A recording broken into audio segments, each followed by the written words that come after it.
Chapter 349. Tang Yun's treat. There are two ways. Lin Yi's thoughts were pulled back to reality by Kong Xiaobo's words. He shook his head, not wanting to think about those things anymore. At the very least, there was a huge disparity between his status and Xiaoning's. Although he had 100 million and a share of Pingzhan Industries, it was nothing compared to Xiaoning's family background. What way? Kong Xiaobo was overjoyed. First, you tell them the truth and try to get their understanding. Lin Yi said. I don't think that's possible. Kong Xiaobo's face was bitter. I wouldn't be worried if I could convince them. Second, don't say that Xiaofan is your girlfriend. Just say that she's your classmate. I won't bring Tang Yun, and Xiaofan will come with me. They won't suspect anything then. Lin Yi said. That's a good idea. But if Tang Yun doesn't go, can Xiaofan go? Kong Xiaobo was hesitant. That depends on what you tell Xiaofan. Lin Yi patted Kong Xiaobo's shoulder. Let's go to the classroom. Pin Liang was very depressed today. He knew that his uncle had left Pingzhan Industries, and he didn't know how he felt about his uncle's failure. Was it disappointment, or was it something else? Pin Liang realized that he was even a little excited. Subconsciously, he didn't want Pingzhan's position to be taken away by his uncle. If that happened, even if he got Meng Yao, House Xiong would just be his uncle's subsidiary. But now, if he got Meng Yao, House Xiong would soar. Meng Yao was Pingzhan's only daughter, and he would become his only son-in-law. How could he not transfer some of the shares to him? And so, thinking about his bright future, Pin Liang was filled with hope and fighting spirit. However, he didn't know where to start. He couldn't write the letter of blood. Every time he wrote it, he would lose a lot of blood. If this continued, he would lose too much blood and faint. Xiaofu, on the other hand, didn't dare come up with any random ideas. Pin Liang had asked him a couple of times, but Xiaofu kept saying that he'd think of something else. The two of them sank into depression once more, and it seemed like they wouldn't be harassing Meng Yao again until they came up with a plan. During the last class of the morning, Lin Yi received a message from Tang Yun asking him what he was doing at noon. Lin Yi replied with a text message telling her that he had nothing to do at noon and asked if she was busy. Tang Yin replied after a while. Want to go to the cafeteria together? Ha! Lin Yi couldn't help but smile as he looked at Tang Yun's message. Did Tang Yun finally open up to him? Did he take the initiative to ask me out for a meal? Although part of it was because of the 200,000 yuan yesterday, if Tang Yun didn't accept him from the bottom of her heart, she wouldn't take the initiative to ask him out for a meal. Tang Yun wanted to borrow money, and he believed that as long as she asked, there would be a lot of rich secret admirers in the school who would take the initiative to ask her out. At noon, Kong Xiaobo was going to the hospital to handle the discharge procedures for Xiaofan. He also wanted to talk about going to the birthday party this weekend. Lin Yi, on the other hand, accepted Tang Yun's invitation and came to the shade of a tree next to the field. Tang Yun didn't want to wait in front of the cafeteria, so she asked Lin Yi to wait here. This was the place where the two of them had their first date. It wasn't really a date, but Tang Yun had some special feelings for this place. It was also at that time that Lin Yi held her hand and announced in front of Zhou Ruoming and Wang Jifeng that she was his woman. Tang Yun was a bit nervous. She held the meal card in her hand and couldn't sit still. The 5th class in the morning was a test. Tang Yun handed in her paper first and waited under the tree. She waited for a long time, but she didn't see Lin Yi. Tang Yun looked at her phone. Could it be that Lin Yi sent her a text and she didn't receive it? But it didn't seem possible. Just as Tang Yun was getting anxious, she saw a boy running towards her. Tang Yun smiled and waved at Lin Yi. If it was before, Tang Yun wouldn't dare to do something like this in school. The school rules were very strict. But now, the school rules were useless in front of Tang Yun. Wang Jifeng didn't even care about her and Lin Yi. What was there for her to be afraid of? Tang Yun even had a little rebellious in her heart. She had been a good student for so many years, and she could finally let loose like those bad students. Did you wait long? Lin Yi saw a layer of sweat on Tang Yun's forehead. It was obvious that she had waited for a while. Not really. The last class was a test, so I handed in my paper first. Tang Yun said shyly as she combed her hair. Then why didn't you text me? I would have come out earlier.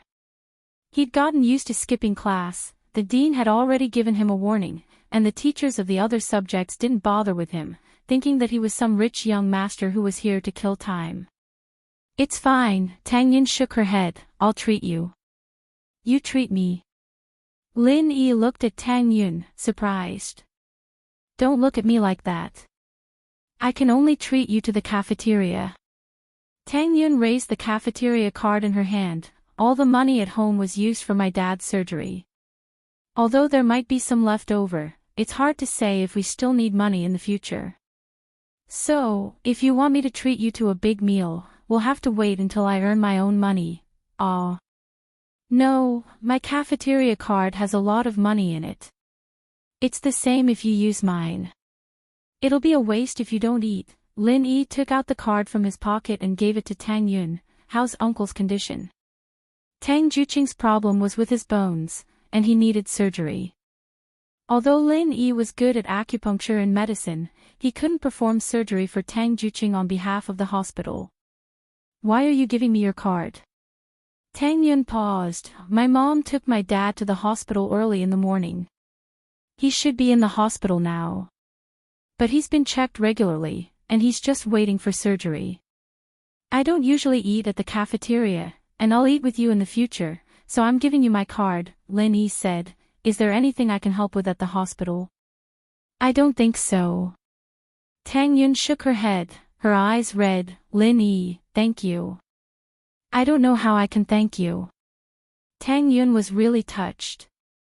Lin Yi didn't take the opportunity to threaten her, and he didn't make things difficult for her either. Why are you saying this? Lin Yi held Tang Yun's hand. Let's go eat. Chapter 350.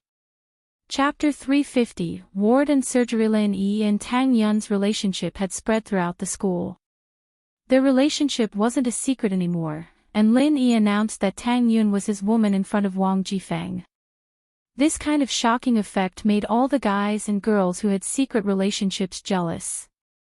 Quite a number of girls told their boyfriends that they'd be willing to do anything if their boyfriends could confess to them in front of Wang Jifeng like Lin Yi did. The male students who had bad intentions wanted to turn into Lin Yi immediately, but no one dared to do so after thinking about the consequences of confessing. If Lin Yi said it, it would be fine, but if she said it, she'd probably be expelled. Before, Tang Yun felt embarrassed, but after hearing the rumors from the students, she felt very happy. At least, many people were envious of her. Even Zhou Ruoming, who used to flirt with her, would walk around her now. This was all because of Lin Yi. Of course, Zhou Ruoming wasn't much, but what made everyone envious was that even Wang Jifeng would smile and nod at Tang Yun when he saw her. It was hard for Tang Yun to imagine that this was still the same dean who'd scolded her so badly after she'd splashed water all over him. In fact, Wang Jifeng couldn't say it out loud. Tang Yun was Lin Yi's girlfriend. Who knew how far they had progressed? Did they even go to a hotel? What if Lin Yi remembered the scene that morning and told Tang Yun about it? Wouldn't Tang Yun know about it? So Wang Jifeng didn't dare to offend Tang Yun. He was even more afraid that Tang Yun would hate him because of that incident. That was why he was so kind to her. The phone in Tang Yun's pocket vibrated. Tang Yun froze. Only Lin Yi, Kong Xiaobo, Lu Xinwen, Xiaofan, and her parents knew her number. She was with Lin Yi right now. Who could it be? Wait, let me take a call. Tang Yun pulled her hand out of Lin Yi's grip and took out her phone from her pocket. It was her mother's number. Mom should know that I'm at school. Why would she call me at this time? Tang Yun was confused, but still picked up the phone. Hello. Mom. Ian, are you at school? Mrs. Tang asked anxiously. Yeah, I'm at school. I'm about to go to the cafeteria for lunch. What's the matter? Tang Yun was confused after hearing her mother's tone. Are you with Lin Yi? Mrs. Tang asked. Tang Yun was even more shocked. Her mother called to ask about this. Asking me if I've been with Lin Yi. Although it was funny, Tang Yun still said shyly, yeah. Yes. That's good. Mrs. Tang sighed in relief. Here's the thing. Go talk to Lin Yi. Doesn't he know someone from the hospital? Ask him to help you find someone. Ah. Tang Yun wasn't happy after hearing her mother's request. He's already lent us the money.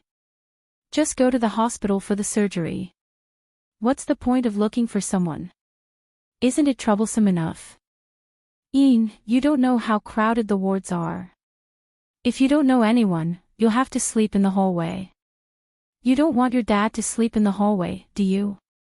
Mrs. Tang heard about Lin Yi asking for a ward for Xiaofan. Also, I want to find an orthopedic doctor for your dad's surgery, but his schedule is up. He only does 2 surgeries a week. It's already booked for the second half of the year. Can you talk to Lin Yi and ask him to cut the queue for your dad? Tang Yun sighed in her heart. She didn't want to trouble Lin Yi anymore, but her mother was telling the truth. She wouldn't have to worry about finding a good doctor to operate on her dad. Lin Yi was very close to Tang Yun. When she answered the phone, he smelled the fragrance on her white neck. It made Tang Yun uncomfortable. She wanted to push Lin Yi away to stop him, but her mother's words distracted Tang Yun. She forgot to scold Lin Yi. However, Lin Yi heard Mrs. Tang's words clearly. Before Tang Yun could say anything, Lin Yi took Tang Yun's phone. I'll talk to Auntie. Tang Yun knew that Lin Yi heard it. If he picked up the phone, it meant that he was willing to help. She couldn't help but look at Lin Yi gratefully. Auntie, I'm Lin Yi. I heard what you said. Lin Yi smiled. It's nothing. It's not a problem. Tang Yin blushed a little. She was talking to her mother on the phone, and Lin Yi overheard their conversation. How close was she to Lin Yi? Her mother wouldn't think too much, right? In fact, Mrs. Tang thought too much. She thought that her daughter and Lin Yi were hugging each other. However, she didn't reprimand her daughter. Instead, she was even happier. Mrs. Tang was extremely satisfied with Lin Yi. Hearing Lin Yi agree, she was immediately happy. That's great. Lin, I'll wait for your good news. Okay, I'll make a call now. Tell me the name of the chief physician. Lin Yi smiled. The hospital room wasn't a problem. Fen was going to be discharged today. He could just give the room to Tang Juqing. The chief physician is called Su Tianda, Mrs. Tang said. If it doesn't work, we can find the deputy chief physician. Okay, I'll try. He ended the call with Mrs. Tang and called Guan Shuamin, not bothering with pleasantries. Guan Shuamin made a note of Su Tianda's name, agreeing to it without hesitation. Okay, it's done, Lin Yi said to Tang Yun. You can call your mother now. Okay, thank you. Tang Yun didn't know what to say. What else could she say other than thank him? Don't thank me next time. It feels distant. Let's meet Grandpa Guan on Sunday. Right, Guan Xian's grandfather, Lin Yi said. Ah. Guan Xian's grandfather. Tang Yun didn't know why, but she felt a little disappointed. Thinking about the relationship between Guan Xian and Lin Yi, Tang Yun felt a little jealous. Was this jealousy?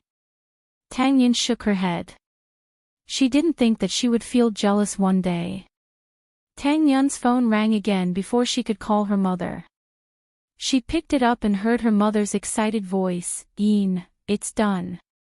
You don't know, but Dean Chin arranged it himself. Director Sue said that he'll arrange an additional surgery next Monday. Chapter 351. A short period of silence. Ian, what's wrong? Why don't you look happy?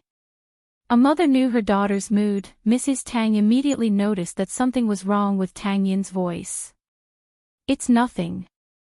Tang Yin shook her head. Mom, can you handle the paperwork for Dad first? I'll go see you guys after school tonight. Alright, go eat with Lin then. It's already 12, you guys better eat before you starve. Mrs. Tang didn't ask much as she hung up and happily went with Dean Qin to handle the paperwork. Wang Xueming had spoken to Mrs. Tang about the medical fees. Naturally, Mrs. Tang was exempted from the medical fees, and Dean Qin was given some benefits within the scope of his duties. What's wrong? Are you unhappy? Lin Yi glanced at Tang Yun and smiled. No. No. Tang Yin, naturally, wouldn't admit what she was thinking. Let's go eat. Lin Yi and Tang Yun arrived at the cafeteria. There were a lot of people in the cafeteria, and it was very noisy. But those who saw Lin Yi automatically made a path for them. Lin Yi had already surpassed the big four in school. Pin Liang and Zhou Ruoming had been beaten up so badly that they didn't even dare fight back. Who would dare mess with someone like that? Tang Yin ordered 2 vegetable dishes and a meat dish, along with half a kilo of rice. The two found a table and sat down. There were already 2 students eating at the table, but when they saw Lin Yi, they quickly gulped down their food and moved away. Lin Yi was speechless. He didn't think that his notoriety would reach this point. In fact, Lin Yi hadn't done anything bad, nor was he a bully like Zhou Ruoming. All he did was teach Zhou Ruoming and Pin Liang a lesson. He didn't do anything else, did he? Tang Yin put the food on the table and realized that she'd been in too much of a rush. There were a lot of people in the line, so she just ordered half a kilo of rice. It was a little hard to eat now. Tang Yin wanted to get another bowl, but was afraid that Lin Yi would think that she didn't like eating with him. She was hesitating when Lin Yi spoke up. Let's eat together. You don't mind, do you? Yeah. Tang Yin shook her head. Since Lin Yi said that, she couldn't go get another bowl. She was a little shy, but she still agreed. Tang Yin carefully ate the other side of the rice, feeling countless eyes on her. There were couples eating in the cafeteria, but very few dared to eat a plate of rice in public. Lin Yi and Tang Yin didn't think about eating a plate of rice before. It was only because of their carelessness that they ended up in this situation. In fact, there weren't many students who dared to look at him directly. Who would want to mess with him? If they looked at him for too long and he misunderstood that they were interested in Tang Yun, it wouldn't be worth it to get beaten up. Tang Yin didn't have a big appetite. She ate a little and was full. She quickly put down her chopsticks and looked around. Seeing that no one was looking, she let out a sigh of relief. But now, it wasn't a matter of whether she hated Lin Yi or not. It was a matter of whether Lin Yi hated her or not. She didn't eat much and was already full. The rest of the rice would be Lin Yi's. He must eat the part that she ate. Did this count as an indirect kiss? Tang Yin felt like she had a little white rabbit in her arms. She jumped up and down. She was a little shy, but also a little excited. She thought about what she said on the phone last night. She still owed him a kiss. In what form and in what way would this kiss be given to him? Back in the hospital, Lin Yi only asked Tang Yin to kiss his face. But now that their relationship was a step closer, would he kiss her on the mouth? Tang Yin didn't dare to think about it, but she didn't feel any repulsion. She used to feel disgusted when she saw the male and female characters kissing. If a man kissed her on the mouth, she would feel disgusted.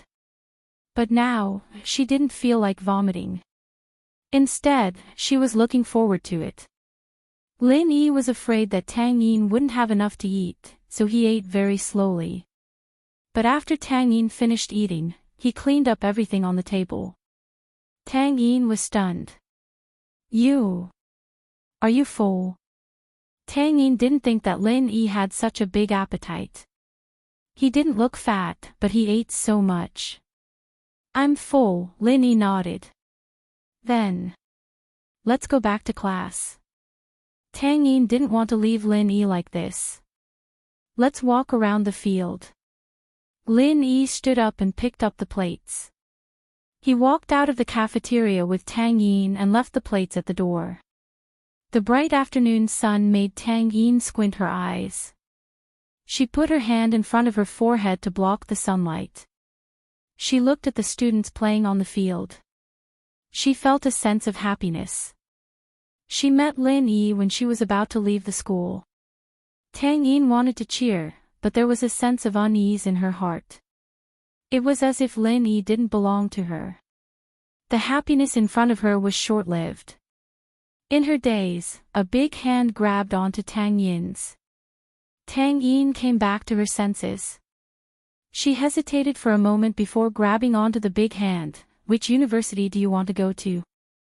This was the first time Tang Yin worried about their future. She was afraid that this happiness would disappear in the blink of an eye. I don't know. It doesn't matter to me. Lin Yi shook his head.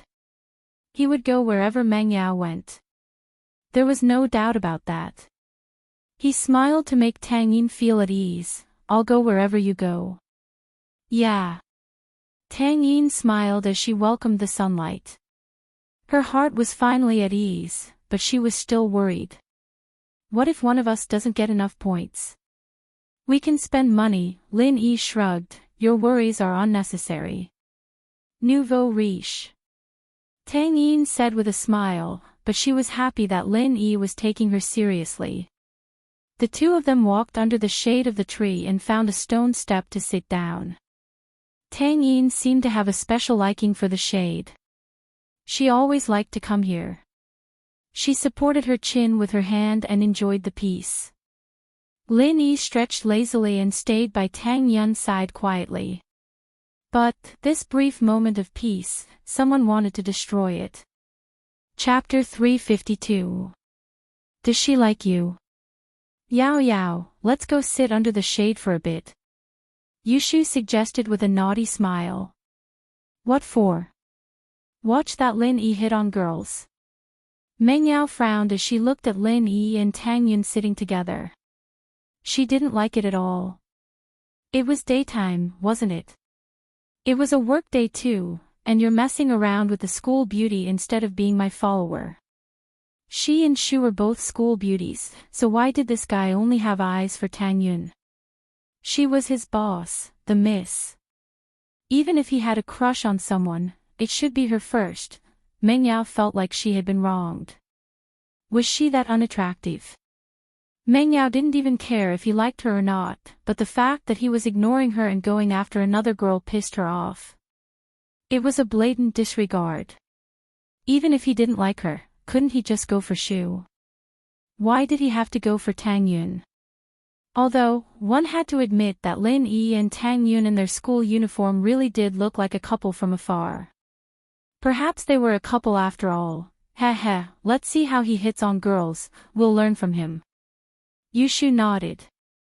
Shu, we're girls, we can't hit on girls. Our sexual orientation is fine, otherwise we'd be a couple a long time ago. Meng Yao looked at Yushu speechlessly.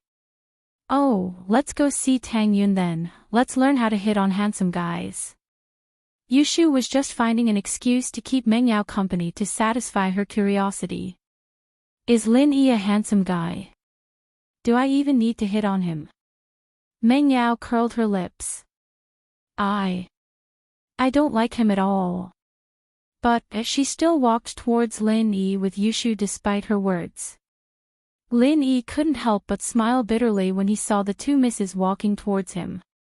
These two girls were probably here to cause trouble, and it seemed like Yushu had tricked Meng Yao into coming here. With her personality, there was no way she'd get involved in something like this. Yao sis, the shade here is very cool.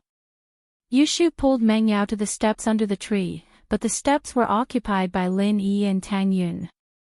Yushu didn't have a place to sit. Hey, Arrow. Move over a little, give me the shade. Yushu almost said shield bro when she opened her mouth, but luckily she stopped herself in time. She couldn't expose her relationship with Lin Yi in front of outsiders, or Yao Yao would be pissed. Tang Yun was a little annoyed by Yushu's overbearing words. We were under the tree first, why should we give it to you? But a few days ago when she went to see Lin Yi, Yushu had asked her about it passionately, so Tang Yun didn't want to get angry. But Lin Yi didn't seem to hear anything, and didn't move an inch. Tang Yun, on the other hand, was starting to panic. Lin Yi's reputation had surpassed the Big Four, but even the Big Four didn't dare mess with Yushu. She was an existence that transcended the Big Four, and even Pin Liang and Zhou Ruoming were quite afraid of her. Tang Yun had heard about how Wu Shaoken had been punished for talking bad about Yushu, and so she was a little afraid that Yushu would take revenge on Lin Yi. Why don't we go, don't mind them. Lin Yi had already guessed that Yushu was here to mess around, and he didn't want to bother with her. He'd leave her alone for now, and she'd leave later if she got bored. Yushu was a little depressed that Lin Yi didn't work, but she didn't want to expose her relationship with Lin Yi. She could only look at Meng Yao pitifully. There's a tree over there, let's sit there. Meng Yao wouldn't fight with Lin Yi like Yushu did. Aw. Yao Yao, but I like it here. Yushu didn't want to leave. She hadn't heard what Lin Yi and Tang Yun were talking about yet. Then you stay here, I'm leaving. Meng Yao felt a little awkward. What was she supposed to do when Lin Yi was hitting on a girl here? Oh, okay. Yushu said as Meng Yao started walking away. She could only follow her to the shade on the other side of the tree. Meng Yao found a clean stair and sat down. She took out her MP4 and started watching an episode of Pleasant Goat and Big Big Wolf with Yushu. Yushu, on the other hand, kept her eyes on the MP4, and glanced at Lin Yi from time to time. She wanted to see what he was doing, but he was still as lazy as ever. He wasn't flirting with Tang Yun either. She lost interest and turned her attention back to Meng Yao's MP4. What are they doing? Why are they acting so weird? Tang Yun didn't understand what was going on with Yushu. She came over to scold Lin Yi, and then left. What was going on? You mean Yushu? Don't bother with her. That girl is always crazy. Who knows what she's doing all day long? Lin Yi shrugged. Tang Yun looked at Lin Yi oddly. Her instincts told her that Lin Yi was hiding something from her, but she didn't know what it was. Are you close with her? She's in our class, of course I'm close. Lin Yi nodded vaguely. Oh. She likes you. Tang Yun's words were shocking. Wah. Lin Yi's eyes went wide as he looked at Tang Yun, shocked. What did you say? She likes me. Yushu did confess to him, but it was all fake. He didn't think that Yushu would like him. The girl was a little immature, probably not at the stage where she'd like guys yet, right? Yushu was a little too young for that. It's nothing. Tang Yun shook her head. It was just a sudden feeling. She thought that Yushu coming and leaving for no reason was weird. But it didn't make sense. How could she like Lin Yi? Yushu and Meng Yao weren't too far. Lin Yi was in no mood at all. He felt like he was being watched by his boss. He stood up dispiritedly. Let's go back to class, okay? Tang Yun felt embarrassed with two people watching them. She stood up after hearing Lin Yi's words. She walked towards the school building with Lin Yi. Yao Yao. Shield bro left. Yushu had been watching Lin Yi the whole time. Let's leave then. Meng Yao frowned as she looked at her MP4. Chapter 353. Chapter 353, The Misconcern After School. Lin Yi drove Tang Yun to the hospital before driving back to the villa. Jiang Wen's car was already waiting outside the villa. Lin Yi parked the car in front of the villa and greeted Meng Yao. Meng Yao was the one who agreed to the dinner with Jiang Wen tonight, so she didn't say anything. Meng Yao spoke up suddenly when Lin Yi walked to the door. "Don't drink so much, and don't go to those dirty places." "Ah." Lin Yi paused. He didn't think that Meng Yao would care about people. Her tone was commanding, but Lin Yi could hear the concern in her voice. "It's nothing, do whatever you want." Meng Yao turned her head away, ignoring Lin Yi. Meng Yao could vaguely guess what Jiang Wen was planning to do. Meng Yao didn't usually participate in the activities of these rich kids, but she had some understanding of their methods, especially with a little spy like Yushu. She wasn't a stranger to what Jiang Wen and his people were doing. This was also why Meng Yao didn't have any other feelings for Jiang Wen other than that of a sister. Drinking and playing with women all day, and now he wanted her as his girlfriend. Why? "Ha, don't worry, I'm actually a good girl." Lin Yi smiled and left the villa. "Shield bro, you go teach those two a lesson. I'll cheer for you, make sure to embarrass them." Yushu waved her fist. "I'll try my best." Lin Yi nodded. Even if Yushu didn't say anything, Lin Yi would have taught this annoying Jiang Wen a lesson anyway. He didn't want him to bother him all the time. After Lin Yi left, Yushu spoke up. "Yao Yao, I have some big news for you." "Oh? What did you hear when you went out?" Meng Yao sent Yushu out as a spy again. Lin Yi could sense her, but Jiang Wen might not be able to. So, Yushu heard everything Jiang Wen said. Jiang Wen bro and Taizao bro said that they're going to order a chicken for Shield bro, and they're going to record it and mail it to your dad to ruin his reputation. Then you can break up with him. Yushu said. "Chicken." Meng Yao blinked, ordering a chicken. Only then did she realize that Yushu was using a demonstrative pronoun. She thought it was a dish from the restaurant. She blushed and said, "Shu, don't say such ugly words. Call her miss." "Oh, that's a prostitute." They went to find a prostitute for Shield bro. Yushu nodded. "Yao Yao, do you think we should tell Shield bro to be careful?" "No need. If he's that stupid to fall for it, he can only blame himself for being too perverted. It's just right for daddy to fire him."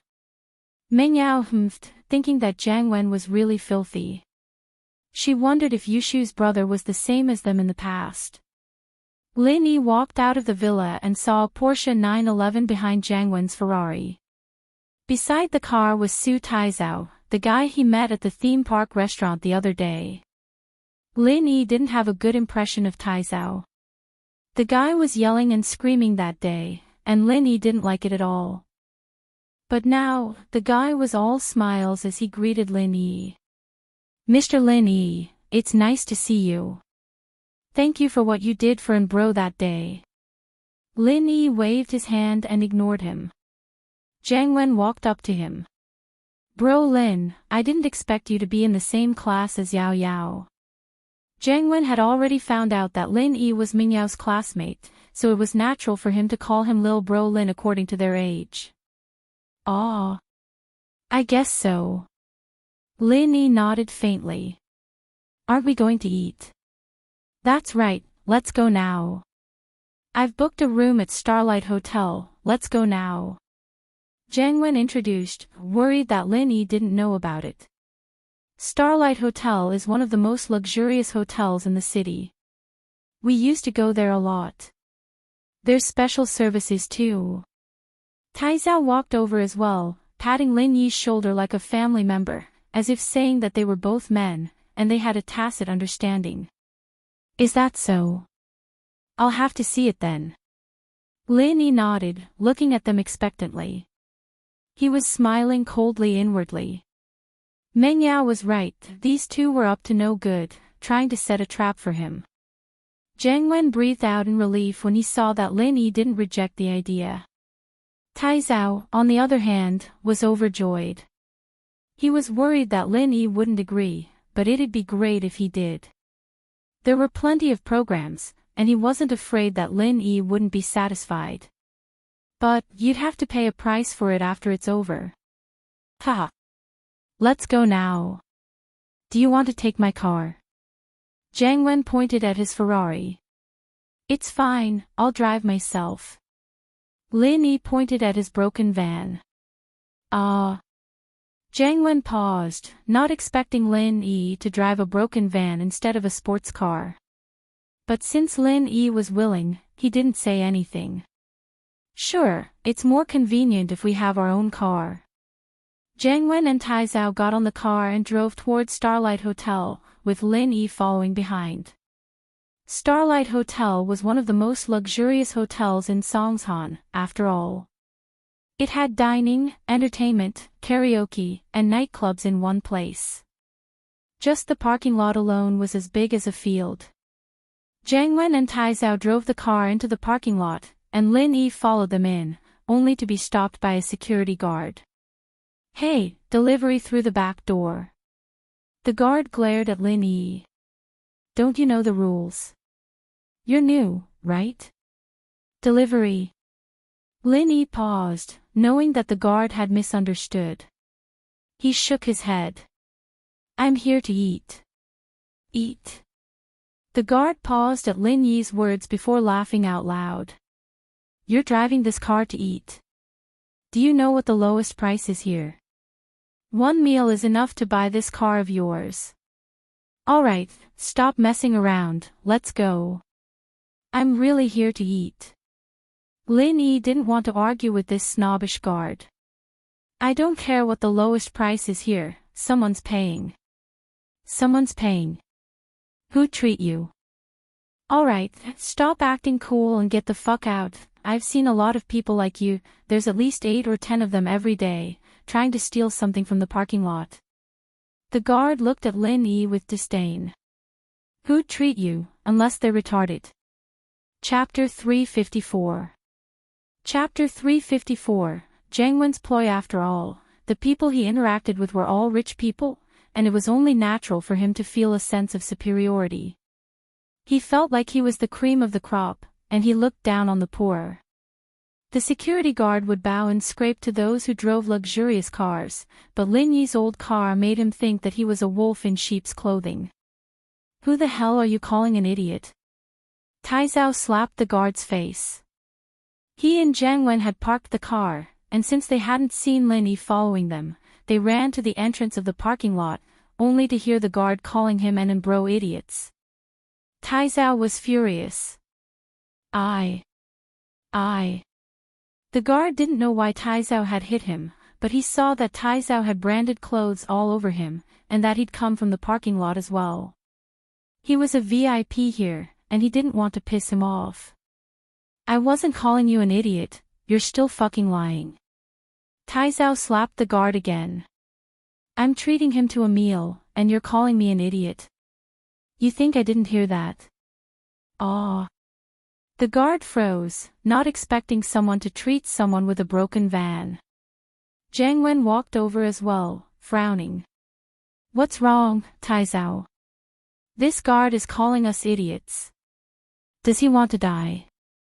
Tai Zhao was very pissed off. He and bro used to be the Songshan 4 young masters back in the day, and all the security guards and managers of the entertainment venues knew them. Now, this guard didn't even know who he was, and was even insulting him. How could he not be pissed? Forget it. Jiang Wen waved his hand faintly. He was pissed as well, but he had business to attend today, he didn't have time to deal with this guard. Let's go, don't lower yourself to a small fry like him. The guard bowed and apologized profusely. He was very respectful to Jiang Wen and Tai Zhao, but when he raised his head, he glared venomously at Lin Yi. He didn't think that Lin Yi was a rich person. Looking at Lin Yi, he was just a poor student who drove a broken van. He didn't know how good he was at it. As a result, he didn't dare offend Jiang Wen and Tai Zhao. He wanted to vent his anger on Lin Yi. After thinking for a while, he went to puncture his tires. Anyway, the parking lot was so big, and he didn't know who did it. He could only blame it on his bad luck. With Lin Yi's keen senses, how could he not feel this little security guard's hatred?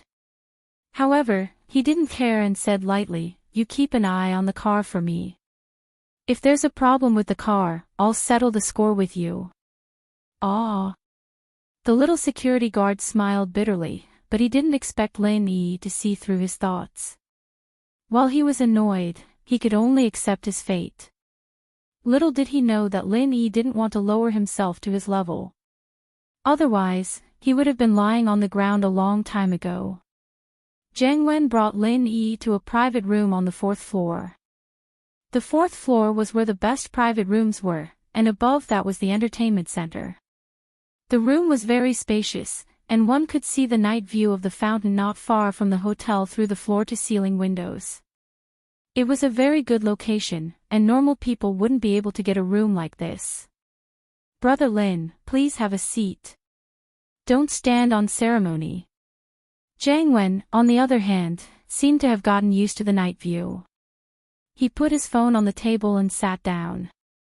"It's been a while since I've been to this room." "It's been 3 years, right?" "Yeah, and bro. Back in the day, we Songshan young masters were so powerful. Even those little security guards are bullying us now." Tai Zhao said angrily. "Ha, it's because Brother Lin's clothes are a little too simple, and the car's a little special. That's why that security guard looks down on you," Jiang Wen said with a smile, intentionally mocking Lin Yi. Lin Yi, naturally, understood that Jiang Wen was mocking him for being poor and not worthy of being with Meng Yao, but he didn't mind. The miss had sent him here today, and he wanted to teach these two a lesson for Yushu. Everything else was secondary. Plus, Lin Yi had even disguised himself as a beggar when he was on missions before. Why would he care about these looks? As a result, Lin Yi didn't mind the guard's words at all. "Ah, that's true." Tai Zhao smiled, understanding what Jiang Wen was getting at.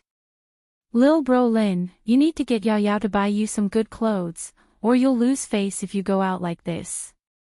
"I did, but I'm not wearing it," Lin Yi said with a smile, naturally understanding what the two were trying to say. Meng Yao did buy clothes for Lin Yi, but Lin Yi always wore his school uniform when he went to school. Tai Zhao, "Brother Lin, this is called keeping a low profile." "What's the saying?"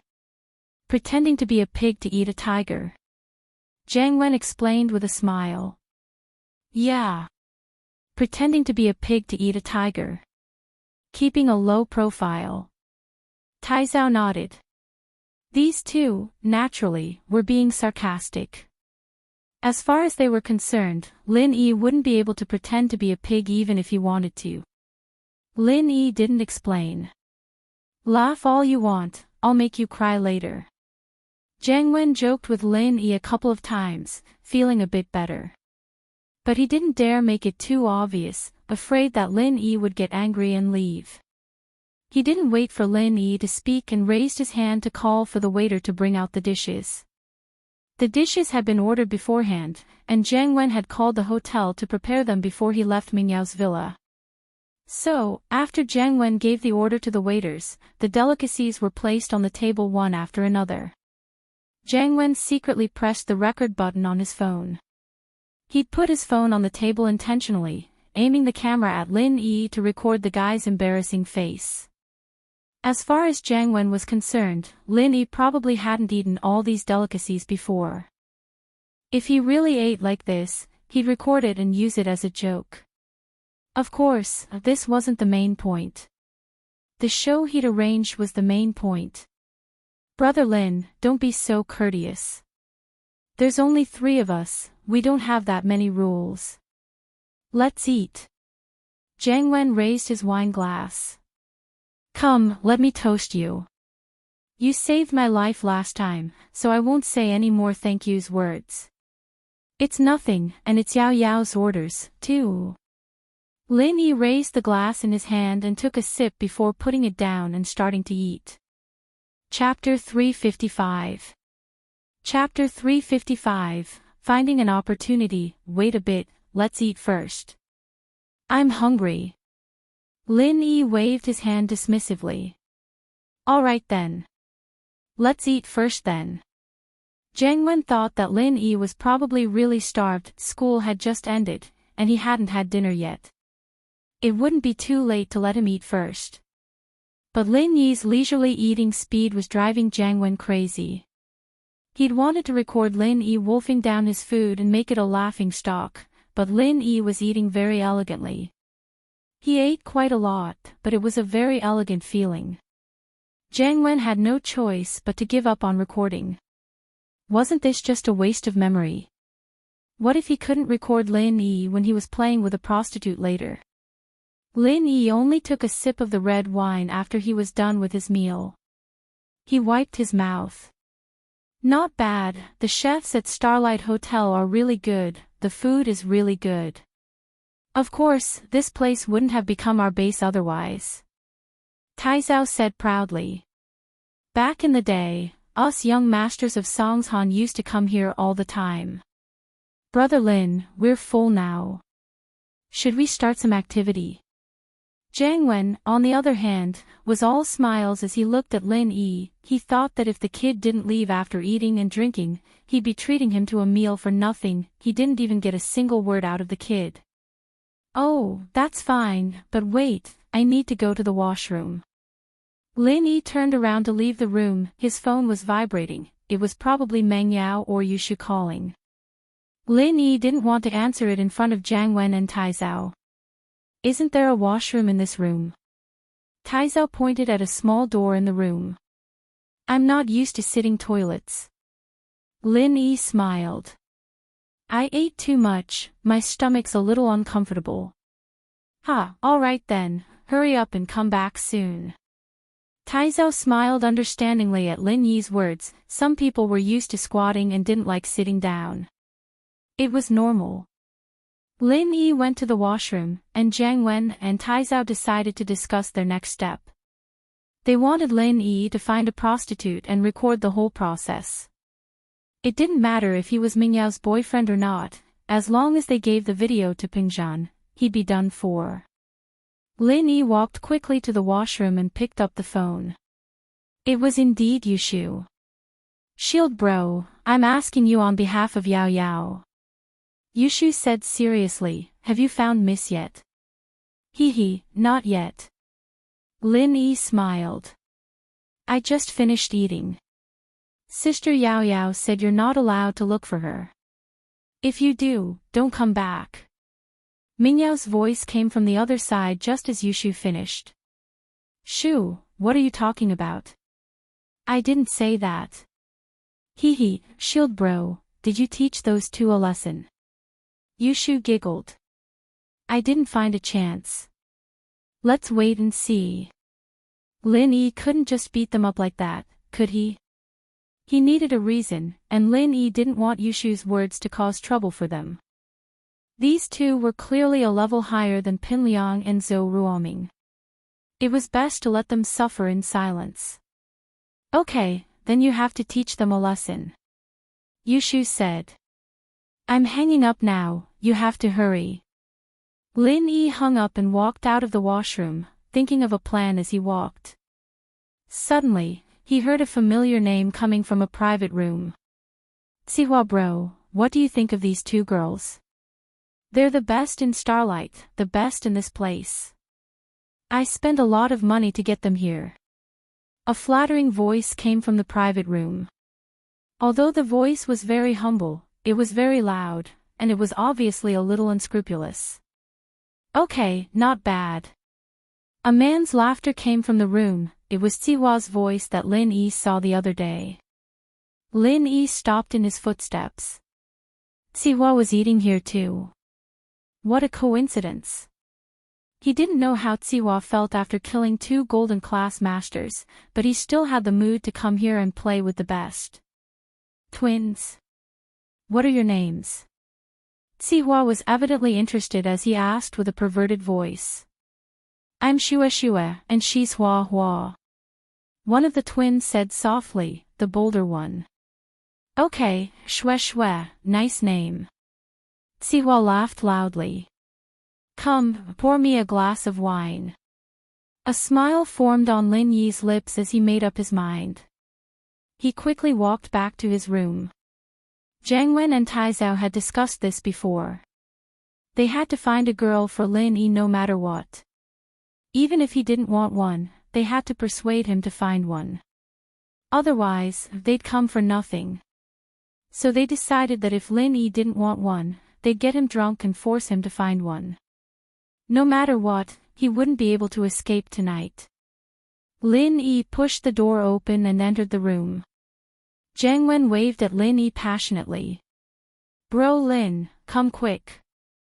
I've already told the manager to find us some hot girls. Sure. Lin Yi pretended to be overjoyed and smiled. I'm full now, I can play with some girls. Good, forthright. Jiang Wen was overjoyed as well. He was worried that Lin Yi wouldn't look for one, but now that he'd asked for one, it was exactly what he wanted.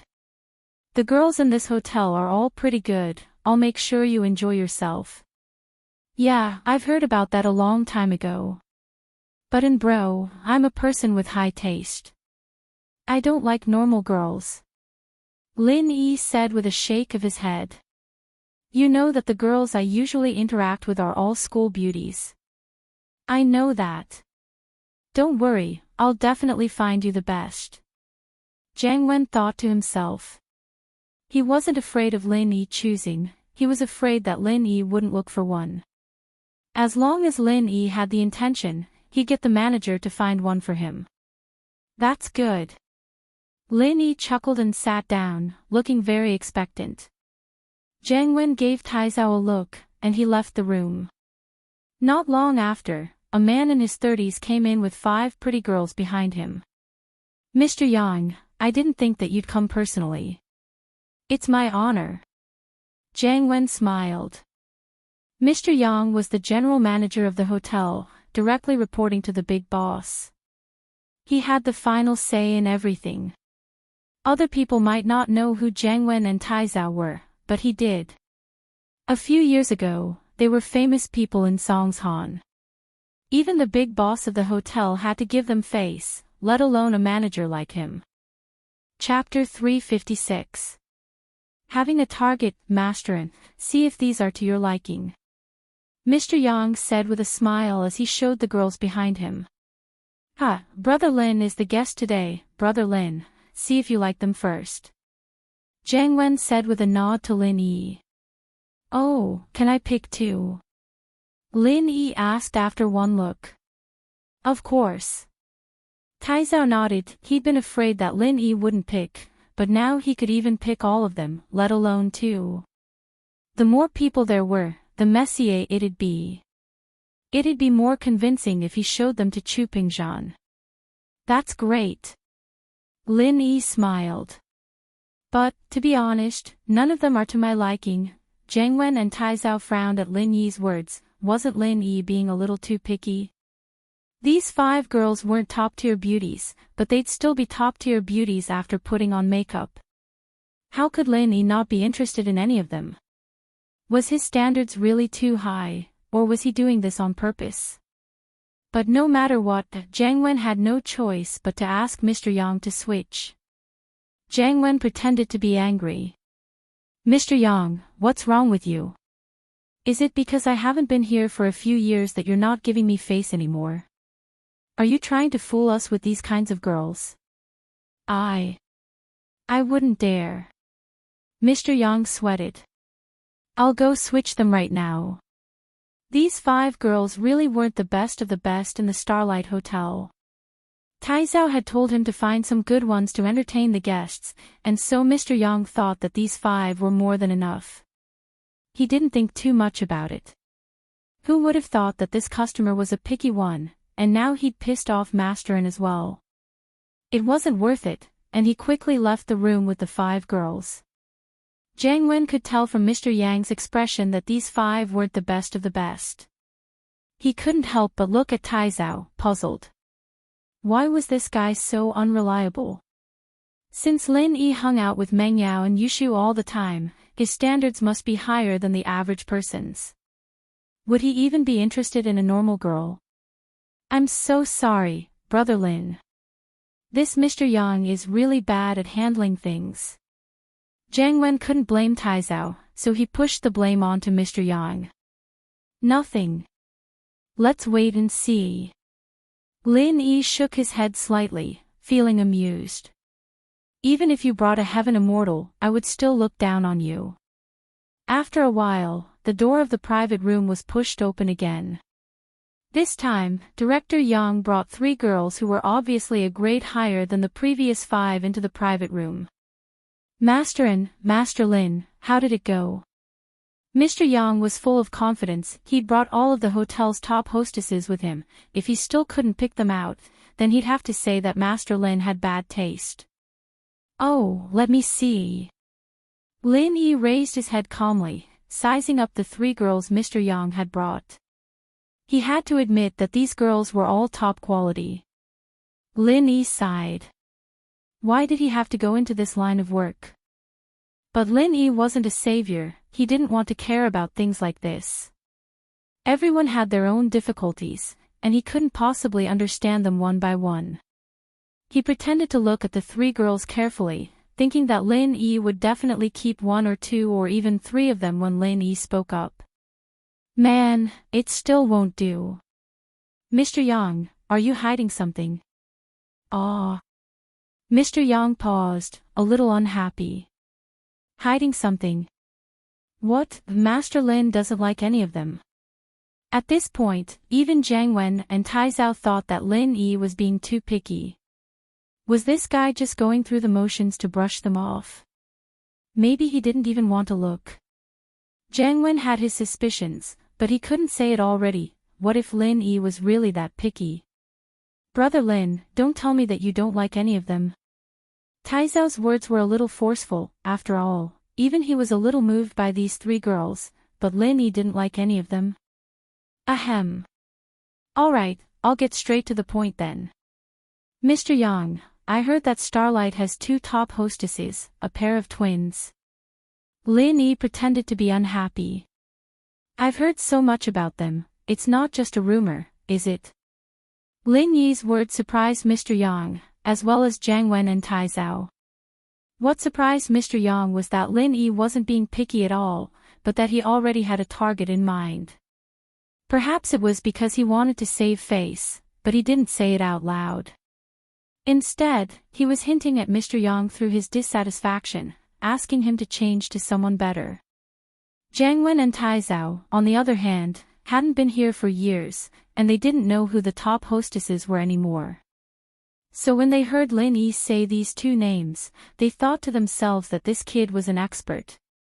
What made Jiang Wen and Taizao the happiest was that Lin Yi wasn't messing with them on purpose.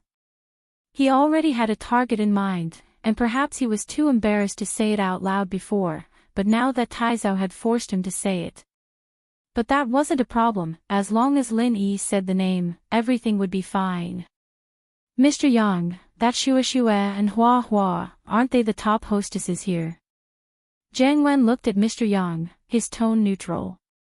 He was a little annoyed. Even if he hadn't been here for years, he was still one of the 4 young masters of Songshan. He was a famous young master in Songshan. This Mr. Yang wasn't giving him face at all. He'd already asked him to change the hostesses, and he was still hiding something. Wasn't he looking down on him? Mr. Yang's heart tightened at Jiang Wen's anger. He knew that Jiang Wen had misunderstood. He quickly explained, Masterin, please don't be angry. Xue and Hua Hua are the top hostesses here, but they've already been picked up by other customers for a large sum of money. Large sum of money? Humph, tell them to come over, I'll pay them even more. It's just money, isn't it? I've got plenty of it. Jiang Wen panicked. Lin Yi finally had a target, and now they'd been picked by someone else. How could he let that happen? That's... That's against the rules, isn't it? Mr. Yang sighed. The current Songshan wasn't the fourth young master's world anymore. Your families all have their own backgrounds, but there's someone here who's no weaker than you all. He's the one who picked Shua Shua and Hua Hua tonight. Can I go get them back? And bro, let's just forget about it. Since Mr. Yang's in such a difficult position, let's talk about it another day. Lin Yi said, pretending to be a nice guy. Chapter 357. Chapter 357, The Fox Exploiting the Tiger's Might. Jiang Wen knew that tonight was a good opportunity for him to take down Lin Yi. It was a once-in-a-lifetime opportunity, and he didn't know when he'd get it after today. He couldn't wait. Since Lin Yi had a target in mind, he'd have to make sure he got what he wanted. Brother Lin, don't worry, leave this to me. I have some face here in Songshan. Jiang Wen said faintly as he looked at Mr. Yang. Mr. Yang, are you not going to give me face anymore? Masterin, it's not that I don't want to, it's just that I can't call them back from their rooms. Mr. Yang smiled bitterly. They're not easy to mess with, oh. So you're saying that we're easy to mess with? Taizao raged, really wanting to slap this guy in the face. He and Bro were Songshan's four young masters. Mr. Yang smiled bitterly. He couldn't afford to piss off a single one of them. And bro, it looks like your face isn't that useful anymore, why don't we just let it go? I don't want things to get out of hand. Lin Yi said weakly as he looked at Jiang Wen. It's fine. Jiang Wen stood up from Lin Yi's words. You don't have to do that, just tell me which room they're in, I'll go find them myself. In Songshan, other than my bro Chen, there's no one who dares fight me for a woman. They're in room 418. Mr. Yang said. Masterin, I'll be leaving first then, please don't tell anyone that I said that, go. Jiang Wen waved his hand impatiently, cursing the coward in his mind. He turned to Taizao. Let's go, we'll fight and bro for a woman. Ha, all right. Taizao stood up as well, itching to go. In the past few years, they had done plenty of such tyrannical things, so they didn't care at all and weren't afraid of getting into trouble. Most people would take the initiative to keep the peace after hearing the name of the four young masters of Mount Songshan. No one would argue with them and cause trouble. Brother Lin, are you coming? Jiang Wen looked at Lin Yi, who was sitting on the chair. You're a man, you need to be hot-blooded. Even if you don't do anything, you should at least watch from the side. Then. I'll go take a look. Lin Yi stood up excitedly. Actually, I'm looking forward to such a hot-blooded scene. It's just that I didn't dare to before. Ha, no problem, just watch. Taizao laughed. Watch how the four young masters of Songshan step on people. Taizao put on a righteous face as well, that was the only way to get Lin Yi to let his guard down, and they'd be able to take pictures of him later. Alright, then I'll also borrow the tiger's might for once. Lin Yi stood up and took 2 steps forward. Then, he turned around and picked up a bottle of red wine from the table. I need to bring a weapon to protect myself. Ha, these things are all trash if you follow us. Taizao curled his lips, the name of the four young masters of Songshan was much more useful than a bottle of wine. Lin Yi walked in front like a tiger, opening up a path. Jiang Wen and Taizao, on the other hand, were chuckling inwardly at the guy's thought he'd gone crazy thinking about the twins, otherwise he wouldn't be this excited. He stopped in front of room 418, waiting for Jiang Wen and Taizao to walk over before kicking the door open. His voice grew shrill with excitement. People inside, listen up. If you know what's good for you, send Shua Shua and Hua Hua out to our young master right now. Otherwise, you'll be in for it. With that, he threw the bottle of wine in with a bang, hitting Tsiwa's face and causing his nose to bleed. In actuality, Lin Yi had made his voice sharper on purpose, he didn't want Tsiwa to recognize his voice. After throwing the bottle, Lin Yi quickly hid behind Jiang Wen and Tai Zhao. Jiang Wen and Tai Zhao, on the other hand, didn't mind Lin Yi's actions at all. They thought that he was just trying to act cool, but was also a coward, using their power to intimidate others. Jiang Wen and Tai Zhao walked into the room, and with Lin Yi leading the way, Jiang Wen pointed at the twins. "I'm taking these two girls with me tonight. You guys don't mind, do you?" Jiang Wen used to say this a couple of years ago, and it was easy for him to say it now. He looked at Shua Shua and Hua Hua, and found them to be as pretty and sweet as the three girls Mr. Yang had brought. No wonder Lin Yi wanted them so much, even Jiang Wen himself was moved. If it weren't for the fact that he had to take pictures of Lin Yi, he would have taken them home himself. Sihua was stunned by the bottle of wine that Lin Yi had thrown at him. Who dared hit him in Songshan? Did they have a death wish? The voice sounded familiar, but Sihua didn't have time to think about it. He raised his head to look at the door and saw Jiang Wen and Tai Zhao walking in. Sihua thought that they were the ones who threw the bottle. He was furious. How could there be people who didn't know what was good for them? Beat them to death. Beat them to death. Sihua held his bleeding nose as he pointed at Jiang Wen and Tai Zhao. Beat them until they don't even recognize each other. The two golden class masters beside him had been killed by Lin Yi, but Sihua still had other fighters around him. They weren't golden class yet, but they were more than enough to beat up two young masters who didn't know any kung fu. The two bodyguards beside Sihua heard the order, pouncing over like hungry wolves, each of them grabbing one of the bodyguards and starting the fight without a word. Jiang Wen and Tai Zhao were stupefied. They were used to stepping on people, never thinking about the consequences. The moment they said their names, the only thing the other party would think of was to let things go. But today, the people in the room didn't even ask before starting the fight. Were they idiots? Didn't they know the rules? Aren't you afraid of getting into trouble and getting yourself into trouble? They were only thinking about themselves. They didn't think that this was all caused by Lin Yi. If it weren't for Lin Yi smashing a bottle of wine on Sihua's face, he wouldn't have ordered his bodyguards to start the fight. Usually, Jiang Wen and Tai Zhao would bring a strong follower with them when they came out. For example, the feminine man from the other day was Tai Zhao's fighter, and he had no problem fighting 1 against 3. But today, he was treating Lin Yi to a meal, and so Jiang Wen didn't bring any irrelevant people. Only when the fight was about to start did he realize that there was no one on his side who could fight. Chapter 358. Wasn't this a little too much? Tai Zhao didn't even get a chance to say anything before another bodyguard punched him to the ground. Cries and screams filled the room. People who didn't know what was going on would think that pigs were being slaughtered inside the room. Lin Yi curled his lips. Trying to mess with me. You too can enjoy the feeling of being screwed over yourself. Bye. He used his phone to record the two's miserable state for a while before leaving room 418 silently. He took the elevator downstairs and was out of the hotel in no time at all. Lin Yi didn't drink much at all, just 2 sips of red wine.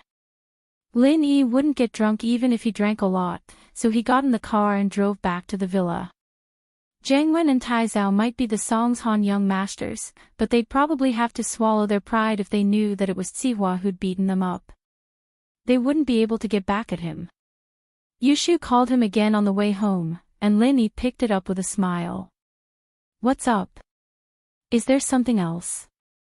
Yao Yao asked me to check if you did anything bad again. Yushu giggled. Nothing, I'm going back soon. Lin Yi smiled. The mist was cold on the outside, but warm on the inside. She did care about him a lot. Shoo, don't say stuff like that, I'm just worried that he'll get filmed and sent to me. Meng Yao humphed, not admitting what she was thinking. Hee, Yao Yao's angry now. Yushu stuck her tongue out. Shield bro, did you do anything to them? Yup, I'll tell you guys when I get back. Lin Yi found it hilarious the more he thought about Jiang Wen and Tai Zhao. Those two were really unlucky. He didn't know who was stronger, Jiang Wen and Tai Zhao's power. On the 4th floor of the Bright Star Hotel, in room 418, there was a one-sided brawl going on. 2 bodyguards were kicking and punching Tai Zhao and Jiang Wen, who'd already turned into pig heads. "You dare hit me? Do you know who I am?" Jiang Wen yelled at the top of his lungs. He took the opportunity when the bodyguard was switching hands. "I don't care who you are. Since you dare to come looking for trouble today, don't even think of leaving here standing." Jianong replied with a cold smile as he carefully wiped the blood off Zihua's face. "Zihua bro, are you alright? Do you want to go to the hospital?" "I'm fine," Zihua said with a wave of his hands. A small injury like this wasn't enough to affect him at all. It was just a little scary, and he didn't feel like he was losing face at all.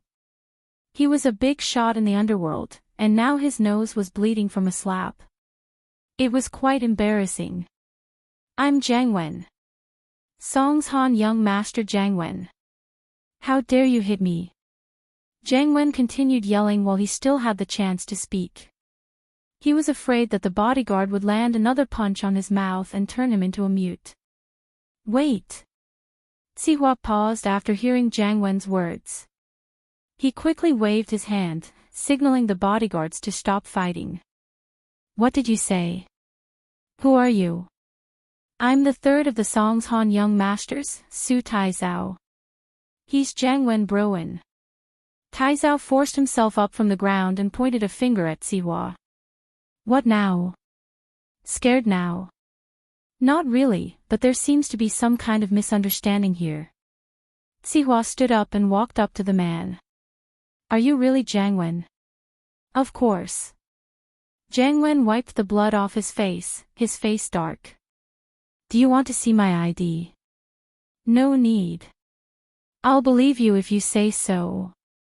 Let me introduce myself first, I'm Zihua."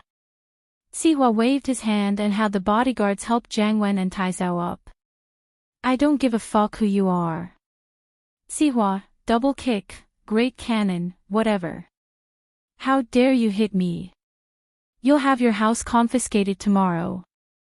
Tai Zhao waved his claws and fangs. "Tai Zhao, don't make a fuss." Jiang Wen frowned at the name and raised his head to look at Zihua. As expected, the guy looked very similar to the Zihua he'd seen in the documents, except that his nose was broken now. "You're Zihua bro?" "Yes, I'm Zihua." Zihua nodded. "Master Wen, is there a misunderstanding? You asked me to meet you at the nightclub on the 5th floor at 9, why'd you come to my room early?" I invited a friend here for dinner. He said he's interested in these 2 girls, huh? Where's he?" Jiang Wen turned around, but Lin Yi was nowhere to be seen. What a huge misunderstanding. The owner of this room was actually Zihua. This beating would have been for nothing. Jiang Wen had been planning to get his men here as soon as he walked out of this room. He wouldn't let the people in this room have it easy. Getting their kidneys removed would be too easy for them. But now, he could only swallow his anger. "Invited a friend for dinner." Zihua frowned. "Who was the one who threw the bottle in here?" "It's that friend of mine." Jiang Wen suddenly called out to the hallway.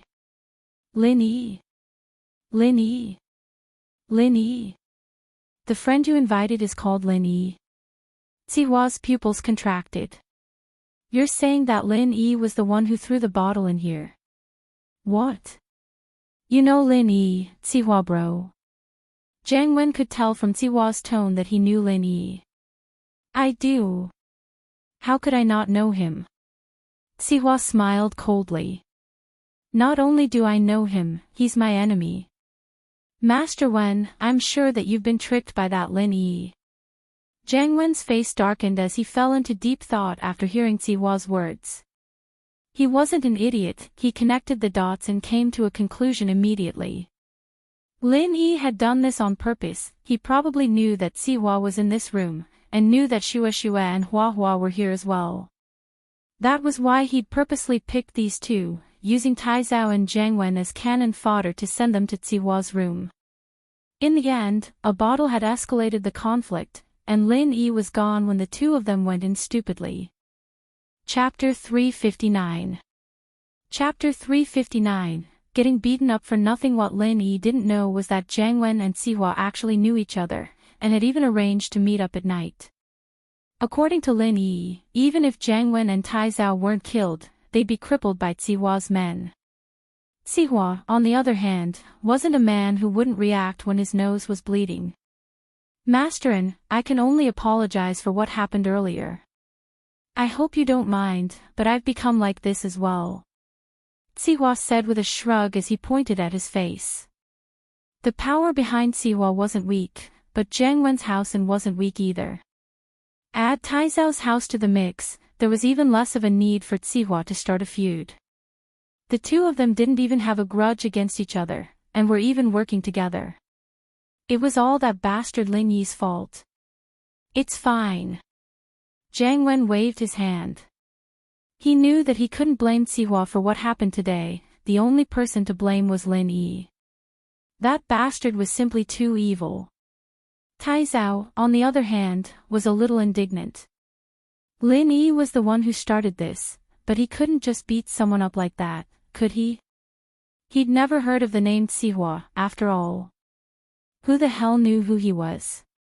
But seeing that Jiang Wen was letting it go, he didn't have anything else to say. He could only sit on the side angrily. The good thing was that the beating wasn't too heavy, just that his face looked like a pig's head. Shua, Hua Hua, go accompany young Master Su to calm his anger. Zihua could see through Taizao's resentment. He waved at the twins, gesturing for them to keep Taizao company. Taizao's face was swollen, but Shua and Hua Hua weren't stupids. They knew that this person was someone with a high social status, someone who was on the same level as Zihua.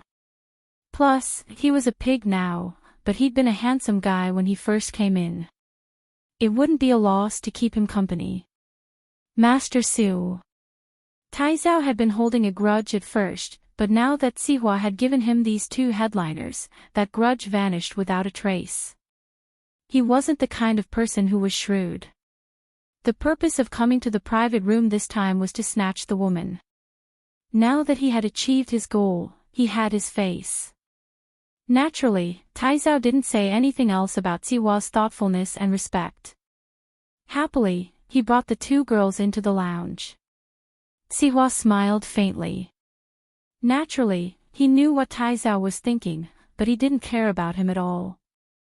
The only person he cared about was Jiang Wen, the person who could bring him benefits.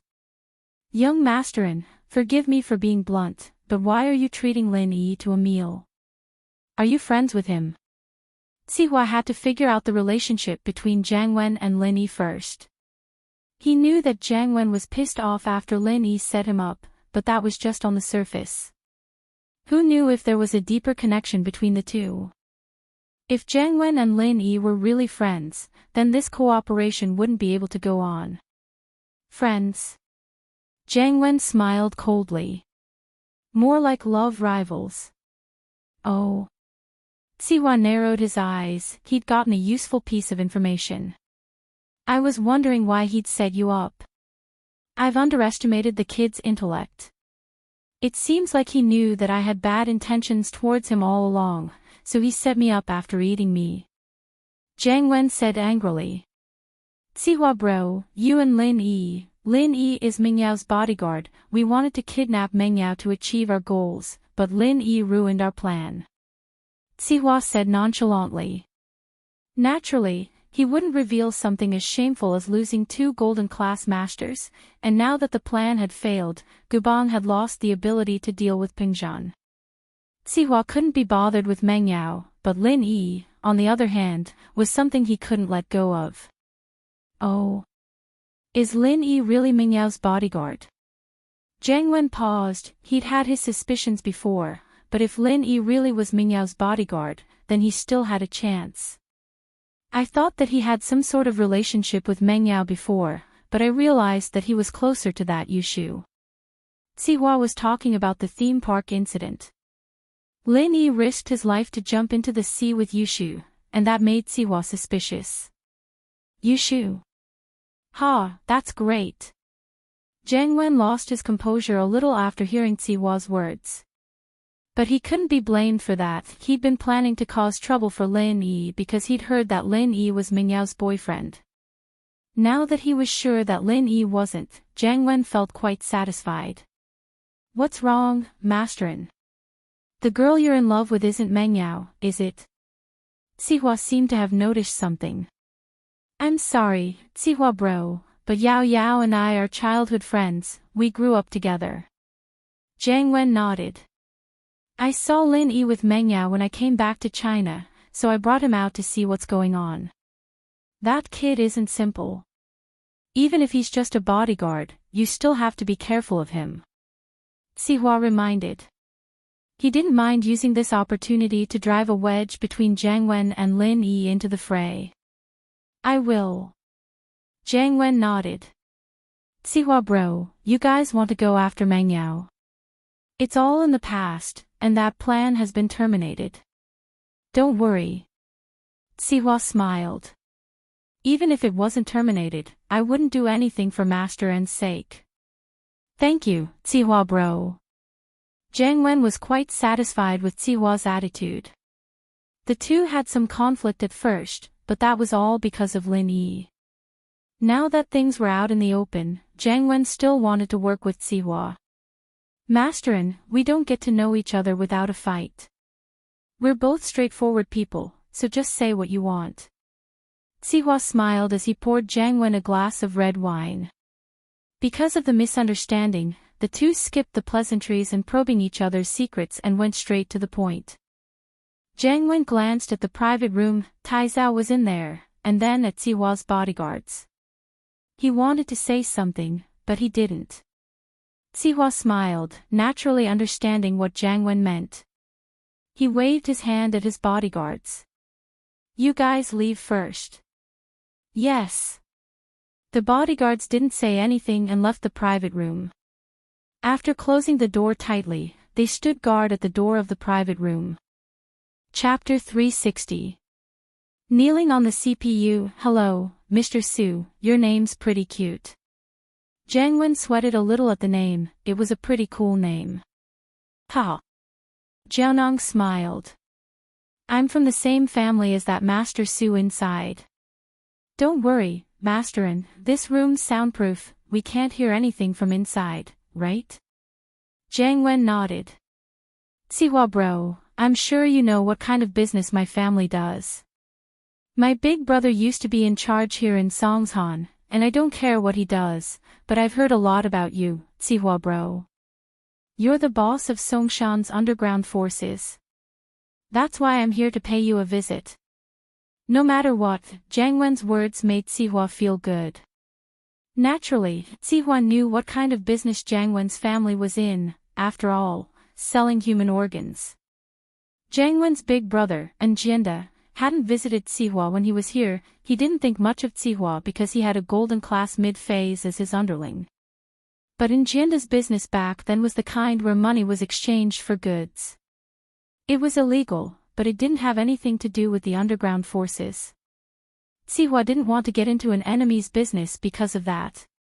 After all, a golden class mid-phase master wasn't to be underestimated. Sihua had a stronger master backing him up, but there was no need for the two to fight to the death. Even if he took care of Enjinda, Sihua wouldn't be able to dip his fingers into his business, since he'd never been in the business before. He didn't have any customers, and he didn't have any channels to sell his organs. But even so, Sihua was still a little displeased. After all, doing illegal business in Songshan without paying a visit to him was a bit shameful. Even if he didn't give any money, shouldn't he at least put on a feast? And so, Sihua was quite pleased that Jiang Wen had taken the initiative to pay a visit. Ha, Master Wen, I'm glad that you're thinking like that. Don't worry, there's no one I can't take care of in Songshan. If you need anything in the future, just say the word. Sihua said boldly. However, he was obviously bragging. At the very least, he didn't manage to deal with Lin Yi. Not only that, but he also lost 2 golden class masters. This was a huge loss. No. Siwa bro, I'm not here to visit you this time. I'm here to talk about cooperation. Jiang Wen waved his hand with a smile. Cooperate. Siwa paused. What was there to cooperate with this guy? Siwa bro, you know that fewer and fewer people are willing to sell their kidneys these days. People aren't stupid anymore. My brother used to lie to people, saying that losing a kidney wouldn't affect them at all. But the truth is, people who have their kidneys removed will have their bodies deteriorate. No one is falling for that anymore. Jiang Wen said helplessly. That's why I'm preparing to make a move on the homeless and beggars. Of course I have to go through you, Sihua bro. Sihua nodded. This Jiang Wen was quite the attention. He wouldn't be able to interfere if it was just selling organs, but kidnapping people on his turf without Sihua's permission was a little disrespectful to him. Sihua nodded, thinking that Jiang Wen wasn't a big deal at all. That's a good thought, no one would notice if the homeless and beggars went missing. Sihua nodded. What do you want me to do? Help you catch them, or help you solve the problem? It'd be best if you could help me catch them, but we'll do it ourselves. Jiang Wen nodded. Of course, I'll give you a certain amount of profit every month, Sihua bro. You won't be doing this for free. Okay. Sihua nodded, satisfied.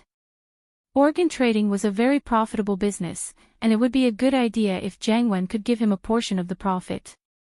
Of course, Sihua bro, if you have someone who died not too long ago, you can send it to me as well. Jiang Wen said. We'll share the profit with you as well. No problem. It's a deal. Sihua nodded. Sihua wouldn't have agreed so easily if it were someone else, but he knew about Jiang Wen's family. His big brother had been doing organ trading for a few years now, and it had always been very secretive. There shouldn't be any risk in working with Jiang Wen. They'd already formed a set of procedures, and it wouldn't be exposed easily. Sihua bro, you're such a straightforward person. Jiang Wen nodded with a smile as he raised the wine in his hand. His face was swollen and bruised, but he was still very happy that he'd made a deal. With Sihua's support, his business would definitely grow. Plus, he'd learned something important today. Lin Yi wasn't Mingyao's boyfriend, but her bodyguard. Things would be easier if that was the case, but it was time to change his plan of dealing with Lin Yi. If he really was a bodyguard, it would be a good idea to rope him in, but if he didn't, then he'd have no choice but to do the same. Mengyao and Yushu sat on the sofa, watching TV. Mengyao waited for Yushu to finish talking with Lin Yi before asking, Shu, is he coming back already? Yeah, Yao, Shield Bro said he's on his way back. Yushu nodded. He said he wasn't lying, and he didn't go to the miss. You can trust a man's words. Mengyao humphed. Shu, you trust people too easily. Don't get tricked by Lin Yi. My dad said that he didn't make Mommy run away because of him, but what's the truth? I saw the note Mommy left behind, and it said that Daddy made her run away because of him. Oh. Then what should we do? We'll wait for Shield Bro to come back and ask him. Yushu wondered if Shield Bro would be able to resist temptation. I heard that the only way to get a man to tell the truth is to make him kneel on the CPU. Yao, should we try that too? Mengyao sweated profusely. Kneel on the CPU. Shu, your method is outdated. I heard that nowadays people kneel on the TV remote, and they beat you up every time you change the channel. The new CPU doesn't have pins anymore, so it's useless for punishment. It's fine, Yao.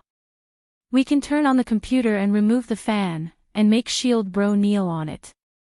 Yushu waved her fist. Are you trying to burn him to death? Mengyao was speechless. The CPU would burn to death without a fan. Chapter 361. Chapter 361, Lin Yi's birthday gift. Oh, it's nothing. We were talking about burning a cockroach to death. Yushu still wanted to hear how Lin Yi had taught Jiang Wen and Taizao a lesson. She wouldn't dare offend Lin Yi. She changed her words immediately. What a bastard. All you've got is your mouth. Kneel to the CPU. Who knows who'll be kneeling in the future. Meng Yao glared at Yushu angrily when she saw how Yushu was denying everything without any sense of loyalty. Hee hee. Yushu pretended like she didn't hear anything as she stood up from the sofa with a giggle. She ran over to Lin Yi. Shield bro, how did you teach Jiang Wen and Taizao a lesson? Tell me. Meng Yao was annoyed at Yushu's actions, but she couldn't help but widen her eyes at Lin Yi's question. She looked at Lin Yi with widened eyes. See for yourselves. Lin Yi said as he handed the phone to Yushu. When Jiang Wen was recording with his phone, Lin Yi turned on his phone as well. It was just that he kept the phone in his pocket at the beginning, so he could only hear their voices, not see the images. Bro Lin, come quick. I've already told the manager to get us some hot girls. Alright. Now that we're full, we can play with some girls. Lin Yi's phone sounded, and Meng Yao heard everything clearly. She couldn't help but glare at Lin Yi. Shoo, look, I told you this guy wasn't being honest. Looks like we'll have to show this recording to Tang Yin tomorrow, let her see what kind of person Lin Yi is. Yushu looked at Lin Yi, confused. Shield bro, are you that kind of person? Aw. We'll know if we keep watching. Lin Yi shrugged, not explaining. Yushu and Meng Yao continued listening to Lin Yi's phone, and Meng Yao frowned again when Lin Yi asked for snow and flour. Lin Yi, what else do you know about snow and flour? Lin Yi didn't say anything, gesturing for her to keep watching. Meng Yao thought that Lin Yi was feeling guilty when he didn't reply. She humphed and went back to looking at the phone. Meng Yao heard Jiang Wen and Taizao asking for the girls, and Lin Yi's cowardice. Meng Yao knew that Lin Yi was starting to pull something. He was a fearless man, why would he be afraid of trouble? Meng Yao and Yushu understood Lin Yi's plan the moment they heard him smash a bottle into the room. The people in that room weren't easy to deal with. Lin Yi was using someone else's hand to deal with Jiang Wen and Taizao. As expected, the people in the room were pissed off, and started kicking and punching Jiang Wen and Taizao. They could see the video now, taken by Lin Yi, haha. Shield bro, you're amazing. You killed people without a trace. Yushu looked at the video of Jiang Wen and Taizao getting beaten up, quite pleased. These two really shot themselves in the foot, trying to find a girl for you, but they got beaten up instead. Tricks like this can only fool these two idiots. Meng Yao humphed, not giving Lin Yi any compliments. Who was the one who suspected Lin Yi just now? I can't take it anymore, I'm dying of laughter. These two are really stupid. Yushu couldn't stop laughing. Shield bro, give me a copy later, I'll watch it again when I'm free. Alright. Lin Yi nodded. After returning to his room, he received a call from Kong Xiaobo. The guy was worried about his second grandpa's birthday present this weekend. Boss, what do you think I should give him? I'm bringing fun and you with me this time, after all, and it'd be embarrassing if I gave him something too cheap. Your second grandpa, Dr. Kong, doesn't really need anything. His family won't be interested in anything you give him. Lin Yi smiled. It depends on their attitude towards your family. According to what you said, the relationship between your two families only looks like it's okay on the surface, but if it's not, they'll think that you're poor if the gifts you give them are too cheap, and if the gifts you give them are too expensive, they'll think that you're trying to act rich. Man, you're right. Kong Xiaobo listened to Lin Yi's words and nodded. If it were Kong Mingming, my second grandpa would have laughed for half a day even if he gave me a calligraphy he wrote. He's his grandson after all, and alright, Xiaobo, since you're calling me boss, I'll take care of this for you. I'll prepare a special gift for him, but it's up to him whether he believes it or not, Lin Yi said after some hesitation. Oh. Boss, do you have something good? Kong Xiaobo listened to Lin Yi's words and was overjoyed. Boss, do you have a gift that can make us proud? Yes, I'm preparing something for you, but I'm afraid they won't believe it, Lin Yi said. It's fine if they don't believe me, it doesn't matter, as long as the thought is there. Kong Xiaobo nodded. Boss, no matter what, I believe you. After hanging up, Lin Yi's lips curved into a smile. Dr. Kong. When his miracle Dr. Guan brand gets bigger in the future, there's no guarantee that they won't become enemies. In order to prevent him from having unrealistic thoughts, he'll use this birthday banquet to suppress him. After Lin Yi performed acupuncture on Jinhu last time, he had an idea, to make a bone cleansing pill. Of course, it wasn't a real bone cleansing pill. A real bone cleansing pill required a large amount of expensive herbs. Not only was the cost frighteningly high, but the production of those herbs also meant that this pill couldn't be mass-produced. This was a pill that old Lin had given to Lin Yi to train his body when he was young. It could expel impurities from the body and cleanse the bones and marrow. But naturally, Lin Yi wouldn't take something like this out. What he wanted to make was just a substitute. It could only expel the impurities and toxins from the body that hadn't been cleansed by metabolism. It couldn't truly change the body's constitution. But even so, it could extend one's lifespan by a few years or even 10 years. Of course, that was under the condition that there weren't any major problems with the body. This thing wasn't an elixir of immortality, it was just a detoxification drug. Even if it was eaten, it wouldn't cure the illness. Lin Yi's acupuncture on Jinhu had already achieved a similar effect. This could be replaced by traditional Chinese medicine.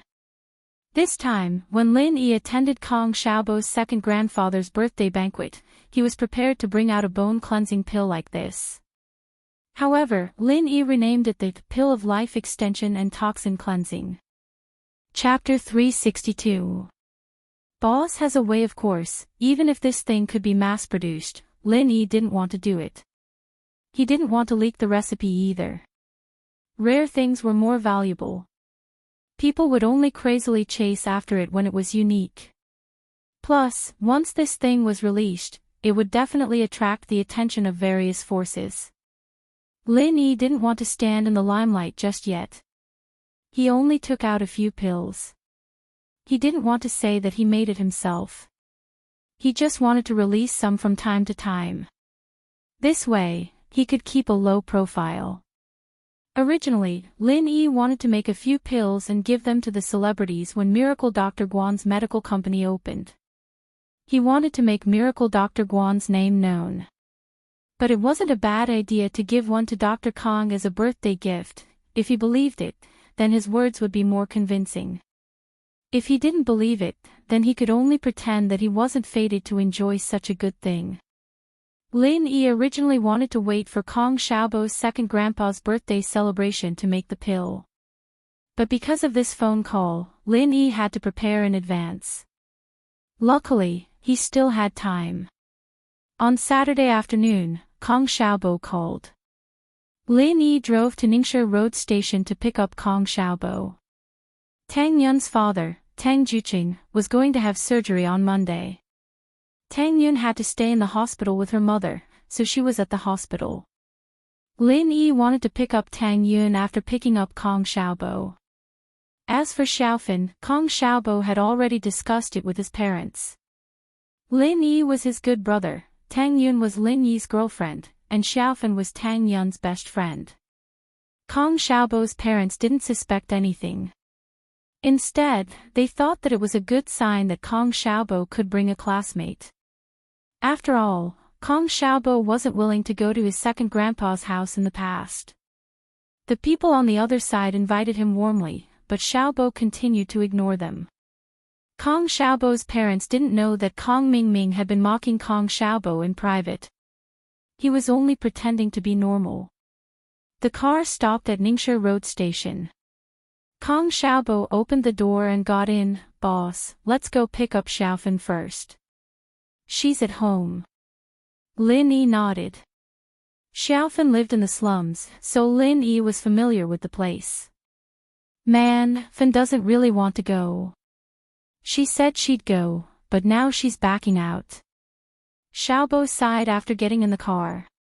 "I tried to talk her out of it, and she agreed reluctantly. Who knows if she'll regret it later. That's normal. After all, going to see Kong Xiaoming is an eternal pain in her heart. Although she was mentally prepared for it, it's understandable that she would retreat when it comes to it." Lin Yi said, "After all, Kong Mingming hurt her. Although you want to completely forget Kong Mingming in this way, you have to consider Xiaofan's opinion. I understand, too. That's why I'll always be by her side. I won't let Kong Mingming bully her." Kong Xiaobo clenched his fist. "I'll protect her from harm." "I believe you." Lin Yi nodded, but even if Kong Xiaobo didn't say it, he would still accompany Kong Xiaobo and not let anyone bully him and Xiaofan. Lin Yi parked the car in front of Xiaofan's house. Kong Xiaobo went upstairs to pick Xiaofan up. Lin Yi sat in the car and called Tang Yun. "Hello." The call was picked up very quickly, and Tang Yun's voice came from the other side. "Lin Yi, are you here? My dad is asleep. I can't speak loudly." "Not yet.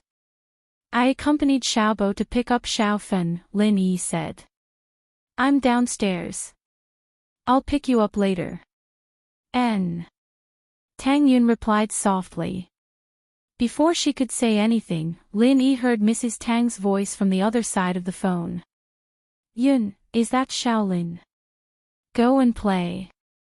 I don't need you here. Your dad hasn't undergone surgery yet. He doesn't need you to take care of him." Then, it was Tang Yun's embarrassed and helpless voice.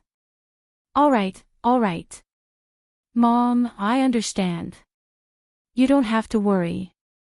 I'll leave in a while, okay, haha." Lin Yi chuckled before hanging up. Kong Xiaobo supported Xiaofan as they limped down. Xiaofan had a limp. It was obvious when she walked. She usually sat in a wheelchair at home. However, it wasn't suitable for her to sit in a wheelchair today. "I said I'd carry you down, but you didn't agree. Look, you almost fell." Kong Xiaobo saw Xiaofan stumble and almost fall at the door. He subconsciously helped her up. Xiaofan's outfit today was very fashionable and pure. She wore a candy t-shirt and a pair of jeans. Her hair was meticulously styled. She even had light makeup on her face. After her recuperation in the hospital, she looked completely different from her sickly appearance. She also wore a pair of exquisite sunglasses. She gave off a youthful and beautiful vibe. It was similar to Tang Yun's style. No wonder they were best friends. One could imagine that Xiaofan had many pursuers in the past. She wasn't inferior to Tang Yun. However, fate was unfair. It made her drop out of school and stay at home. If it wasn't for Kong Xiaobo, it would be hard for Xiaofan to walk out of her house. Although Xiaofan's heart wasn't completely open, she was much more cheerful than before. If it wasn't for her leg, Xiaofan would be even more radiant. "Xiaofan is very beautiful today." Lin Yi comforted her. A girl like Fan was extremely lacking in confidence right now, and he needed to keep encouraging her. "Is that so?" Xiaofan lowered her head in surprise. "I was afraid that Xiaobo would feel embarrassed. How could that be? It's very honorable for me to bring you out." Kong Xiaobo said. "How could it be embarrassing to have such a beautiful companion? But my leg." Xiaofan knew that Kong Xiaobo was comforting her. At least to his parents, he didn't dare to tell the truth. "Don't worry. Boss said he will cure you. He has a way." Kong Xiaobo said and gave Lin Yi a look. Isn't that right, boss? Kong Xiaobo wanted Lin Yi to comfort Xiaofan. Even if he couldn't cure Xiaofan's leg now, he hoped that Lin Yi could give her confidence. After all, Xiaofan knew that Lin Yi knew medical skills. Xiaobo, you don't have to comfort me. The doctors in the hospital said that there's no hope. Xiaofan sighed. Chapter 363. Keep the good stuff for yourself. Lin Yi's answer was very standard, and he didn't tell Fan that he could definitely cure it, only saying that it was possible. But the more it was like that, the happier Fan was. If Lin Yi said that he could cure it, then Fan would have suspected that he was just comforting her. But Lin Yi's words increased her confidence. Lin Yi, can you really cure my leg? Fan was surprised and happy. Even Kong Xiaobo looked at Lin Yi with anticipation. Yes, but don't worry. Lin Yi smiled. That's not a problem. Lin Yi's house had a couple of nerve-stimulating drugs, concocted by old Lin in order to stimulate his body's potential. Lin Yi didn't need those drugs anymore after learning the art of dragon mastery, so he put them aside. Since Lin Yi couldn't use it himself, he didn't put much effort into researching the medicine that stimulated the body's potential. Even if he didn't go back to his house to get the medicine, he could just look it up or call Old Man Lin and ask for the formula. Yes, yes. Fan nodded excitedly. She wanted to walk like a normal person even in her dreams, and now that Lin Yi had given her hope, she was in high spirits. Kong Xiaobo was very happy about Fan's change. He told her about the interesting things in school along the way, including how Lin Yi slapped Zhou Ruoming and kicked Zhong Pingliang. Yun is so lucky to find your boss. He's a good person and treats her well. Fan was happy that she found Lin Yi. After all, Lin Yi was many times stronger than Kong Mingming. Isn't Xiaobo nice to you too? Lin Yi joked. Yeah, I'm boss's follower. Naturally, I've inherited boss's good traditions. Kong Xiaobo said confidently. Hee hee. Xiaofan was amused. Inherited. He didn't give birth to you. Lin Yi picked up Tang Yun downstairs of the First People's Hospital. Tang Yun couldn't believe her eyes when she saw Xiaofan in the car. Fun. You're so pretty. Tang Yun rubbed her eyes. She was used to Fan's sickly look after so many years. She didn't think that Fan would still look so pretty after dressing up. Don't joke with me, Yun. How am I as beautiful as you? Although Xiaofan said that, she was still very happy in her heart. She couldn't compare to Tang Yun, who was already very beautiful without makeup, but compared to others, Xiaofan was still very superior. Women dress up for the man they like, that's true. Are you dressing up for Kong Xiaobo?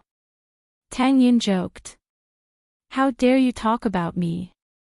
Yin, why aren't you wearing your school uniform today? Your dress is so pretty, I've never seen you wear it before. Xiaofan pulled the topic back to Tang Yun. Tang Yun blushed. The dress she was wearing was bought by Lin Yi in the night market. She threw it in the closet because she was angry at Lin Yi. Now that her relationship with Lin Yi had improved, Tang Yun naturally found it and put it on. I gave it to her, Lin Yi smiled. Oh. Kong Xiaobo and Xiaofan nodded. How? She gave you 50 kuai. Tang Yun glared at Lin Yi. Since you said that you gave it to her, when are you going to return it to me? Ha! Lin Yi knew that Tang Yun was just joking. She wouldn't really ask for money. Right, boss, where's the present you prepared? Kong Xiaobo suddenly remembered something important. Here, Lin Yi took out an antique box from his pocket and passed it to Kong Xiaobo. Oh. What's this? It looks pretty high-end. Kong Xiaobo took the box and opened it. Boss, what's this black pill? Pill of Life Extension and Toxin Cleansing, Lin Yi said, a name he just came up with. Pill of Life Extension and Toxin Cleansing. Kong Xiaobo repeated the name in shock. How come I've never heard of this before? A miracle doctor gave it to me. There's not a lot of it. Lin Yi said. After taking this pill, it can quickly expel the impurities and toxins in your body. It can extend your lifespan by 5 to 10 years. Damn. Such a good thing. It can't be, boss. Why would you give it to him? Kong Xiaobo's words made Tang Yun and Xiaofan speechless. Isn't he your second grandpa? Lin Yi was also speechless. That's true. But he hasn't been good to my family for the past few years. I might as well give it to Xiaofan. Kong Xiaobo wanted to say that he ate it, but he remembered Xiaofan and said it. Xiaofan was touched, but she still said, we're young. We don't need to eat this, right? Xiaofan is right. Lin Yi nodded. You're young. Even if you expel the toxins, you won't be able to expel much. It's especially effective for the elderly. So that's the case. Kong Xiaobo came to a realization. But it's a waste to give it to him. I might as well keep it for myself. I still have more when you need it. I'll keep it for you. Lin Yi smiled. You should give it to your second grandpa. Okay. Kong Xiaobo looked at the pill with a pained expression. Boss, you're not lying to me, right? Is this thing really that magical? It's not magical. It's based on science. The more toxins there are in the body, the more harmful it is to the body. Especially for the elderly. If you don't pay attention when you're young, the toxins will accumulate in your body. Lin Yi explained. This thing is used to expel toxins from the body. It doesn't have any other functions. I see. Kong Xiaobo nodded. Okay, I'll give it to him since he's my second grandpa. Lin Yi drove to the provincial capital, Donghai City. Donghai City was the provincial capital. It wasn't far from Songshan City, but it wasn't too close either. It was about a 3-hour drive. Lin Yi's shabby van couldn't drive very fast. If other cars drove for more than 3 hours, Lin Yi had to drive for more than 4 hours. It couldn't be helped. The van's speed couldn't be picked up, and it would easily fall apart. When the four of them arrived at the provincial capital, Donghai City, it was already 6:00 at night. Where are we going? Lin Yi had no sense of direction after getting off the highway. He knew nothing about the provincial capital, Donghai City. Chapter 364. Chapter 364. Master's old friend Kong Xiaobo's parents left in the morning. Kong Xiaobo said that he would come with his classmate's car, so his parents didn't wait for him. The call went through, and it was Kong Xiaobo's father who picked up. Xiaobo, you've arrived. Yeah, we just got off the highway, we're at the entrance of Donghai City. Kong Xiaobo said, Dad, where are you staying? I'll go look for you. I'm staying at Moon on the Sea Hotel, sigh. Kong Fu sighed and didn't say anything for a long time. Dad, what's wrong? Kong Xiaobo paused, he felt like his father had something he couldn't say. Dad, where are you? I'm staying at the hotel your second grandpa arranged for me. Kong Fu said, but... Xiaobo, bring your classmates to another hotel, one that's more luxurious, don't neglect them, ah? Kong Xiaobo froze. Dad, why are we staying outside? Didn't second grandpa book the whole hotel already? Sigh, your second grandpa's family only reserved one room for us three. Kong Fu said, they can't let you come back to stay by yourself, can they? Didn't you tell them that I'm bringing classmates? Kong Xiaobo panicked. I did, but your second uncle said that he was too busy and forgot. Kong Fu sighed, whether he really forgot or not, I don't want to pursue it. But your second uncle's words are too infuriating. He said that your classmates can just find a hotel that's 30 to 20 yuan and he'll pay for it. Look, what are you talking about? Moon on the Sea, isn't that the hotel we went to last time? Didn't he book the whole resort? Why aren't there any empty rooms? Kong Xiaobo felt like he had lost face. Lin Yi, Tang Yun, and Xiao Fan heard his father's conversation clearly.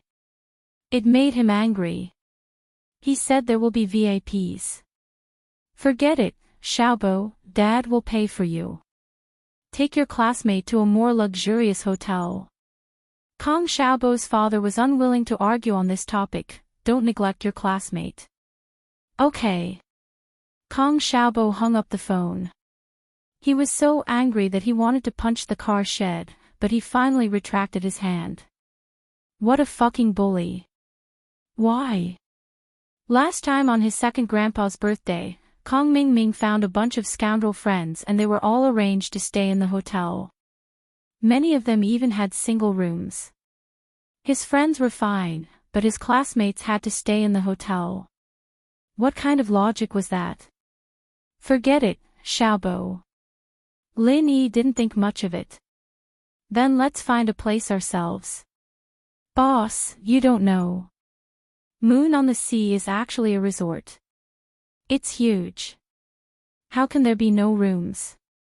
Kong Xiaobo said hatefully. I think they are looking down on us. Ah. Moon on the Sea. Lin Yi was slightly stunned. Is that the name? Why? Boss, you know this hotel too. Kong Mingming looked at Lin Yi's stunned expression and asked curiously. Wait, let me make a call. Lin Yi hesitated for a moment before opening the door and getting out of the car. Although Lin Yi didn't want to use his previous connections, this was his last mission. After the mission, he wanted to live an ordinary life. Even if he had to be the Missy's follower for the rest of his life, he would accept it. This was because this kind of life without bullets and blood on the edge was too nostalgic. However, this time, because of Kong Xiaobo, the only brother he knew after integrating into his ordinary life, Lin Yi decided to make an exception for him. Lin Yi walked to a position a little further away from the van and dialed a number. After the phone call went through, it was quickly picked up on the other side. There was a pleasant female voice. Eagle. How did you guess it was me? Lin Yi was slightly stunned.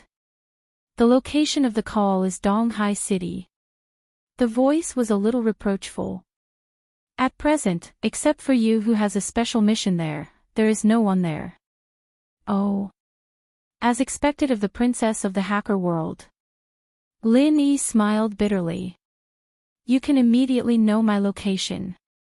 Even if I don't know your location, I can still deduce that your phone number belongs to Songshan. Princess snorted lightly. Locating your location is just a confirmation. Fine, I admit I'm not good at computers. Lin Yi surrendered. I have something to ask you. Is the Moon on the Sea hotel in Donghai operated by our people? I think I saw it on a PDA before. Where's your PDA? Princess didn't answer, but asked in return. My old man took it to play games. Lin Yi sweated. And he said this mission is not dangerous, so he doesn't need that thing. Play games. Princess was obviously speechless, but she didn't have the right to criticize old Lin. She could only pretend not to hear. It's operated by our people. Okay, give me the contact number of the person in charge, Lin Yi said. His contact number is... The princess gave him the contact number. Okay, then I'll hang up first. Lin Yi noted down the contact number. Don't you have anything else to say to me? Princess asked in return. What else? Lin Yi was stunned. Goodbye. Before Lin Yi could say anything else, the call was already hung up. Looking at the phone being hung up, Lin Yi smiled helplessly. This girl, what's wrong with her again? What Lin Yi didn't expect was that the owner of the Moon on the Sea Hotel in Donghai was not only one of his people, but also an old friend of his master. Although they hadn't met before, he had heard his master mention this person more than once. Lin Yi followed the contact number provided by Princess and dialed his number. "Hello, who are you looking for?" After the call was connected, a deep male voice came from the other side. "Uncle Tian." Lin Yi asked tentatively. "You are?" The man who was addressed as Uncle Tian was not sure who this person was. "I am Lin Yi said his name. On the other side of the phone, Uncle Tian was stunned. He fell silent, as if digesting the name. After a while, he asked tentatively, "Boss last disciple?" "That's me," Lin Yi said. "Please tell me your code name and password in the organization." Uncle Tian was obviously a cautious person. "Eagle, password is..." Lin Yi said a code that was a combination of numbers in English. Chapter 365. Know all kinds of people, why would I need anything? Lin Yi's identity was special, but Uncle Tian was his elder, an old friend of his Shifu. Lin Yi wouldn't put on airs. "Uncle Tian, I need your help with something." "Just say it." Uncle Tian was a little angry. "Your boss's disciple. Your words are the same as boss's. It's like this. I'm going to his second grandpa's birthday party with my classmate, but we don't have any rooms left.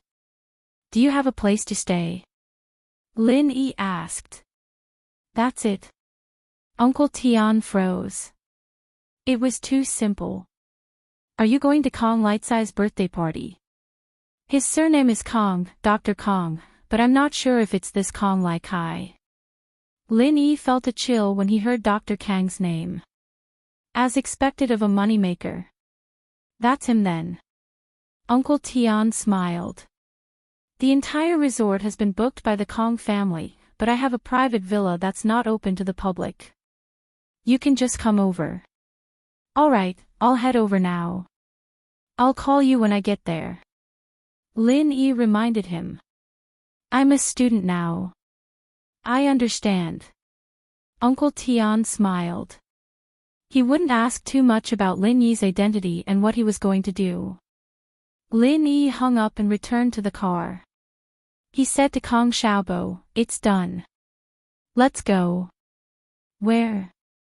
Kong Xiaobo was surprised. "To the Moon on the Sea resort." Lin Yi said as he started the car. "There's no room in the resort." "Boss, you found someone." Kong Xiaobo was excited. "We can stay at the Moon on the Sea resort too." "Yeah." Lin Yi nodded. "The owner of the hotel is an elder of mine." "Damn, boss, you're amazing." Kong Xiaobo was full of admiration. His eyes were blazing with passion. He could finally hold his head high and let off some steam. Didn't her second uncle not allow her to stay here? And he stayed there. It doesn't matter if he doesn't have a room. I don't need to prepare a room for him.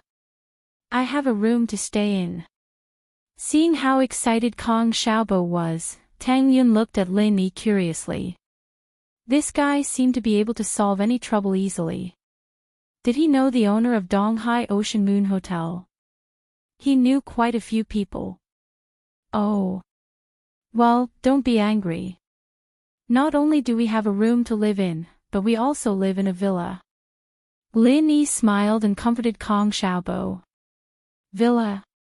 It can't be. Kong Xiaobo's eyes widened. I heard that Bright Moon over the sea has a total of 30 independent villas. Only 20 of them are open to the public, and 10 of them are for private use. That's right, boss, you know their boss. Naturally, you have a villa for private use. Although Lin Yi didn't know where Bright Moon over the Sea Hotel was, he removed the GPS from Yushu's Beetle and installed it in his car before he left. It was a very famous hotel. Lin Yi searched for it on the GPS and found a clear route to the hotel. Kong Xiaobo's second uncle, Kong Mingming's father, was standing at the entrance of Bright Moon over the Sea Resort with Kong Mingming, welcoming the guests. As for Kong Xiaobo's uncle, he was the CEO of Dr. Kang's medical group.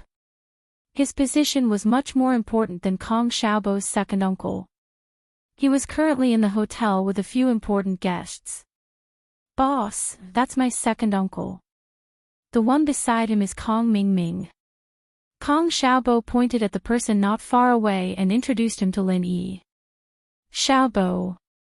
Xiaofan faintly saw the figure of that person and closed her eyes in fear. This was the person that she had yearned for day and night, but at this moment, Xiaofan couldn't tell what kind of feeling she had for this person. Longing, hate, or fear. Kong Xiaobo grabbed Fan's hand tightly and comforted her. "It's okay. It's okay, boss and I are here, no one will bully you. I'm still a little scared." Fan was a little nervous as she held on to Kong Xiaobo's hand tightly, not daring to let go. "It's okay. If you're not ready, just lie down and close your eyes, it'll be fine." Kong Xiaobo comforted. "Okay." Fan nodded and followed Kong Xiaobo's instructions, closing her eyes and lying down. Beep beep, Lin Yi pressed the horn twice in front of the railing of the resort's driveway. Kong Mingming took a glance at Lin Yi's car and walked over impatiently. He complained to the security guard beside him, "Can't your hotel's delivery car go through the back door? How many times have I told you? If you go through the front door, wouldn't it affect the guest's mood?" "Yes, second young Master Kong." The security guard apologized carefully, but when he looked at the license plate of Lin Yi's van, he was a little puzzled. "I don't know this car. Is he a delivery car for the hotel?" "Delivery car, go through the back door." Kong Mingming ran over impatiently and shouted at Lin Yi while waving his hand. "I'm not a delivery car, I'm here to stay." Lin Yi was a little speechless. This was the second time he was mistaken as a delivery car. "Stay. This place has been booked by my family. There are no more rooms. You should go somewhere else." After Kong Mingming finished, he ignored Lin Yi and walked back. Why would a stranger waste his breath on him? Kong Mingming didn't have the time for that. Kong Xiaobo frowned, but he opened the car door and got out. "Xiao Ming, it's me and my classmates. We're here to celebrate second grandpa's birthday." "Oh." Kong Mingming saw Kong Xiaobo get out of the car, and he was obviously stunned. Didn't he ask his father to tell Kong Xiaobo not to come and stay outside? Kong Mingming didn't have a good impression of Kong Xiaobo. At his grandpa's birthday party, Kong Xiaobo didn't give him any face at all. He was cold to his big brother, which made Kong Ming feel very embarrassed. Which of his relatives did not fawn over him with the utmost respect? "Why are you, Kong Xiaobo, so arrogant? Although you're also a member of the Kong family, you're not from my bloodline. What's there to be arrogant about?" "Alright, since you're so arrogant, then just you wait." When Kong Mingming heard that Kong Xiaobo invited his classmates to his grandpa's birthday party, he subconsciously thought that Kong Xiaobo wanted to show off his family's power to his classmates. His second grandpa was the famous Dr. Kong. However, since Kong Ming already had a grudge against Kong Xiaobo, how could he let him have his way? "Since you want to show off, I'll make you lose face." Therefore, he purposely asked his father to tell Kong Xiaobo's father that there was no more room in the resort. He asked Kong Xiaobo to find a hotel to stay with his classmates and then reimburse him. Chapter 366. Tit for tat. Kong Mingming looked at his father, who was puzzled as well. Kong Xiaobo's father had informed Kong Xiaobo's father, so why didn't he inform Kong Xiaobo? "Xiaobo, didn't your dad tell you? The resort is full, and we didn't arrange a room for you and your classmates." Kong Mingming feigned innocence. "How about this, why don't you and your classmates stay at the hotel next door? There's a small hotel there, it's only 30 to 40 kuai a night. I'll reimburse you tomorrow." Oh, Xiaoming, you don't have to worry about that. We've already booked a room here. Kong Xiaobo said faintly. We don't need you to arrange it. What? Kong Mingming blinked. You booked a room here. Impossible. I've booked all the rooms that are open to the public. Who are you trying to fool? Why would I lie to you? Kong Xiaobo shrugged, feeling good watching Kong Mingming go crazy. Xiaobo, I know you don't want to lose face in front of your classmates, and I understand how you feel. Kong Mingming's words were sincere, but he purposely raised his voice so that Lin Yi and the others could hear him. But you have to know that most of the guests for my grandpa's birthday are dignitaries. They can't even fit in the rooms, so why would there be rooms for your classmates? Plus, you're not grandpa's blood-related grandson, so there's no way they'll take care of you when arranging rooms. That's none of your concern. Kong Xiaobo wasn't angry at all. You've booked the rooms that are open to the public, but don't you have rooms that aren't open to the public as well? We've booked rooms that aren't open to the public. After that, Kong Xiaobo stopped talking to Kong Mingming. He opened the railing in front of the car and got in. You. Xiaoming was pissed off. Perhaps it was because Xiaobo knew the staff here, or maybe he'd arranged a staff rest room for them. Still, he wasn't satisfied with letting him in just like that. Forget it, illuminate. Kong Mingming's father waved his hand. Although he also looked down on his nephew's family, as an elder, he couldn't do too much. What the hell is this? Do you think you're some big shot now? Kong Mingming watched as Lin Yi's old car drove into the resort. He couldn't help but curse. Isn't it embarrassing to drive a lousy car? Alright, illuminate, your grandfather still cares about his face. Don't be too rude in front of outsiders. Anyway, he's a relative who doesn't interact with you all year round. If he wants to show off, then let him. He won't get any practical benefits anyway. Kong Mingming's father, Kong Tsuepu, shook his head and smiled as he welcomed an Audi that was about to drive into the resort. CEO Wang, you're here too. After Lin Yi entered the resort, he contacted Uncle Tian.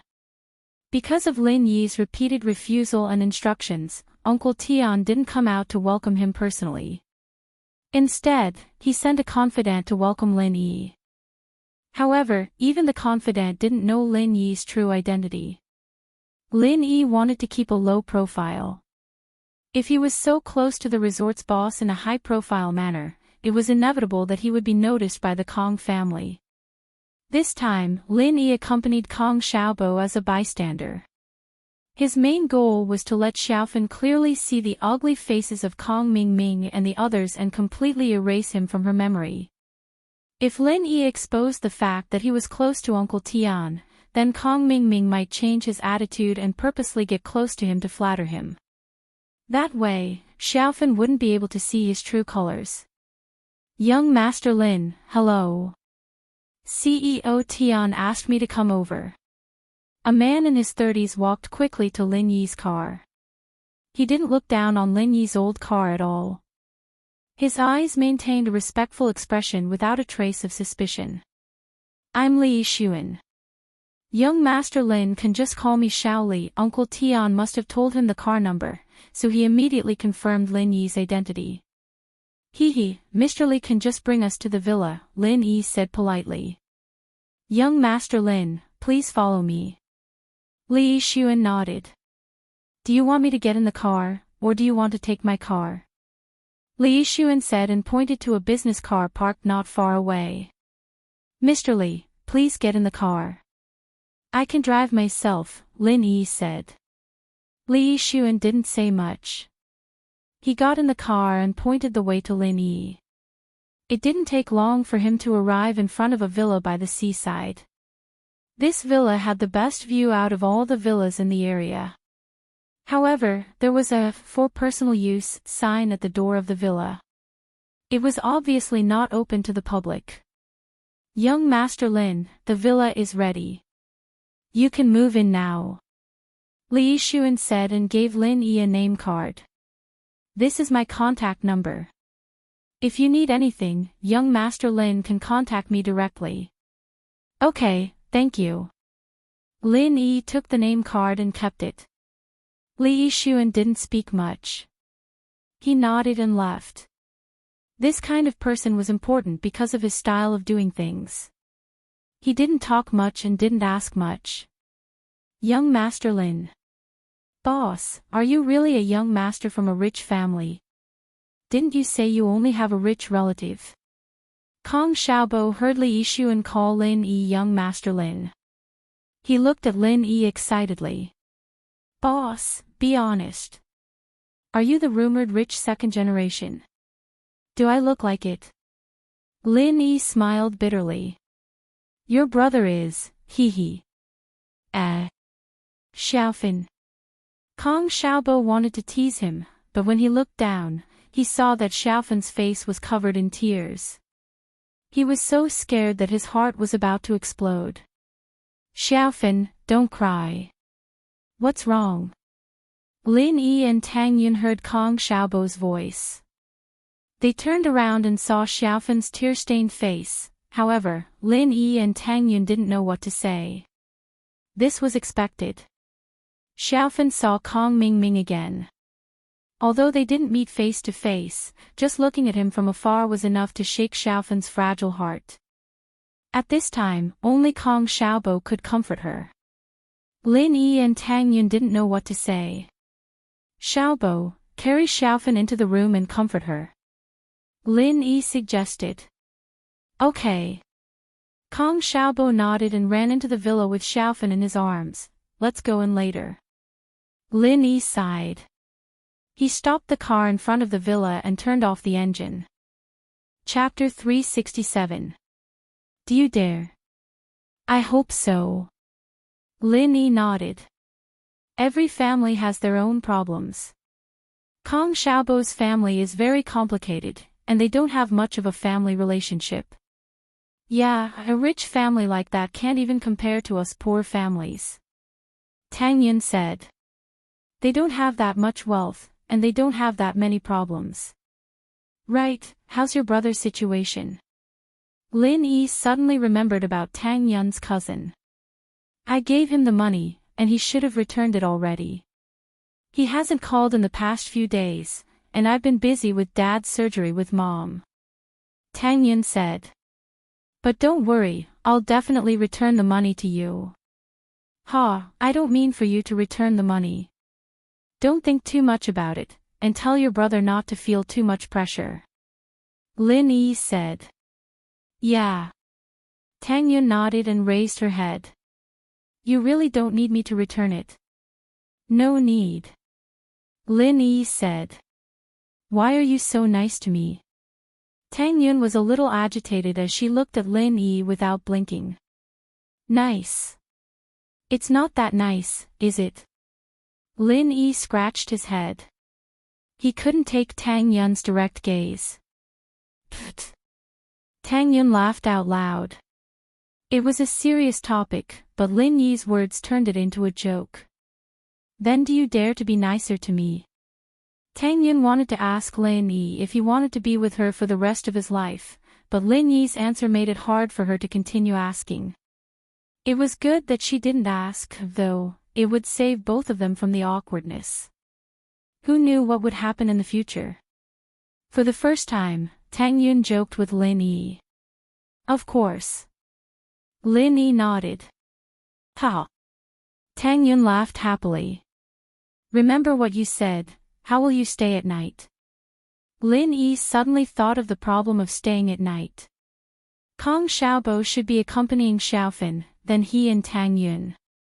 Lin Yi couldn't help but get excited. Could he share a room with Tang Yun? Of course it's me and Xiaofan living together. How could Tang Yun not know what Lin Yi was thinking? She snorted and said, Don't think about those messy things. Before marriage, it's impossible, ugh. Lin Yi sweated. Did Tang Yun see through his thoughts just like that? However, Tang Yun thought that marriage was a bit too much, at least there were many couples living together before marriage. She was afraid that Lin Yi would be disappointed, so she added, "At least before you bring me to see your parents, it's impossible. I'm actually an orphan." Lin Yi sighed self-deprecatingly. "Aw." Tang Yun widened her eyes and looked at Lin Yi in disbelief. You're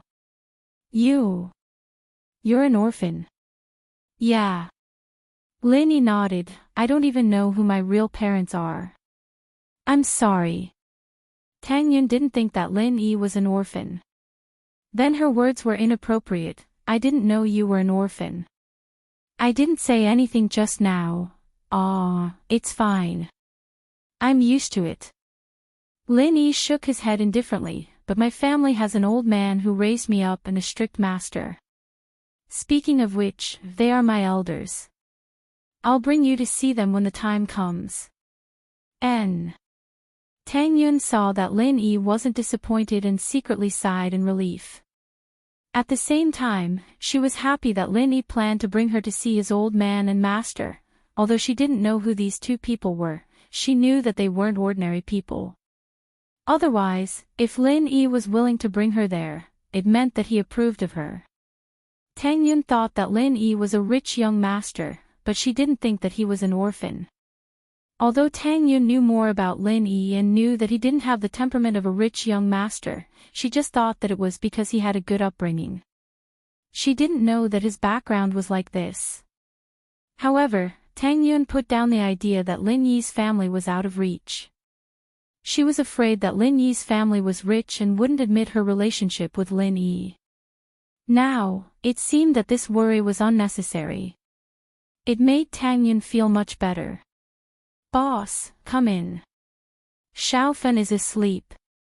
Tang Yun was thinking about Lin Yi's background when Kong Xiaobo ran out and shouted at the car. Tang Yun frowned slightly. She was getting along well with Lin Yi, but it was ruined by Kong Xiaobo. She got out of the car and glared at Kong Xiaobo. "Aren't you afraid of waking Xiaofen up by shouting so loudly?" "Aw. Kong Xiaobo didn't dare to talk back after being scolded by Tang Yun. He could only explain weakly, "This villa is soundproof." "Humph." Tang Yun snorted and ignored Kong Xiaobo. She walked in front of him and stepped on his foot. Then, she walked into the villa. Kong Xiaobo didn't know what happened to Tang Yun.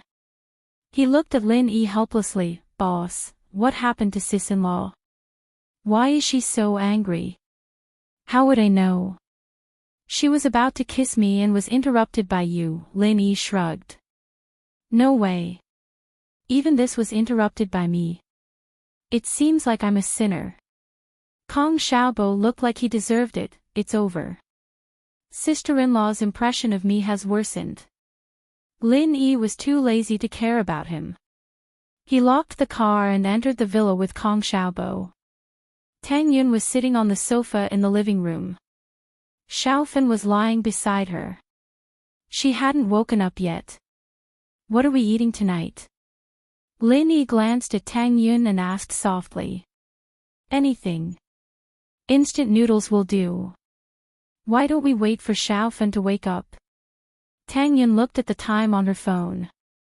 Although it was time for dinner, it wasn't appropriate for her to eat since Xiaofen was asleep. Xiaofen didn't wake up until 8:00 at night. The fear in her heart had dissipated, and her spirit had recovered a lot. Hearing that everyone was waiting for her without eating, Xiaofen was very touched. She said embarrassedly, "I'm sorry, I made everyone worry. Xiaofen, we are actually here to accompany you. You don't have to worry about us." Tang Yun waved her hand. "We are the happiest that you can walk out of the shadow." "Yeah, Xiaofen, are you hungry? Boss has been waiting for you." Kong Xiaobo also asked. I'm fine with eating anything." Xiaofen shook her head. "Let's eat whatever there is. It's already so late, there shouldn't be anything to eat, right?" Chapter 368. The troublemaker is here. As for tomorrow's birthday banquet, it was an important occasion. Kong Mingming wouldn't be so rude as to make fun of Xiaofen. Although he and Kong Xiaobo were from different branches, they were still part of the Kong family in front of outsiders. If Kong Mingming were to attack Kong Xiaobo, then he would only be a laughing stock. So tomorrow was the best time to bring Xiaofan out and let her and Kong Mingming end things. After Kong Xiaobo gave the gift, they would leave quickly. There's instant noodles here. Let's eat first. Lin Yi opened the glass cabinet and took out the instant food. There were instant noodles, instant rice, ham sausages, and other instant food. These people weren't picky people. It didn't matter what they ate as long as there was food to fill their stomachs. After eating the instant noodles, everyone went to rest. Tang Yun supported Xiaofan to a room upstairs, not giving Lin Yi and Kong Xiaobo any chance. Lin Yi, on the other hand, didn't really care. He and Tang Yun weren't really in a relationship, and they didn't express anything. They were just getting closer to each other. They hadn't even kissed yet, so how could they live together? Kong Xiaobo, on the other hand, was slightly disappointed. How sad, I wanted to get closer to Xiaofan, but I don't have the chance anymore. There will be chances in the future. Lin Yi patted Kong Xiaobo's shoulder. Xiaofan's not in a good mood today. Even if you want to do something else, she probably won't be in the mood. Why don't you wait for Kong Mingming's matter to be resolved? Once it's over, Xiaofan will be able to open up her heart. Boss, you're right. I was too anxious. Kong Xiaobo sweated. I'll listen to you. Ha! Lin Yi laughed. Let's go, we're going to rest. With that, Lin Yi found a room downstairs and was about to enter when Kong Xiaobo followed. Boss, wait for me. Why are you following me? Lin Yi turned around and asked curiously. Heh, boss, I want to sleep with you. Xiaobo said with a chuckle. Fuck. Lin Yi felt a chill. Don't you like Xiaofan? Ugh. Boss, you misunderstood. I'm very normal. I just want to chat with you. Kong Xiaobo sweated. I'm a little worried about my parents' attitude towards Xiaofan. Lin Yi realized that the guy wasn't worried about his sexual orientation, he was worried about his parents' attitude. Let's chat then, it's nothing. Lin Yi sighed. That's up to you. Fun's a good girl, but she got tricked. I'm sure your parents will understand if you tell them the truth. Yeah, I think so too, but I don't have enough confidence. I've been thinking that I'll talk to them about this when I can make a name for myself with Xiaofan and make them look at me differently. But time waits for no man. Kong Xiaobo sighed. My parents will know about my relationship with Xiaofan tomorrow. I'm afraid they'll object. Ha, it's not impossible for you to make a career. Don't worry, I'll give you a chance soon. Lin Yi was thinking about his spokesperson. It would be a good idea to push Kong Xiaobo out, especially with the fact that Kong Xiaobo was Dr. Kang's relative. Miracle Dr. Guan would be able to make a name for himself in the market. Even patients who didn't believe in Miracle Dr. Guan's medicine would think that Kong Xiaobo also had the golden creation formula after knowing about the relationship between Kong Xiaobo and Dr. Kong. Really? Kong Xiaobo's eyes lit up when he heard Lin Yi's words. He shouted excitedly, Boss, you're too good to me. Ha, go to sleep. We need to be energetic to deal with Kong Mingming tomorrow, Lin Yi reminded him. Yes, I'll go to sleep now. Kong Xiaobo nodded and left, finding a room to sleep in. Lin Yi, Kong Xiaobo, Tang Yun, and Xiaofan left the villa at 9 a.m. the next day. They still had instant noodles for breakfast. Although Li Yixuan wanted to send some food to Lin Yi, the boss didn't tell him and Lin Yi didn't call, so Li Yixuan didn't want to disturb Lin Yi. The tit-for-tat at the entrance of the resort yesterday made Xiaoming feel like he had lost a lot of face. He was the direct descendant of Miracle Dr. Kong, and yet he couldn't deal with a side relative. This made him very angry. At night, he found a familiar waiter and asked him to find out which room Kong Xiaobo and the others were staying in.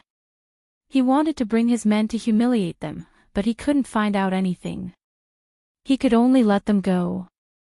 It was impossible for them not to show up today. It was his grandfather's birthday banquet.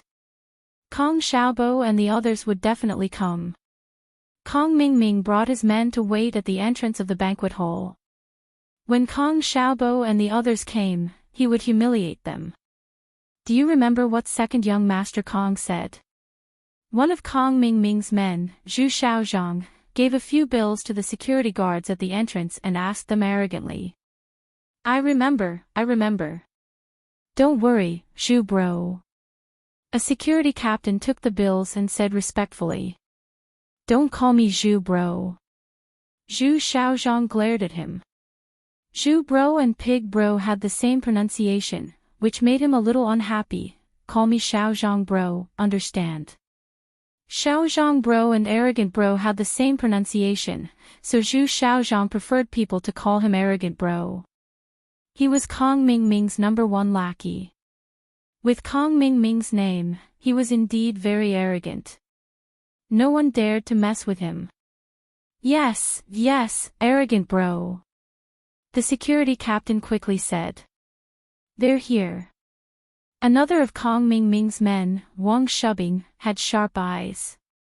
He saw Lin Yi's broken van driving towards them. He had already memorized the license plate number. Last night, he went back and forth to look for the van, but he couldn't find it. The security captain and the guards who were in charge of guarding the door nodded. The two understood and rushed towards the van, ready to make trouble. Lin Yi was in the van. He saw Kong Mingming and his men talking to each other. They must be planning something. He curled his lips. Xiaobo, Kong Mingming is standing at the door. He will definitely cause trouble later. Be careful. Chapter 369. Why did she come?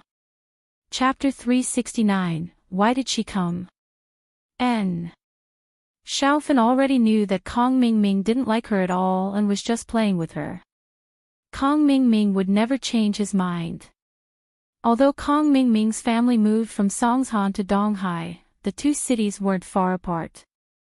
He would have come back to see Xiaofan a long time ago if he wanted to. Why would he ignore her? The reason why Xiaofan was so determined to face Kong Xiaoming again was because she wanted to let her subconscious know that Kong Xiaoming was a bad guy. He wasn't her lover at all. Lin Yi parked the car and got out, followed by Kong Xiaobo, Tang Yun, and Xiaofan. You guys, what are you here for? Security A pointed at Lin Yi and asked. We're here for the birthday banquet. Kong Xiaobo suppressed his anger and looked at the three security guards. He knew that they were sent by Kong Mingming after Lin Yi's reminder. Xiaofan grabbed onto Kong Xiaobo's hand tightly, not daring to let go. She didn't even dare to look at Kong Mingming. Birthday banquet. Where's the invitation? Take it out. Security B extended his hand and asked. I'm here for my second grandpa's birthday banquet. Why would I need an invitation? Kong Xiaobo frowned. Your second grandpa? Who's your second grandpa? I think you're all liars, aren't you? The security captain spoke up with a slanted glance. My second grandpa is Dr. Kong. Kong Xiaobo was getting impatient. Don't be instigated by others. Instigate? What are you talking about? The security captain was angered. Look at you guys, dressed like this, wearing rags that only cost tens of kwai. Who would believe that Dr. Kong is your second grandpa? And you're here for the birthday banquet.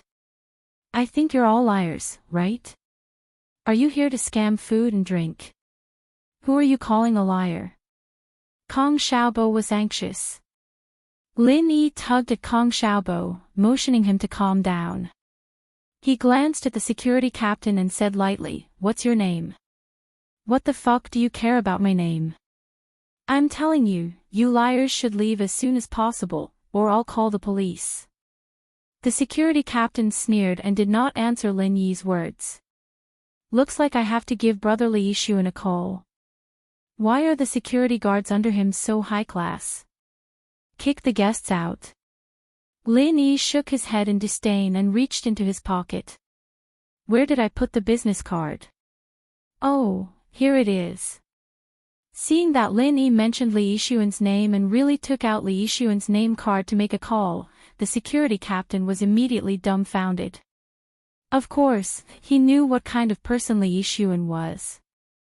He was the confidant of the big boss, President Tian. In this resort, when President Tian was not around, he was President Tian's spokesperson. Not to mention that he was just a small security captain. Even the security captain or the security manager was nothing in front of Li Yixuan.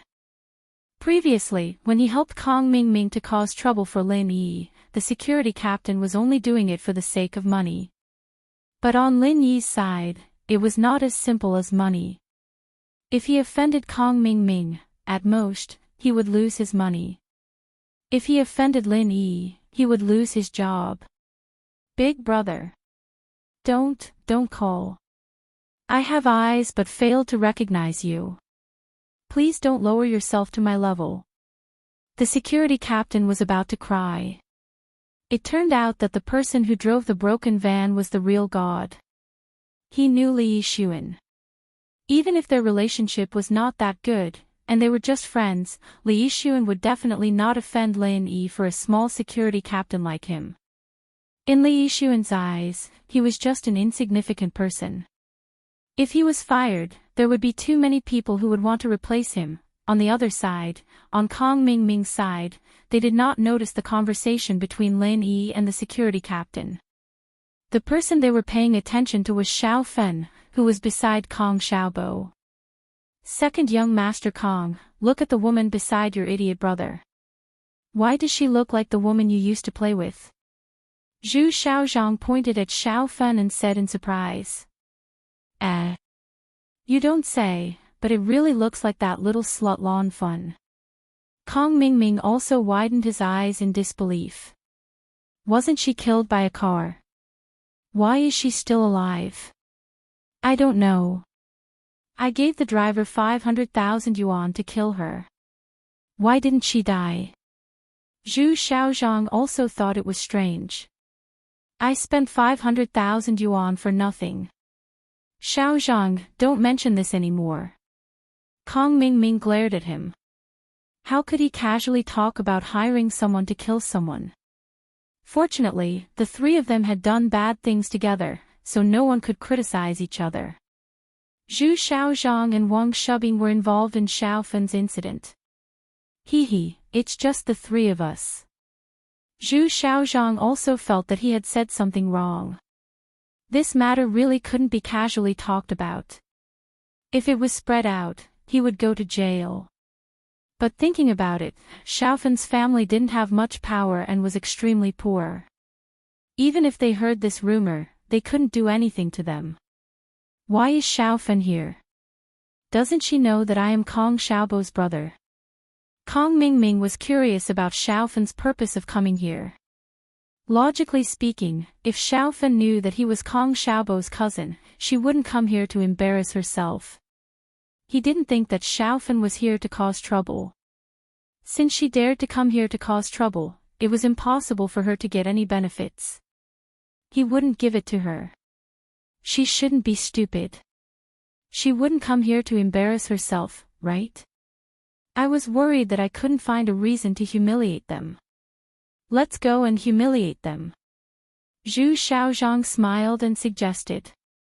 Let's go and see what this bitch wants to do. Kong Mingming also wanted to see what Xiao Fen was here for. You guys move aside first. Zhu Xiaozhang waved his hand at the security team leader, indicating that there was nothing for them to do. Zhu Xiaozhang's attention was on Xiao Fen.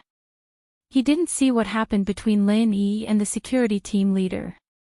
He thought that they were humiliated badly. Yes. The security team leader was thinking about how to leave, but Zhu Xiaozhang came and gave him a chance to leave.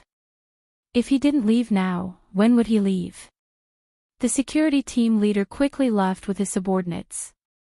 This kind of family's internal conflict wasn't something an outsider could participate in. Although it seemed that Kong Xiaobo's side was at a disadvantage, they actually knew Li Yixuan. The security team leader regretted it. If he knew this would happen, he wouldn't have gotten involved for a few hundred yuan. Chapter 370. A slap. Whether it was Kong Mingming, Zhu Xiaozhang, or Wang Shubin, they all thought that Xiaofan came here by accident, and she didn't know that Kong Mingming would show up here. The most amazing thing was that Xiaofan's boyfriend seemed to be Kong Xiaobo. Xiaofan was shaking with anger after hearing Zhu Xiaozhang's words. She held on to Kong Xiaobo's hand tightly, her eyes filled with stubborn anger. Xiaofan knew Zhu Xiaozhang. He was one of Kong Mingming's followers. Back then, when she and Kong Mingming were together, he followed behind her and called her sister-in-law, sweet and sweet. But now, he was calling her a bitch. I don't know you, who are you? Xiaofan understood Kong Mingming's feelings after hearing Zhu Xiaozhang's words. She finally gave up on Kong Mingming. If Kong Mingming had a shred of consideration for their relationship, he wouldn't have let Zhu Xiaozhang say those words. And after Zhu Xiaozhang said those words, Kong Mingming acted as if it was only natural. This meant that Kong Mingming never loved her, he was just toying with her feelings. Xiaofan was heartbroken, but she understood that he wasn't her lover. He was a demon. Xiaofan believed all the rumors she heard before. It was said that Kong Mingming changed girlfriends as fast as he changed clothes. She didn't believe it at first, but looking at his face right now, she had to believe it. Do you think that you can't admit what happened in the past just because you climbed up a high branch? Zhu Xiaozhang looked at Kong Xiaobo with a grin. Kid, did she trick you? Don't you know she's a second-hand trash? Our second young master Kong played with her until she was ruined, and you picked her up and treated her like a treasure. Yeah, Xiaobo, this woman was left behind after I played with her, how could you pick her up? If my uncle found out, wouldn't it be too embarrassing? Kong Mingming walked over with a kind look and said to Kong Xiaobo, don't be fascinated by this woman just because she looks pure. Kong Mingming, you're shameless. Xiaofan was shaking with anger as she pointed at Kong Mingming. Xiaofan never thought that Kong Mingming would be so shameless. Not only did he dump her, he even slandered her. I'm shameless. I don't think so. Kong Mingming shrugged. Some people like to be played by others. Who is to blame?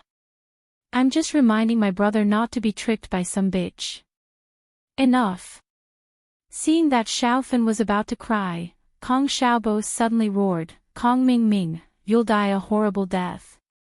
How can you say that about Xiaofan? You're her first love. She loved you deeply and gave everything to you. How can you say that about her? Do you still have a conscience? Ha! You don't even call me cousin because of a bitch. You even called me by my name. Kong Mingming sneered, her first love. So what? Who asked her to be a fool? I'm tired of playing with her, so naturally, I don't want her anymore. Am I supposed to raise her all the time? Although my family is rich, the number of women that I dumped is at least 80. If I bring all of them home to raise, I'll be poor. Hearing Kong Mingming's shameless words, Xiaofan finally couldn't hold back her tears. He was too shameless, destroying the last bit of hope in Xiaofan's heart. Even if he calmly said that he didn't like her anymore, so they broke up, Xiaofan could still accept it. But Kong Mingming said that she was a fool. He said that she gave everything for him was a fool. Xiaofan cried, she cried sadly. How can you say that? I already knew that you're not a good person. I should have forcefully broken you guys up. Tang Yun was infuriated as well. She pointed at Kong Xiaoming, the heartless bastard, and couldn't help but curse, you are too wicked. I was wondering who it was. Isn't this Tang Yun? I haven't seen you for a few years. You've gotten prettier. Why, is this your boyfriend? He's just a so-so. Kong Mingming glanced at Lin Yi with a hint of jealousy. Back then, he failed to pursue Tang Yun, so he changed to pursue Xiao Fun. He was still brooding over the fact that he didn't get Tang Yun. Driving this broken car is really degrading. Tang Yun, I didn't expect your taste to be so bad. That's right. Follow our second young master Kong. I'll buy you a 200,000 yuan car tomorrow. Zhu Xiaozhang jumped out and promised to Tang Yun, you won't have a future if you follow this idiot. Lin Yi didn't want to get involved in Kong Xiaobo's family business. No matter what, it was his family business. Letting him settle it himself was the best solution. Lin Yi was only a bystander. He only needed to watch Xiao Fan's illness. But he did not expect that this Zhu Xiaozhang diverted the trouble to someone else and bullied his head. If Lin Yi could endure being called a idiot, he wouldn't be Lin Yi. Paw! A crisp slap flew over, causing Zhu Xiaozhang to stumble on the ground. Zhu Xiaozhang cried out in pain. He spun 3 times on the ground and spat out 2 bloody teeth. His cheeks instantly swelled up like a steamed bun. Security, security. Arrest them. Xiaozhang was stunned by the slap, and when he came back to his senses, he started yelling incoherently. How dare Lin Yi hit him? The security captain was hiding far away, watching the confrontation between the two groups of House Kong. He wanted to watch the show, but he didn't think that Zhu Xiaozhang would get slapped by Lin Yi. That wasn't a big deal, but the problem was that Zhu Xiaozhang called for security after getting slapped. The security captain was in a difficult position. He regretted not running far away. Now he was in a dilemma. If he went, he would definitely offend Lin Yi. He didn't know what kind of relationship this guy had with Li Yixuan. Offending him wouldn't end well. But they couldn't ignore Zhu Xiaozhang's call. They had just received a few hundred kuai in tips from Zhu Xiaozhang. It wouldn't be right to turn their backs on him so quickly. Moreover, Zhu Xiaozhang was staring at them. As the security guards of the resort, they had to show up. Just as the security captain was in a dilemma, another group of security guards ran over. One of them was a fat security captain. When he heard Zhu Xiaozhang's call for help, he rushed over. Brother Xiaozhang, what's wrong? This fat security captain was called Zhong Dingwei. He was the captain in charge of the banquet hall security. He had received a 2,000 kuai red packet from the Kong family, so he did his best for the Kong family. Chapter 371. Another slap, that kid, he hit me. Take him to the security room and teach him a lesson. Zhu Xiaozhang held his cheek as he mumbled. He's here to cause trouble. Zhu Xiaozhang was furious, but no one had dared to hit him since he'd been a lackey for Kong Mingming for so many years. As the saying goes, you need to look at the owner before you hit a dog. Naturally, people had to give face to Kong Mingming. But he wasn't an idiot, he only told the security to take Lin Yi away, not Kong Xiaobo. No matter what, Kong Xiaobo was still a member of House Kong. Humiliating him was fine, but beating him up would be a big deal. It'd be hard to explain it to Dr. Kong if he asked. Everyone knew that Dr. Kong cared about his face the most. Putting aside how he treated Kong Xiaobo's family in private, he still had to act respectfully on the surface. Otherwise, he wouldn't have invited Kong Xiaobo's family to his birthday party. The captain of the security team, Zhong Dingwei, looked at Lin Yi as he made up his mind. The kid's clothes were all cheap, and he didn't look like he had any background or status. Kid, how dare you cause trouble in Moon on the Sea Resort? You've got guts. Come with us. Lin Yi. Tang Yin was a little nervous. She pulled on Lin Yi's arm, not wanting him to leave. Although Lin Yi had beaten up the Big Four in school, that was still a school. They were in society now, and these security guards clearly didn't have good intentions. Would Lin Yi be able to come back if he went with them? Lin Yi squeezed Tang Yin's hand and whispered into her ear. It'll be fine. Don't forget that I know their boss. Tang Yun's ears went soft from Lin Yi's whispers. She blushed and looked at him. Even at a time like this, he still didn't forget to play tricks on her. Lin Yi was right. He knew the boss here. What was there to be afraid of? Zhong Dingwei saw that Lin Yi was ignoring him and whispering to the girl beside him. His face darkened. This was provocation and contempt. You think you're awesome. I'm talking to you, didn't you hear me? Zhong Dingwei reached out to pull Lin Yi's collar, but Lin Yi pushed him aside. Where did the dog come from? Are you retarded? Which eye of yours saw me hit him? I'd say he hit himself. Lin Yi laughed coldly.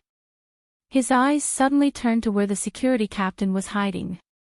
Don't you think so? The captain didn't get along with Zhong Dingwei.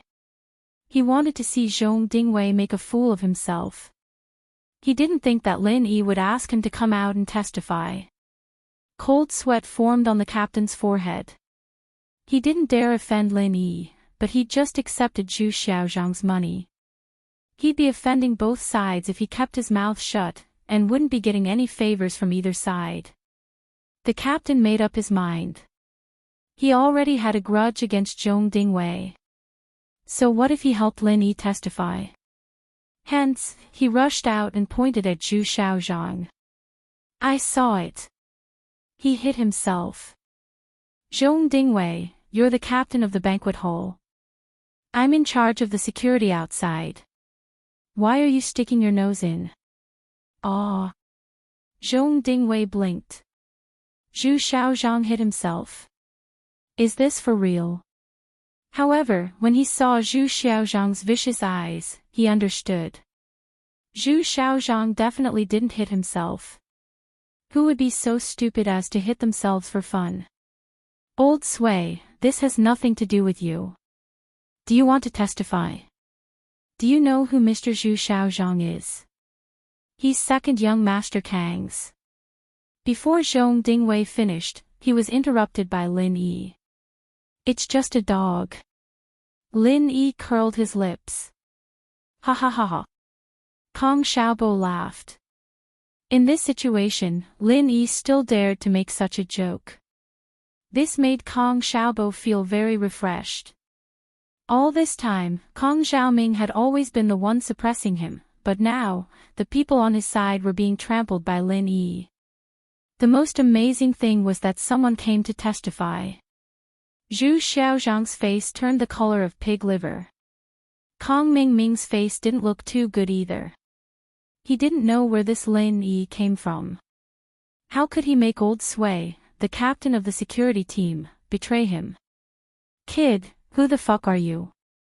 Do you believe that I won't let you leave Moon on the sea? Zhu Xiaozhang was going crazy. When had he ever been humiliated like this? He came here to humiliate Kong Xiaobo and Lan Fun. He didn't expect to be humiliated by someone else. If he didn't get his revenge, he wouldn't be able to raise his head in the upper class of Donghai. Slap. It was another loud slap.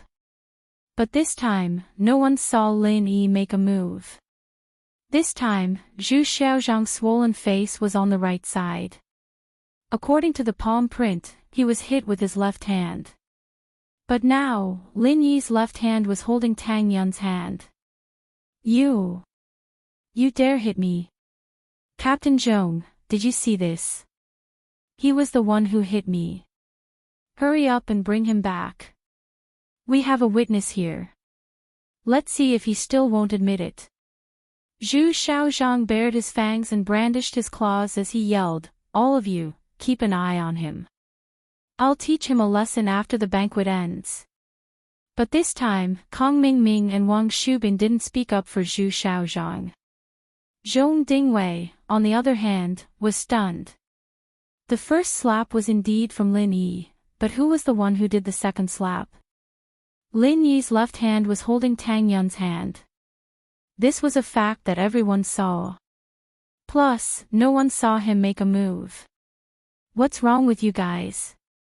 Zhu Xiaozhang waited for a while, but Zhong Dingwei didn't move. Kong Mingming and Wang Shubin didn't say anything either.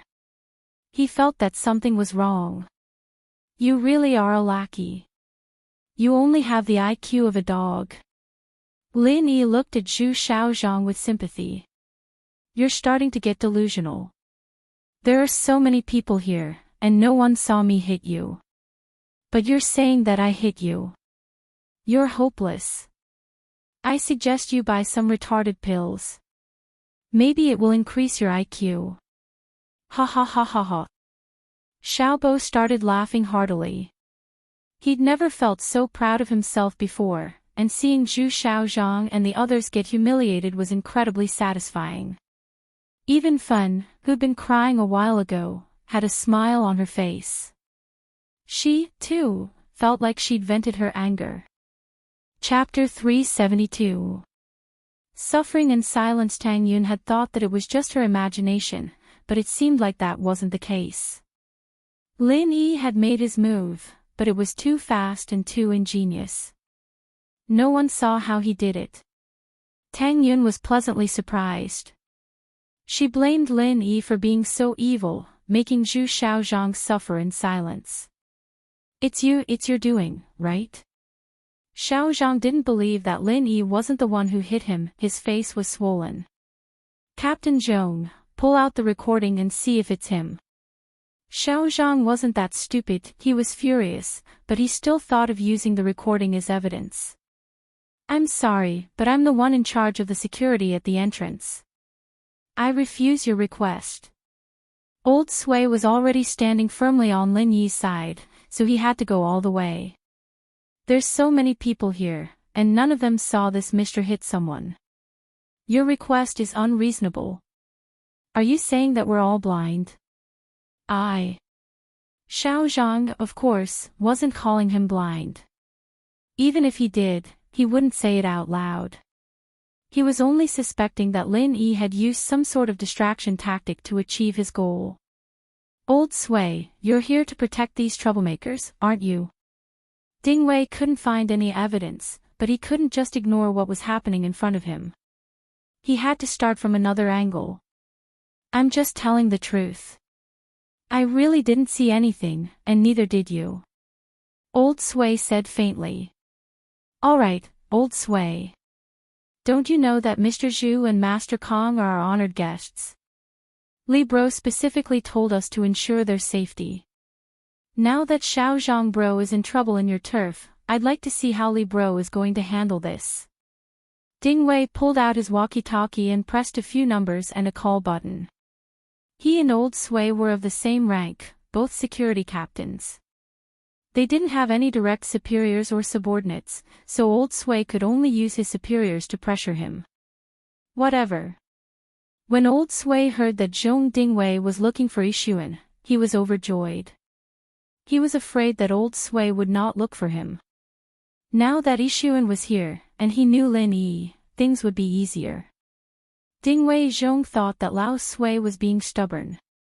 He sneered and said to the walkie-talkie, "Brotherly, there are some problems at the entrance of the banquet hall. Someone is beating up our VIP, and Captain Sui is covering for him." Okay, I will wait for you.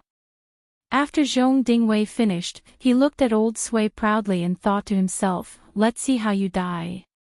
When Li Yixuan heard that someone was beating up a VIP, he didn't dare to delay and immediately rushed over on his electric scooter.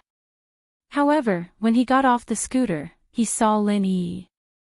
Li Yixuan hesitated for a moment before deciding to greet Lin Yi first. Lin Yi was someone that President Tian had specially briefed several times. Li Yixuan naturally knew that if he wasn't an important person or had a close relationship with President Tian would not have briefed him so many times. Mr. Lin, you're here too. Li Yixuan walked over quickly and politely extended his hand to Lin Yi. Lin Yi extended his hand and shook Li Yixuan's hand casually. I'm accompanying a buddy to his second grandfather's birthday banquet. Li Yixuan nodded and said politely, Mr. Lin, please go ahead. If you have any instructions, just give me a call. Li Yixuan thought that Lin Yi was just passing by and wanted to enter the banquet hall, so he didn't pay much attention. However, Li Yixuan's words shocked everyone present, including the security captain, Ding Wei Zhong. He finally understood why old Sui lied through his teeth and stood firmly on Lin Yi's side. He knew that Lin Yi was Li Yixuan's real VIP. From Li Yixuan's words, his attitude towards Lin Yi could be seen. Ding Wei Zhong looked at old Sui's bright smile and wanted to punch him. He had been tricked by old Sui. It wasn't worth it for him to stand out like this. He had pleased Zhu Xiaozhang, but he had offended Li Yixuan. Little Zhong, what's going on? Who beat up a VIP? Li Yixuan asked Ding Wei Zhong after he and Lin Yi exchanged greetings. He, brotherly, it's like this. This Zhu Xiaozhang guy said that I beat him, but I didn't. Everyone saw it clearly. But this Captain Zhong also said that I beat Zhu Xiaozhang. Lin Yi said plainly. Oh. Li Yixuan was stunned. He didn't expect this to be related to Lin Yi. I can testify that Mr. Lin didn't beat Zhu Xiaozhang. Everyone here saw it. Brotherly, you can ask the crowd. Old Sui said confidently. Lin Yi did slap Zhu Xiaozhang, but there was no one at the banquet hall. Ding Wei wasn't there either. As long as Lin Yi didn't admit it, no one would testify for him. But the second slap was not only witnessed by Ding Wei Zhong, but also by the crowd. No matter who was asked, they could all testify that Lin Yi didn't beat Zhu Xiaozhang. Little Zhong, what's going on? Brother Li's face darkened. Although he felt that there was a problem, old Sui's words were most likely credible. Seeing that the crowd didn't refute him, he was even more convinced that Ding Wei Zhong was lying. This. Maybe I saw it wrong. How could Ding Wei not understand the situation? If he still dared to help Zhu Xiaozhang, he would be offending Li Yixuan. Ding Wei Zhong, I fucking gave you 2,000 yuan, and you're saying you saw it wrong? Zhu Xiaozhang exploded. He was hit, but no one believed him. His face was swollen like a bun, but no one believed him. Was there anything more painful than this in the world? Was there? Oh. The crowd of onlookers burst into laughter. Zhu Xiaozhang didn't shout about the inside story. Although they didn't see how Lin Yi hit Zhu Xiaozhang's face was indeed swollen. Some people still suspected that Lin Yi did something to it. But now that Zhu Xiaozhang was yelling like this, there was no doubt that Zhu Xiaozhang was the one who bribed Zhong Dingwei, and that he was beating himself up. Li Yixuan's gloomy gaze stopped on Dingwei Zhong's face. Go back to the security office and write a self-reflection. If you can't do it, then get out. How could Dingwei dare to say no? He ran away with his tail between his legs, leaving the furious Zhu Xiaozhang behind. Chapter 373. The first round Kong Mingming knew that he'd be humiliated if he kept this up. There were a lot of onlookers already, and they could prove that Lin Yi didn't hit Zhu Xiaozhang. It was hard to say how Zhu Xiaozhang's face got swollen. Kong Mingming suspected that Lin Yi was behind this, but he couldn't do anything without evidence. If Lin Yi didn't know Li Yixuan, it'd be easier. He could just find an excuse and let the security take him away. But Lin Yi knew Li Yixuan, and from the looks of it, they were close. Lin Yi, right? I'll remember you. Kong Mingming glared at Lin Yi, then at Kong Xiaobo and Lan Fun. You're standing up for them, aren't you? I hope you don't regret this. Some people have done things they shouldn't. I wonder if they regret it now. Lin Yi smiled, not taking Kong Mingming's threat to heart. Let's go. Kong Xiaoming waved his hand and left with Zhu Xiaozhang and Wang Shubin. They walked towards the banquet hall unwillingly. Kong Xiaobo really wanted to wave his hands and shout, "Long live the king," 3 times. He thought that today's meeting with Kong Ming would be difficult, full of humiliation and helplessness. Kong Xiaobo was prepared to endure everything. After all, this was Kong Ming's turf, and he wasn't Kong Ming's opponent. He knew that the weak couldn't win against the strong. But he didn't expect that in the first round of battle with Kong Ming, his side would gain the upper hand. Kong Ming had to suffer in silence, and he left with his tail between his legs. Xiaofen, did you see boss's power? With him around, we won't suffer any losses. Kong Xiaobo firmly said as he held on to Xiaofen's hand. Xiaofen had completely given up on Kong Ming. When she saw Kong Ming's ugly face, Xiaofen felt a sense of relief. She felt that it wasn't worth it for her to be so haggard all these years. She felt that her actions of jumping off the building were laughable. How could she have fallen in love with such a cruel and unscrupulous person?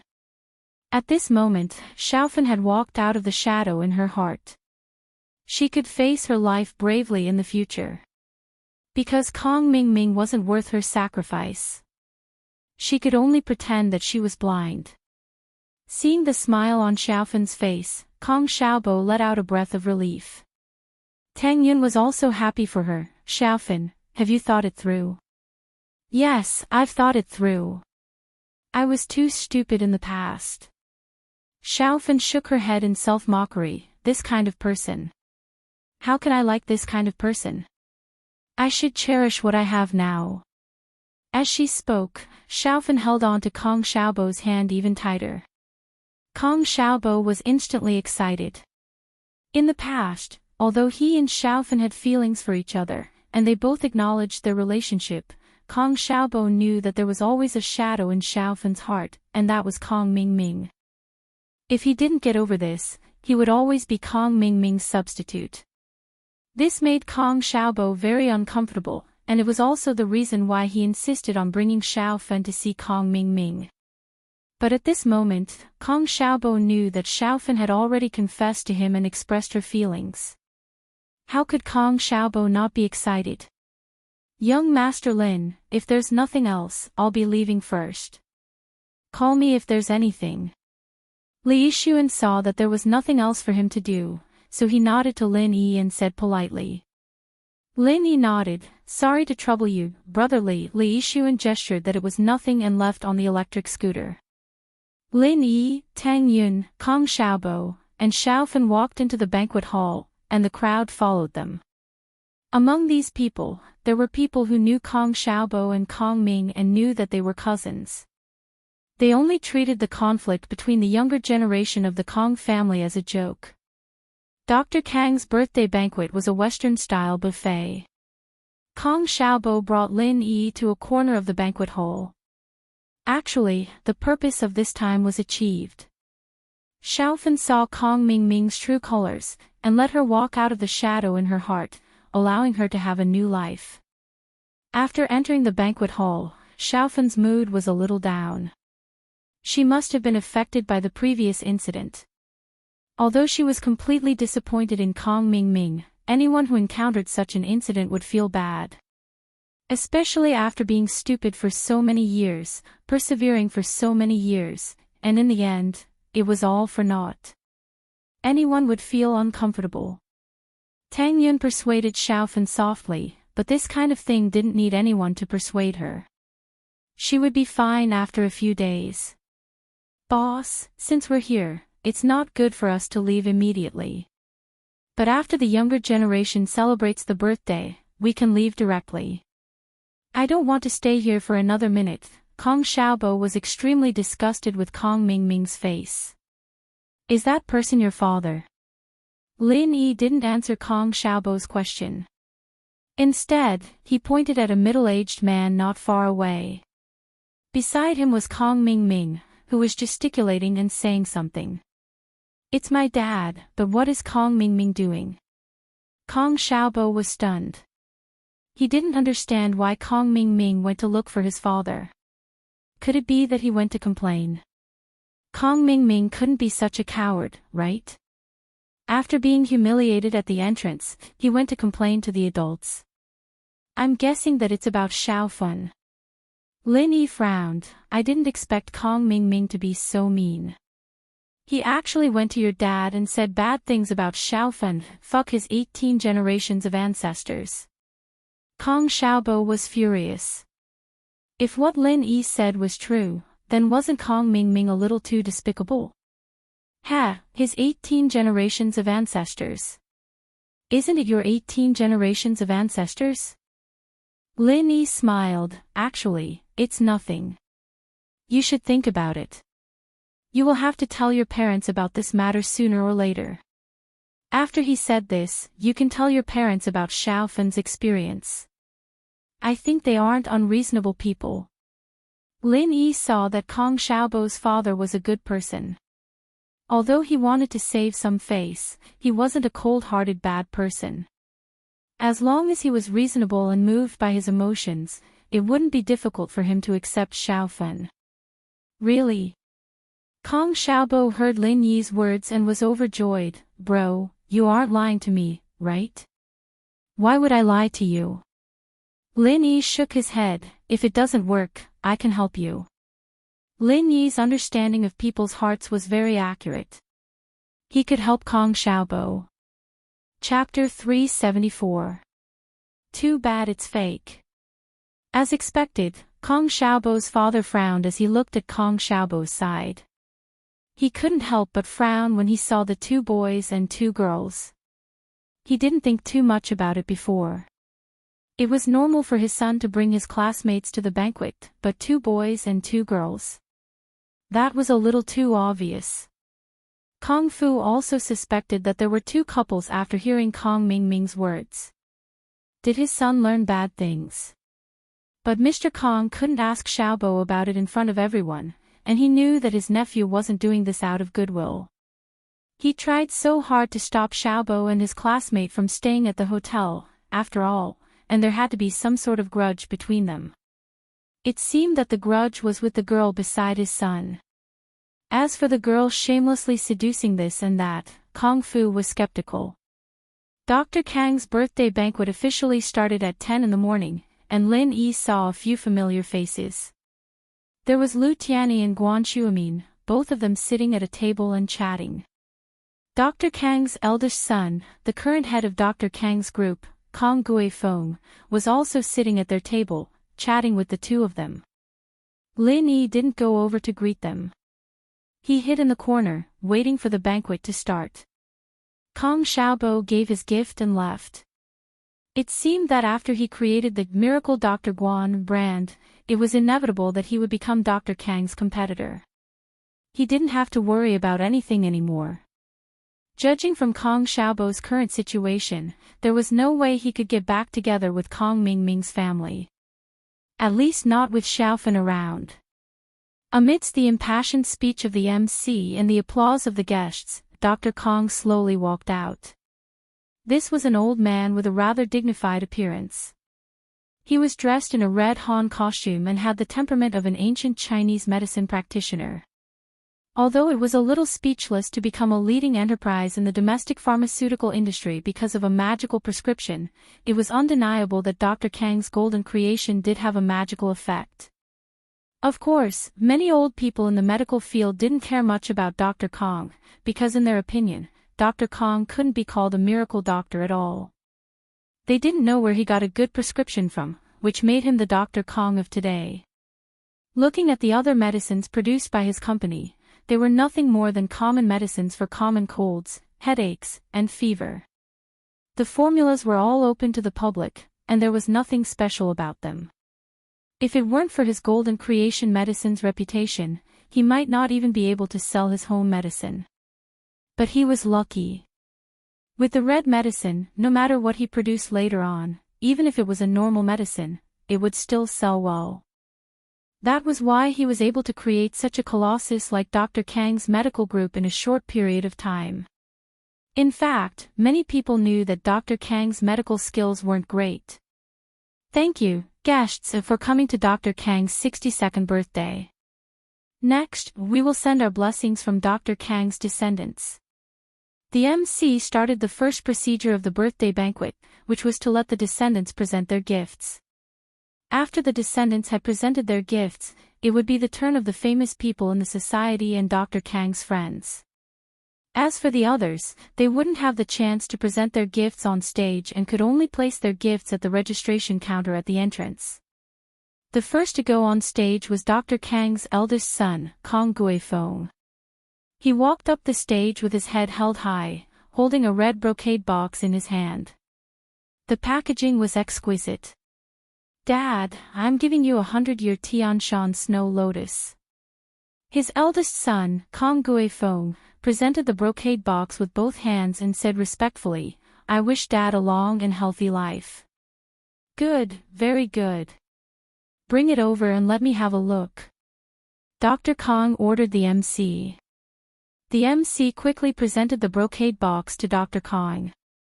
He opened it, and there was indeed a 100-year Tianshan snow lotus in it.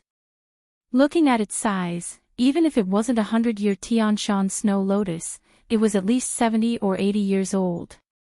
Wow! Everyone was excited.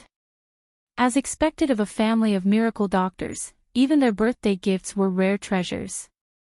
After the eldest son, Kong Guifeng, left the stage, it was his youngest son, Kong Tsuepu, who presented his gift. He was holding a similar brocade box in his hand. It was incomparably beautiful. "Dad, I'm giving you 1,000-year ginseng. It has already begun to take human form. This is a wild ginseng that I've sent people to search the mountains for 3 years and 3 months." Kong Tsuepu presented the brocade box with both hands and said respectfully, "I wish Dad a long and happy life." "Good, good, good." Dr. Kong said "good" 3 times in a row. He gestured to the MC and said, "Let me have a look. I want to see what 1,000-year ginseng looks like." His eldest son, Kong Guifeng, presented a 100-year Tianshan snow lotus. It was already rare, but this 1,000-year ginseng was even rarer. How could Dr. Kong not be excited? The MC quickly presented the brocade box to Dr. Kong. Dr. Kong opened the brocade box, and there was indeed a huge ginseng inside. It had already grown into human form. Although he didn't know if it was a 1,000-year ginseng, it was indeed a rare treasure. All the guests gasped as they looked at the ginseng in Miracle Dr. Kang's hands enviously, congratulating him non-stop. "Your uncle really knows how to curry favor. He gave me a ginseng, but it's fake. It seems like he's the same as that Kong Ming Ming, a master of swindling people." Lin Yi's voice wasn't loud. He was only talking to Kong Xiaobo, Tang Yun, and Xiaofan. However, the guests nearby heard it. "Fake. Is it real?" The guests nearby heard Lin Yi's words and were in an uproar. They couldn't help but look at Lin Yi. If these people didn't pay attention, things would have been fine. But the noise was heard by Kong Tsuepu, and he looked at Lin Yi's direction with a cold, unfriendly gaze. However, Kong Tsuepu didn't say anything. He signaled his son, Kong Ming Ming. Kong Ming Ming immediately jumped out and pointed at Lin Yi. "Where did this guy come from? What fake? How can this ginseng be fake?" Seeing Kong Ming Ming jump out in such a hurry, Lin Yi smiled faintly. "Since it's artificially cultivated, it's naturally fake. Not to mention 1,000-year ginseng, it's not even 10 years old." Lin Yi didn't want to interfere with Kong Xiaobo's family matters. However, this Kong Ming Ming was too despicable. Lin Yi didn't mind mocking him a bit. He wanted to embarrass him and his father. "Guards, throw him out for me. How dare he cause trouble at Grandpa's birthday banquet?" Kong Ming Ming roared angrily. The security guards in the banquet hall knew about the relationship between Lin Yi and Li Yixuan. Although they heard Kong Ming Ming's order, they didn't dare to make a move. Chapter 375. How embarrassing. Although he didn't know much about ginseng, he didn't really trust his youngest son. His youngest son never did proper work, never went to the company, and used the dividends from the shares to eat, drink, and gamble. His grandson was just like him. What kind of 1,000-year-old ginseng could he dig up? Even Dr. Kong himself didn't believe it. But whether it was real or fake, this was his son's sincerity. Even if it was fake, he couldn't show it in front of outsiders. If there was anything, it should be discussed behind closed doors. Now that an outsider like Lin Yi had said it out loud, Dr. Kong felt like he had lost a lot of face. "Kid, why do you say this ginseng is fake?" Although Dr. Kang's voice was a little angry, he still maintained a calm demeanor. "If you're just spouting nonsense, then apologize, and I'll pretend I didn't hear it. But if you don't, then I'm sorry, we don't welcome you here." Dr. Kang's words were reasonable, and no one could find fault with them. Instead, they felt that he was very magnanimous. Lin Yi had embarrassed them like this, and Dr. Kong only wanted Lin Yi to apologize. Lin Yi didn't expect these people to have such a big reaction. Even the old Dr. Kong had jumped out. It seemed that if he didn't say a few words, he would implicate Kong Xiaobo. Lin Yi could only stand up and explain helplessly. Wild ginseng has a long reed head and dense reed bowls. The ginseng body is the same length as the root. It has a human shape and a horizontal body. The horizontal lines on the main root are fine and clear. The color is darker, and the skin is thin and tough. There are many obvious pearl bumps. The cultivated ginseng is called garden ginseng. It has a short reed head and few reed bowls. The ginseng body is cylindrical, and the horizontal lines on the main root are sparse and discontinuous. The skin is thick and brittle, and the pearl bumps are not obvious. As for the authenticity of this ginseng, I think there should be experts in this field. Dr. Kong doesn't know, but there should be someone who knows, right? Lin Yi's words were very hurtful. It was obvious that he was mocking Dr. Kong for not knowing how to differentiate between real and fake ginseng. How could he be called a divine doctor? Dr. Kang's face changed. He didn't expect Lin Yi's words to be so logical. He thought that Lin Yi was just talking nonsense. He stood up and said something to give him a way out. But now, Dr. Kong was in a dilemma. Nonsense. Kong Mingming jumped out again.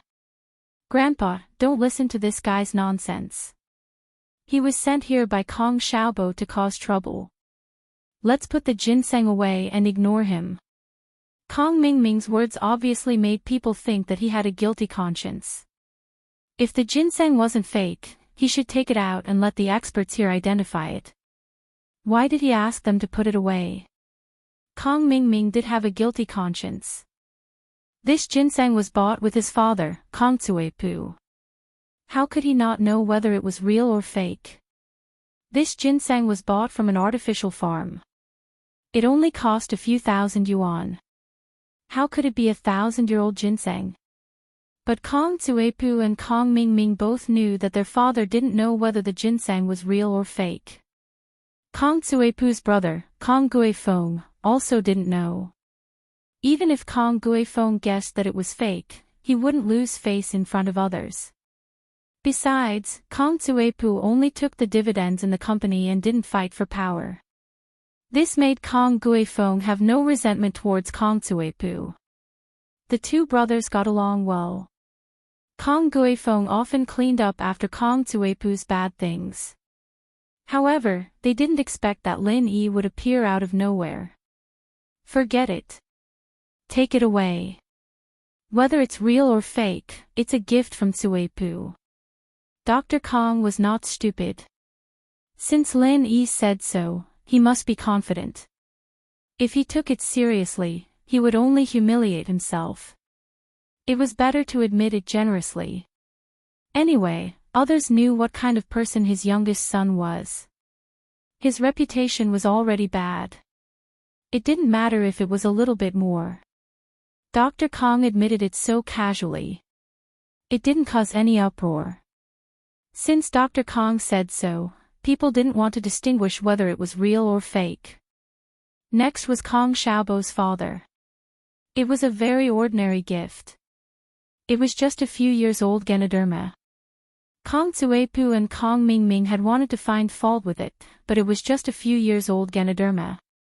You couldn't find any fault with a few years old Ganoderma. It wasn't a rare item in the first place. If they wanted to find fault with it, it would be like picking bones in an egg. Kong Zuepu and Kong Mingming didn't have a choice. They could only vent their anger on Kong Xiaobo later. The sons and grandsons had all given their gifts. Now, it was the grandson's turn. But according to Dr. Kang's patriarchal mindset, only men were allowed to give gifts. Granddaughters couldn't go up. The first to go up was Kong Guifeng's son, Kong Xiaolong. This Kong Xiaolong looked older, around 20 years old. He wore glasses and looked like a gentleman. He held a document in his hand as he walked up steadily. Grandpa, this is a research topic I researched during my PhD studies. I've already obtained a patent for it. This is a certificate from the school. Kong Xiaolong handed the certificate over respectfully. The MC was about to take it when Dr. Kong waved his hand and walked up himself. His face was flushed, the unhappiness from before gone. Good, Xiaolong, good job. I'm very happy. With that, Miracle Dr. Kong took the certificate and looked at it with a smile. He patted Xiaolong's shoulder. Work hard. You're the next generation miracle doctor of House Kong. Xiaolong nodded. Wah wah. The audience applauded. Everyone knew that Miracle Dr. Kong was choosing his successor. Is your eldest cousin a medical student? Lin Yi was a little surprised. He didn't expect Dr. Kang's family to have someone who studied medicine. Yes, he graduated from a proper medical school and is currently studying for a PhD in traditional Chinese medicine. Kong Xiaobo introduced. Actually, he's the only one who really knows medicine. It was a little ironic and funny, but it was the truth. Lin Yi was speechless as well. Why did Miracle Dr. Kang's family seem to be so unorthodox? After that, it was Kong Xiaoming's turn. His gift was even more mysterious.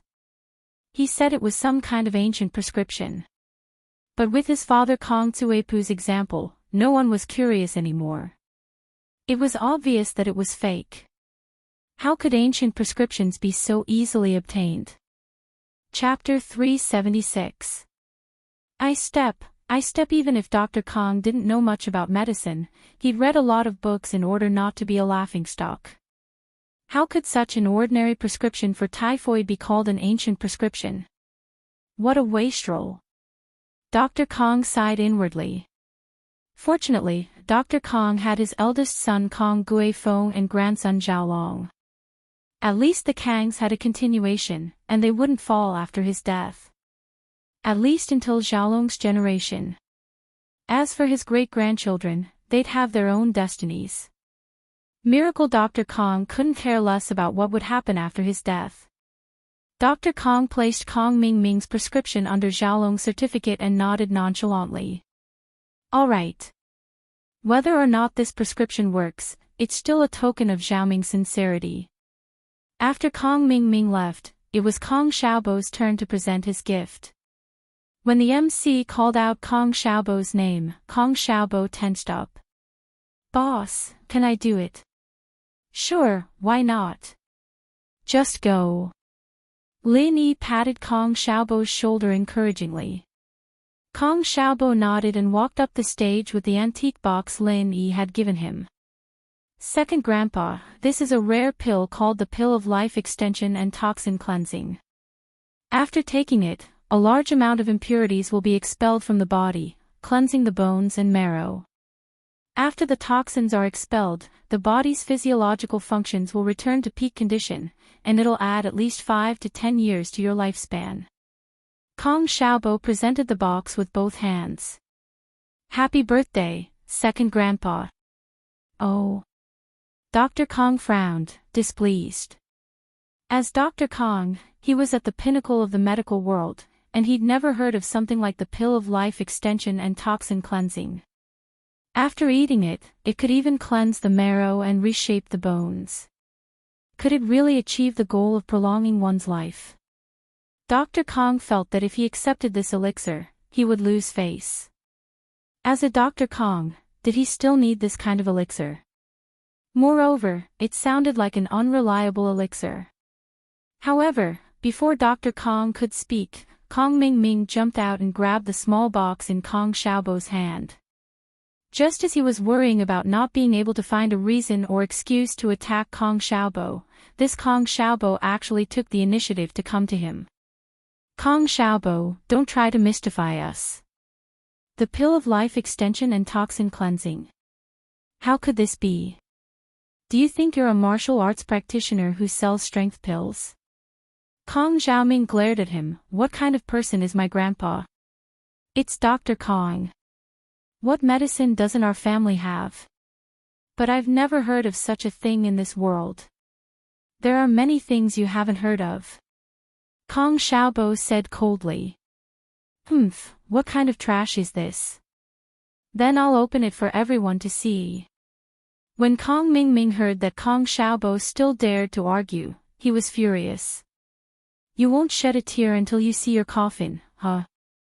As he said that, Kong Ming opened the small box in Kong Xiaobo's hands and took out a black elixir. He laughed loudly. What pill of life extension and toxin cleansing is this? It can even cleanse the marrow and reshape the bones. Have you read too many wuxia novels? Have you gone mad? Second grandpa, I've already given you my birthday gift. Since second cousin doesn't believe me, I can't do anything about it. Kong Xiaobo resisted the urge to turn hostile and spoke in a tone that was neither servile nor overbearing. What? Feeling guilty? When Kong Ming saw Kong Xiaobo's expression, he thought that he was feeling guilty. Kong Xiaobo, don't think that I don't know why you're here. Aren't you here to stand up for that bitch? She's trash that I've played with, and you're treating her like a treasure. You gave my grandfather a miraculous elixir that we've never heard of before. Aren't you trying to make a fool of our family? I know what you're thinking. You want people to see that our medical family hasn't seen this elixir before. That's what you're thinking, right? But you've miscalculated. My grandfather doesn't care for this trash of yours. As he said that, Kong Ming threw the pill of life extension and toxin cleansing on the ground and stomped on it. That wasn't enough. He even used the soles of his feet to grind it until it was a pile of sticky powder. Alright, you've given your birthday gift. You may leave. Throughout the entire process, Dr. Kong didn't say a word. He just stood there with a dark expression. He had his suspicions. Forget Kong Xiaobo, even his eldest son couldn't get such an elixir. So where did Kong Xiaobo get it from? It had to be fake. He could tolerate Kong Ming because Kong Ming was his own grandson. But he couldn't tolerate Kong Xiaobo. He felt that Kong Xiaobo was here to stir up trouble. Especially after hearing his grandson Kong Ming's words. So this cousin of his, Kong Xiaobo, was here to fight for a woman's affections. Nonsense. Dr. Kong snorted coldly. He looked at Kong Xiaobo's father. You've taught your son well. Why aren't you taking him away? Why are you leaving him here to embarrass yourself? Miracle Dr. Kong, on the other hand, didn't care about Kong Xiaoming's arrogant act of stepping on the pill. He didn't blame him either.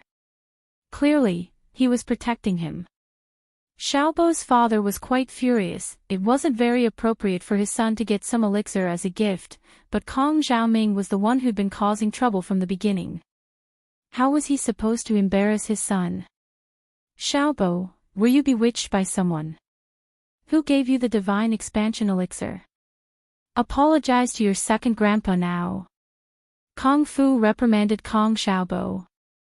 In order to give him a way out, he pushed the responsibility of the elixir to someone else. He meant that Kong Xiaobo was bewitched by someone else and it had nothing to do with him. Impossible. How could the elixir given by Big Brother be fake? Someone was blind and didn't know what was good. Kong Xiaobo was also furious. He said stubbornly, "It's a pity that such a good thing was wasted." Kong Xiaobo trusted Lin Yi unconditionally. If Lin Yi said that it was an elixir, then he would naturally believe it was an elixir. Kong Xiaobo couldn't hold it in anymore. Now that even his father was blaming him, he finally exploded. "Xiaobo, the gift is here. Some people call themselves divine doctors, but they're just quacks with bad eyesight." Lin Yi walked over with Tang Yun and Xiaofan and said to Kong Xiaobo, "This is our Kong family's matter. Who are you to say anything?" Dr. Kong was already furious when Lin Yi exposed the ginseng. He didn't hold back when he saw Lin Yi getting involved in his family's matter. Chapter 377. Being a supporting character, Mr. Lin. Lu Tianyi couldn't believe his eyes. Lin Yi was at the banquet, and it seemed like he was on Kong Xiaobo's side. Lu Tianyi made his decision without hesitation. He would stand on Lin Yi's side. He had to explain to Lin Yi that he was only attending Dr. Kang's birthday banquet as a show of respect. "Mr. Lin, why are you here?" "I'm so sorry I didn't see you earlier." Tianyi took a few steps to Lin Yi's side and spoke respectfully, under everyone's shocked gazes. Lu Tianyi didn't even need to think about the choice between Lin Yi and Dr. Kong to maximize the benefits of the Lu family. Especially after hearing that Lin Yi had the intention of launching the Miracle Dr. Guan brand with him, Lu Tianyi was even more dismissive of Dr. Kong. "What kind of miracle doctor are you? All you have is a golden creation." "Lin Yi is the miracle doctor." I'm here with my classmate." Lin Yi shrugged and smiled. "Looks like some people aren't interested in my pills. I should have given them to you if I knew this would happen." "Is that so?" "That's great. Anything else?" Lu Tianyi was flattered by Lin Yi's words. He never doubted Lin Yi's pills. He'd even believed Lin Yi when he said he could bring the dead back to life. He'd seen his father's condition firsthand. He'd gone from an old man to a man in his prime. He'd even started a vegetable garden recently. Lu Tianyi was happy to see this change. Of course, the person he was most grateful for was Lin Yi. The 100 million was worth it. Looks like I have to continue befriending Lin Yi in the future. I don't have any at the moment. This was given to me by an expert. Lin Yi shook his head. "If I have any, I'll give you one." "All right, thank you Mr. Lin, thank you Mr. Lin. Don't worry, I'm not the kind of person who takes things for free. As long as you have this kind of elixir, let alone 100 million, I'll even give you 200 million. Lu Tianyi said repeatedly. Although his father's body was fine, it was good to have an elixir at home. He wasn't young anymore. Maybe he could use it one day. Everyone present, including Dr. Kong, was dumbfounded by Lu Tianyi's words. The pill that was crushed by Kong Mingming was worth 200 million yuan. Is it made of diamond? If these people didn't know Lu Tianyi and knew his identity, they might have thought that it was Kong Xiaobo who hired someone to help him fake the elixir. But who was Lu Tianyi? Did he need to help others fake the elixir? Besides, not to mention Kong Xiaobo, even Dr. Kong couldn't get Lu Tianyi to fake the elixir. "Xiao Yi, why didn't you give me one of those elixirs? It's such a shame that it's ruined for no reason." Just when everyone was shocked, something even more shocking happened. Guan Shuamin stood up and walked over with a smile. He patted Lin Yi's shoulder. Dr. Kang's expression changed again. Could it be that the elixir was real? Otherwise, why would Guan Shuamin say that? Although Dr. Kong felt that Guan Shuamin didn't make as much money as him, Guan Shuamin's medical skills were better than his. "Grandpa Guan, Mr. Lu, we're leaving. What about you guys?" Lin Yi asked with a smile. "I still have something to talk to you about." Of course, I'm going back with you. Guan Shuimin knew what Lin Yi meant. He smiled. After the medical company was built, he would have to fight with Dr. Kong for the market. He didn't care about his reputation. There's no point in staying here. Why don't we accompany Mr. Lin? Lu Tianyi expressed his loyalty. He knew how important a miracle doctor was to a family. And it was a miracle doctor who could bring the dying back to life.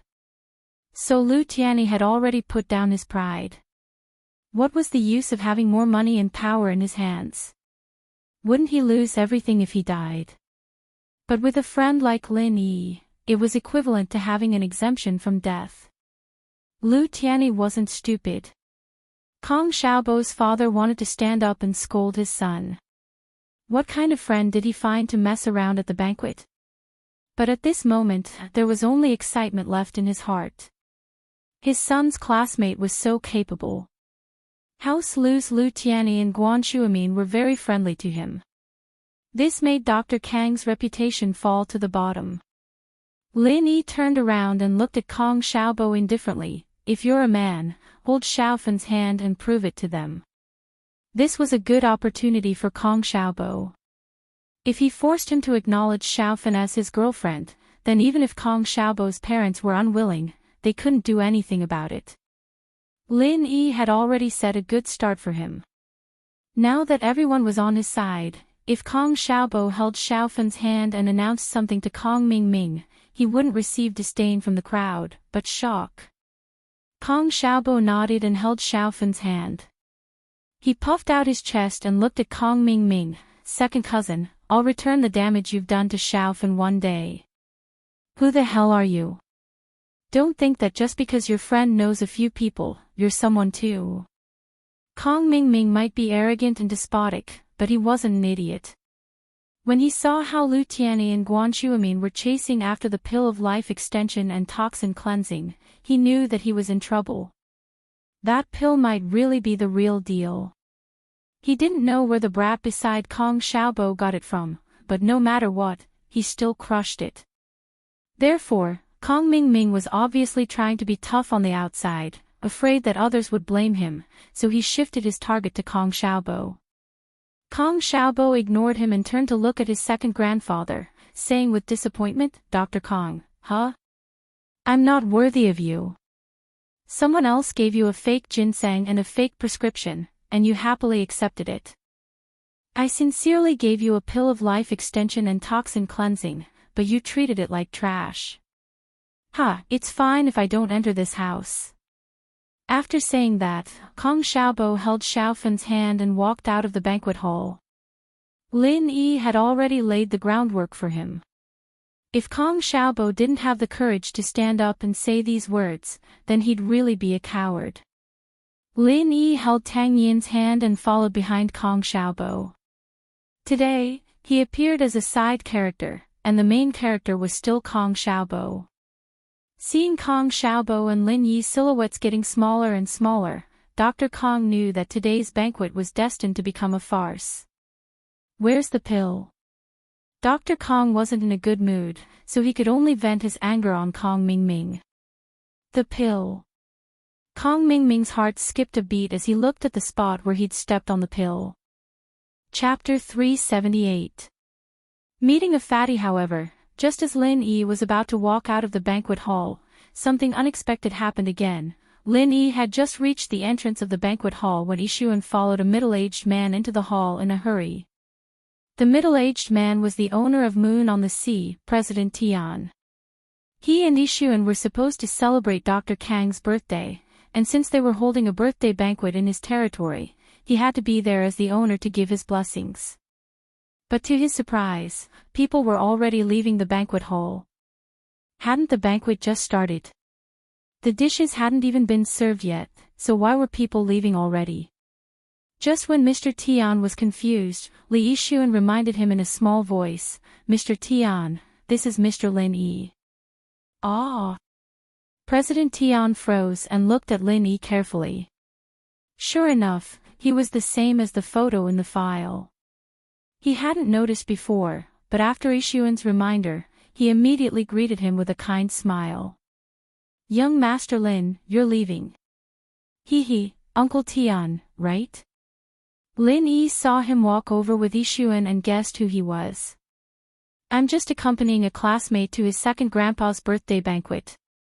I've already given him the gift, but he didn't like it, so there's no need for us to stay and embarrass ourselves." President Tian frowned. Young Master Lin's gift didn't catch his eye. Wasn't that suicidal? However, he didn't know if Lin Yi was on a mission or not, so he didn't dare say anything. He could only nod. "Do you need me to send someone to escort you?" "No need, we'll leave on our own." Lin Yi waved his hand and smiled. "All right, call me if there's anything. You can also look for Shaoli." President Tian nodded. The scene at the entrance was witnessed by all the guests, causing them to be even more shocked. President Tian of Moon on the Sea was a celebrity in the upper class of Donghai City, and yet he was so polite to Lin Yi. Who exactly was this Lin Yi? Was he a young master from a rich family? From the looks of it, it should be. Dr. Kong had the worst expression on his face. He had never expected that Kong Xiaobo's classmate would be someone with a high status. If he had known that Lin Yi was a rich second generation, he wouldn't have let Kong Mingming crush the pill. The pill seemed to be real. Phew! After walking out of the banquet hall, Kong Xiaobo let out a long sigh and clenched his fists in excitement. "Boss, this is the first time I've felt so proud. Look at my second grandpa and Kong Mingming's faces, they're all twisted." Right now, they were probably regretting to death that the pill of life extension and toxin cleansing had been crushed by Kong Mingming. That idiot is going to be in trouble when he gets home. Hee.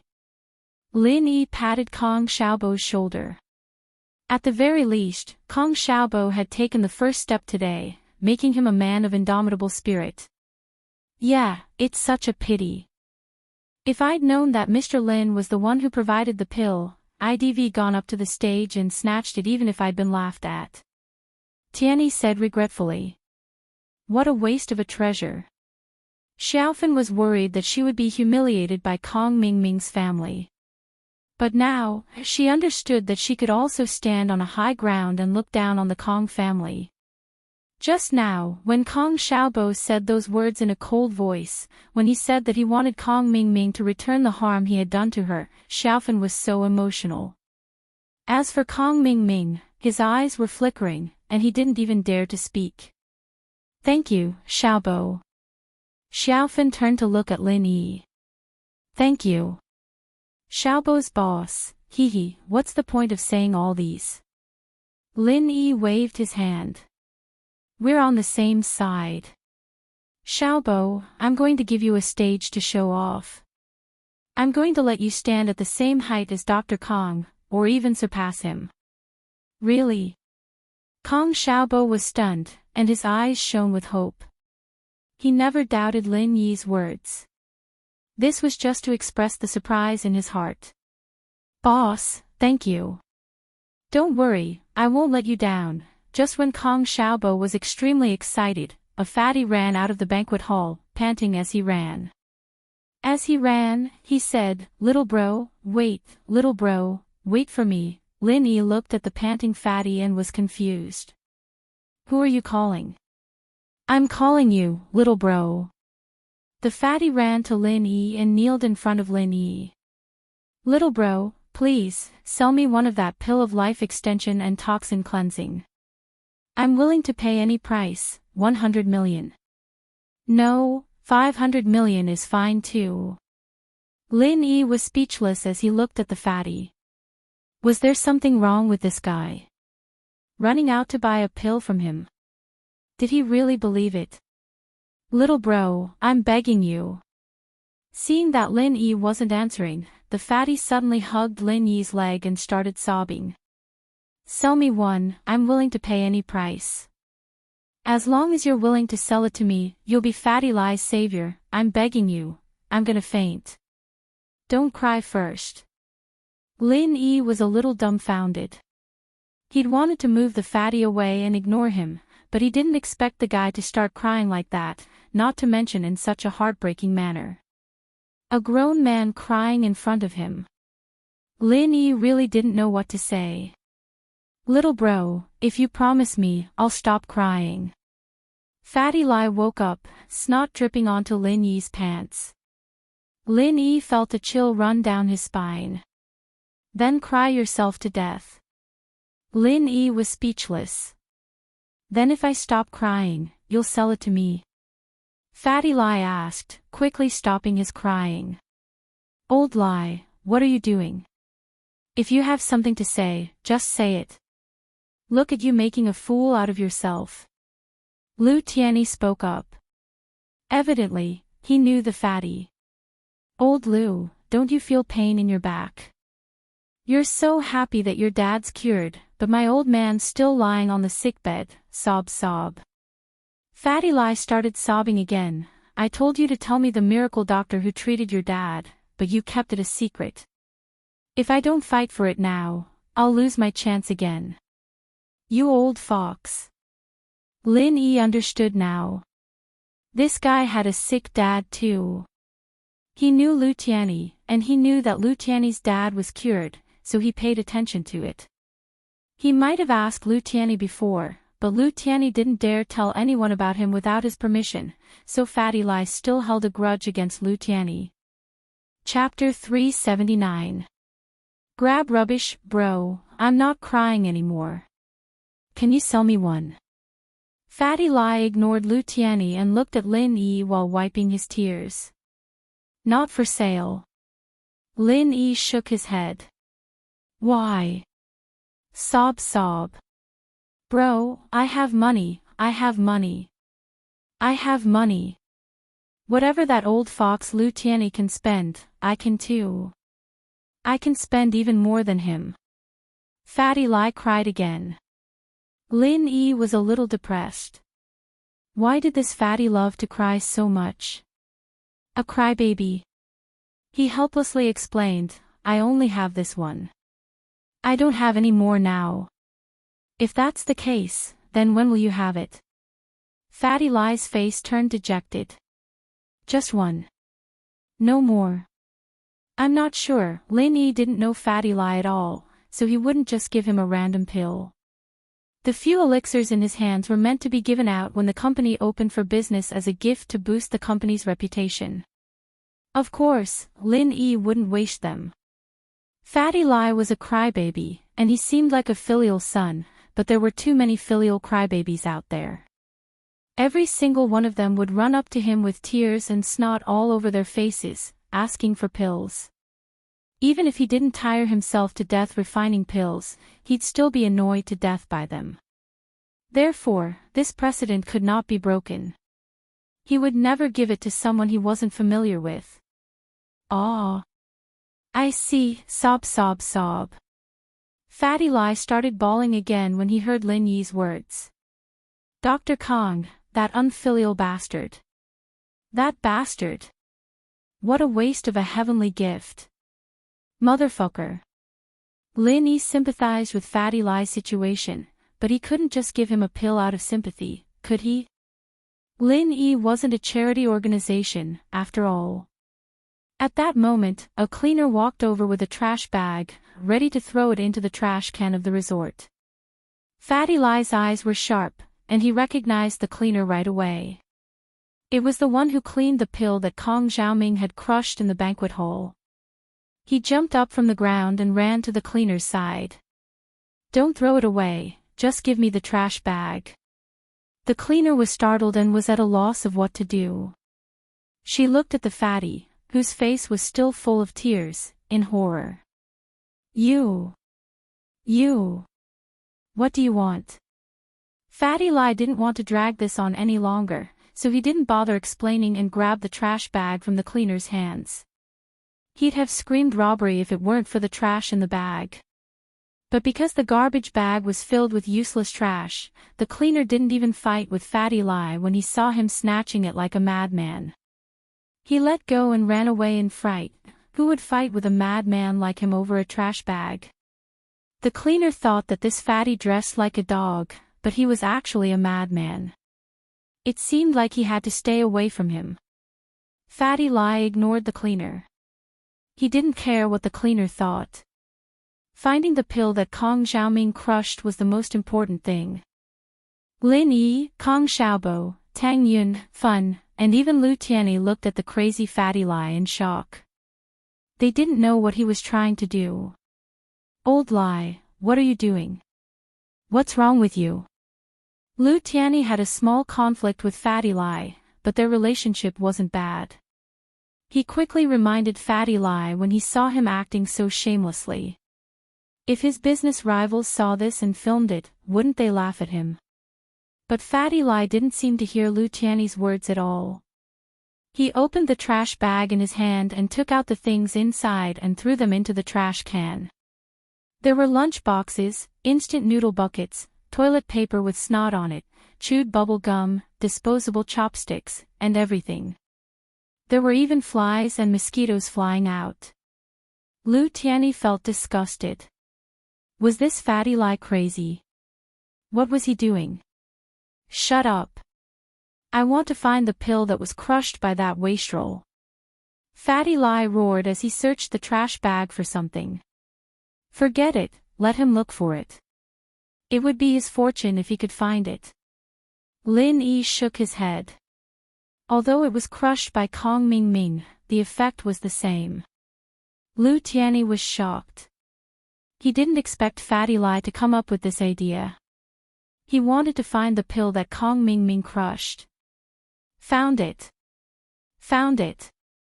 Fatty Lai pulled out a black ball from the trash bag and held it in his hands excitedly as if he'd found a treasure. Great, I finally found it. Ha ha ha ha. Ha, congratulations, Brother Lai. Lu Tianyi walked over and patted Fatty Lai's shoulder. Get lost. Fatty Lai glared at Lu Tianyi. Don't you dare take my pill of life extension and toxin cleansing, I'm not giving it to you. I'm not taking it. Lu Tianyi knew that he didn't tell Fatty Lai about Lin Yi. Fatty Lai was a little unhappy, but he couldn't blame Lu Tianyi. Without Lin Yi's permission, he wouldn't dare say anything about Lin Yi. Why is this pill so big? I didn't see it this big before. Fatty Lai suddenly ran over with the black ball in his hands. Bro, can you help me take a look? Is this it? Why is there a stench? Is this pill smelly? Is good medicine bitter? Lin Yi glanced at the black ball in Fatty Lai's hands and dodged to the back. Tang Yun wanted to go over to take a look, but Lin Yi pulled her back. What's wrong? Tang Yun was curious why Lin Yi didn't let her go over. It's this pill, but it's stuck together with a ball of dog poop. Lin Yi said to Fatty Lai. Dig out the light-colored thing on the left. That's dog poop, that's why it smells, aw. Fatty Lai's eyes widened, sweating profusely. Dog poop, however, Fatty Lai gritted his teeth. Even if there was dog poop on it, he had to dig it out. Lu Tianyi couldn't help but break out in a cold sweat. Dog poop on it. This Fatty Lai sure was unlucky. But Fatty Lai didn't think so. In fact, he felt lucky. So what if it was dog poop? It was already good enough that he could find it. It didn't matter if it was dog poop on it. Fatty Lai carefully dug out the side without dog poop. He didn't dig it out completely, and there was still some dog poop stuck on it. But Fatty Lai didn't dare dig anymore. He couldn't let his dad eat dog poop, could he? Chapter 380. Go get it. Lin Yi thought to himself that Fatty Lai was a rich man. These cigars were obviously expensive, but he threw them away just like that. The cost of one pill wasn't even as much as one of his cigars. Fatty Lai, on the other hand, didn't think so. He treated it like a treasure, and in his eyes, he wouldn't sell it even if he offered it to Lin Yi for 500 million, let alone 100 million. It was a priceless treasure. As the saying goes, 1,000 gold can't buy 10 years of youth. If his father could live for another 10 years after eating this pill, it would be a priceless treasure. However, this pill seemed to be a lot less than before. Would it still be effective? At the thought, Fatty Lie quickly asked, "Bro, this pill is much smaller than before, will it still work?" The pill of life extension and toxin cleansing had been stomped on by Kong Ming Ming, and quite a bit of it was stuck to the floor. Only a small amount was left after sweeping it up, and the rest was wiped away by the cleaner with a mop. A little. It's hard to say for 5 or 10 years, but it's still possible for him to live for another 1 or 2 years. Lin Yi said, "It depends on your father's condition and how much poison is in his body. My dad has uremia.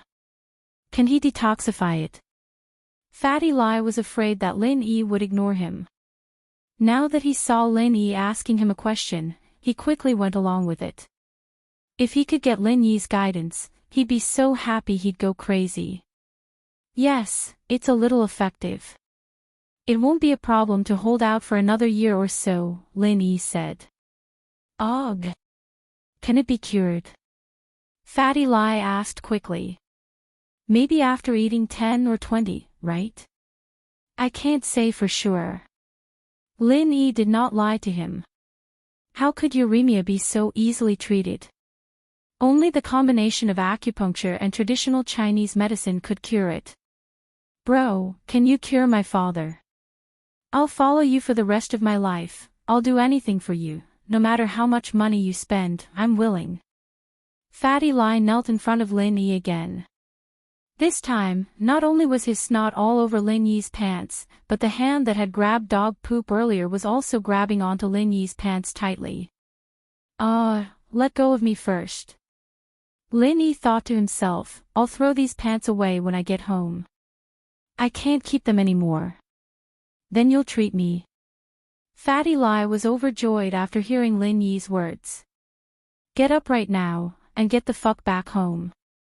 Give that to your old man to eat first, he won't die so soon." Lin Yi said helplessly. "Let me think about it first, then we'll talk about it. Speaking of which, you seem to have some face. A celebrity." "Alright, I'll go back immediately." Fatty Lie nodded quickly. "I have a bit of a reputation in the business world." "Bro, what's up?" "Nothing much. I'll start a company in a few days, and you can come and support me when it opens. I'll give you a pill of life extension and toxin cleansing too." Lin Yi nodded. "Are you free? If not, then forget it." "Yes. Yes. Yes." Fatty Lie said the word "yes" 3 times in a row, afraid that Lin Yi wouldn't hear him clearly and cross him off the invitation list. He was so excited he almost fainted. "I'll be your follower. Don't worry, I might be fat, but I have strength. I'm good at running errands." "Then go. Get my number from Mr. Liu." Lin Yi was at his wit's end from Fatty Lie's pestering. He had no choice but to give him a pill of life extension and toxin cleansing. Giving it to someone else to experiment with was no different than giving it to the fatty. All right. Fatty Lie nodded, satisfied, and respectfully sent Lin Yi off to a shabby van. Fatty Lie thought to himself, so Lin Yi likes this kind of car. I'll get a new one tomorrow, just like him. That's the only way to show that I'm a good follower. Dr. Kang's birthday banquet was still going on, and the guests were all smiles, but Dr. Kong couldn't shake the feeling that something was wrong with the atmosphere. He looked at Kong Ming Ming standing at the side, and it reminded him of what happened earlier. After the guests finished giving their gifts, Dr. Kong waved at Kong Ming Ming. Kong Ming Ming quickly ran over. He knew that he'd gotten into trouble, and the situation was clear. Lin Yi was a young master, and he didn't know how Kong Xiaobo knew this person, but Lin Yi's identity was definitely not simple. From the attitude of Director Tian, Lu Tianyi, and Guan Xuemin towards Lin Yi was definitely not simple. And that so-called pill of life extension and toxin cleansing might be real as well. Perhaps it was some kind of rare treasure from somewhere, but Kong Mingming treated it like trash and stomped on it. Grandpa. Kong Mingming walked over carefully, his hatred for Kong Xiaobo deepening by another level. Why didn't you say so earlier that you got to know such a powerful boss? You've made a fool out of me. Go look for the cleaner just now and find that so-called pill of life extension and toxin cleansing he swept away. How could Dr. Kong not understand something that even Kong Xiaobo understood? He also felt that if the pill of life extension and toxin cleansing was real, it would be a waste to throw it away. However, he couldn't let outsiders see it and lose face, so he reminded, be careful, don't let others see it. Got it, Grandpa. Kong Mingming saw that there was still a chance to salvage the situation, so he quickly nodded and followed his grandfather's instructions. Kong Mingming quickly walked out of the banquet hall when no one was paying attention. In reality, he was like an insignificant clown, so no one paid any attention to him. As soon as Kong Mingming walked out of the banquet hall, he bumped into the cleaner who had just been cleaning. He quickly ran over. Auntie, can I ask you something? Where did you throw the rubbish you just swept away? Kong Mingming had a favor to ask of the cleaner, so he had to change his attitude. Otherwise, he wouldn't have done this under normal circumstances. The rubbish bin outside. But before the cleaner could finish her sentence, Kong Mingming turned and ran. The cleaner shook her head. She wanted to remind him that there was still a fat man snatching the rubbish from the rubbish bin, but Kong Mingming was too anxious and didn't hear the latter part of her sentence. Kong Mingming was afraid that the rubbish in the rubbish bin had been taken away, so after hearing the cleaner's words, he quickly ran out. When he reached the entrance of the banquet hall, he saw an open rubbish bag beside the rubbish bin. Kong Mingming was shocked. It couldn't have been stolen, right? But then he remembered that near hotels and resorts, there were always people who liked to scavenge through rubbish bins to pick out drinks and bottles that could be sold for money. No one should know what that lousy pill was, right? However, Kong Mingming didn't dare to delay. He quickly ran over and picked up the rubbish bag, then rummaged through it. Chapter 381. Finally found it. A wave of stench assaulted Kong Mingming's face. Kong Mingming nearly puked. What the hell is this thing? Why is it so smelly? Kong Mingming had thought that it was the stench of the trash bag in his hand, so he quickly tossed it aside and stood up. But it was still smelly after he stood up. Kong Mingming looked around and realized that the stench was coming from the pill in his hand. Why does this pill smell like this? Kong Mingming's stomach churned. Wasn't this a little too smelly? Had it been like this before? But Kong Mingming thought about it for a long time, and couldn't figure out if the pill had been smelly or not when he'd stepped on it. He'd been too excited at the time, and he'd only been focused on mocking Kong Xiaobo. How could he have had the time to care about whether the pill smelled good or bad? That's probably it. Kong Mingming nodded in self-consolation. The color of the dog poop was just too similar to the pill of life extension and toxin cleansing. Kong Mingming had only taken a look at it in his hand before stepping on it, so he couldn't remember the color. Kong Mingming hurriedly and carefully held the dog poop in his hand. After making sure that no one was paying attention, he carefully ran back into the banquet hall. As soon as he entered, he saw his grandfather, Dr. Kang's inquiring gaze. Kong Mingming quickly nodded to him, indicating that he'd found the pill of life extension and toxin cleansing. Dr. Kong breathed a sigh of relief. If it really was a treasure, then it would have been a waste to throw it away. He had to give Lu Tianyi a call tonight to see if there really was such a thing. Lu Tianyi wanted to invite Lin Yi to sit in his car, but when he saw that Lin Yi drove his own car, he had to give up. Lin Yi drove Tang Yun, Kong Xiaobo, Xiao Fen, and Guan Xuemin back to Songshan. He sent Tang Yun back to the hospital and Xiao Fen back home before bringing Kong Xiaobo to Guan Xuemin's house for a discussion. Kong Xiaobo originally wanted to accompany Xiao Fen. He was afraid that Xiaofan would be in a bad mood after seeing Kong Mingming today. But when Xiaofan heard Lin Yi calling Kong Xiaobo for something important, why would she waste his time?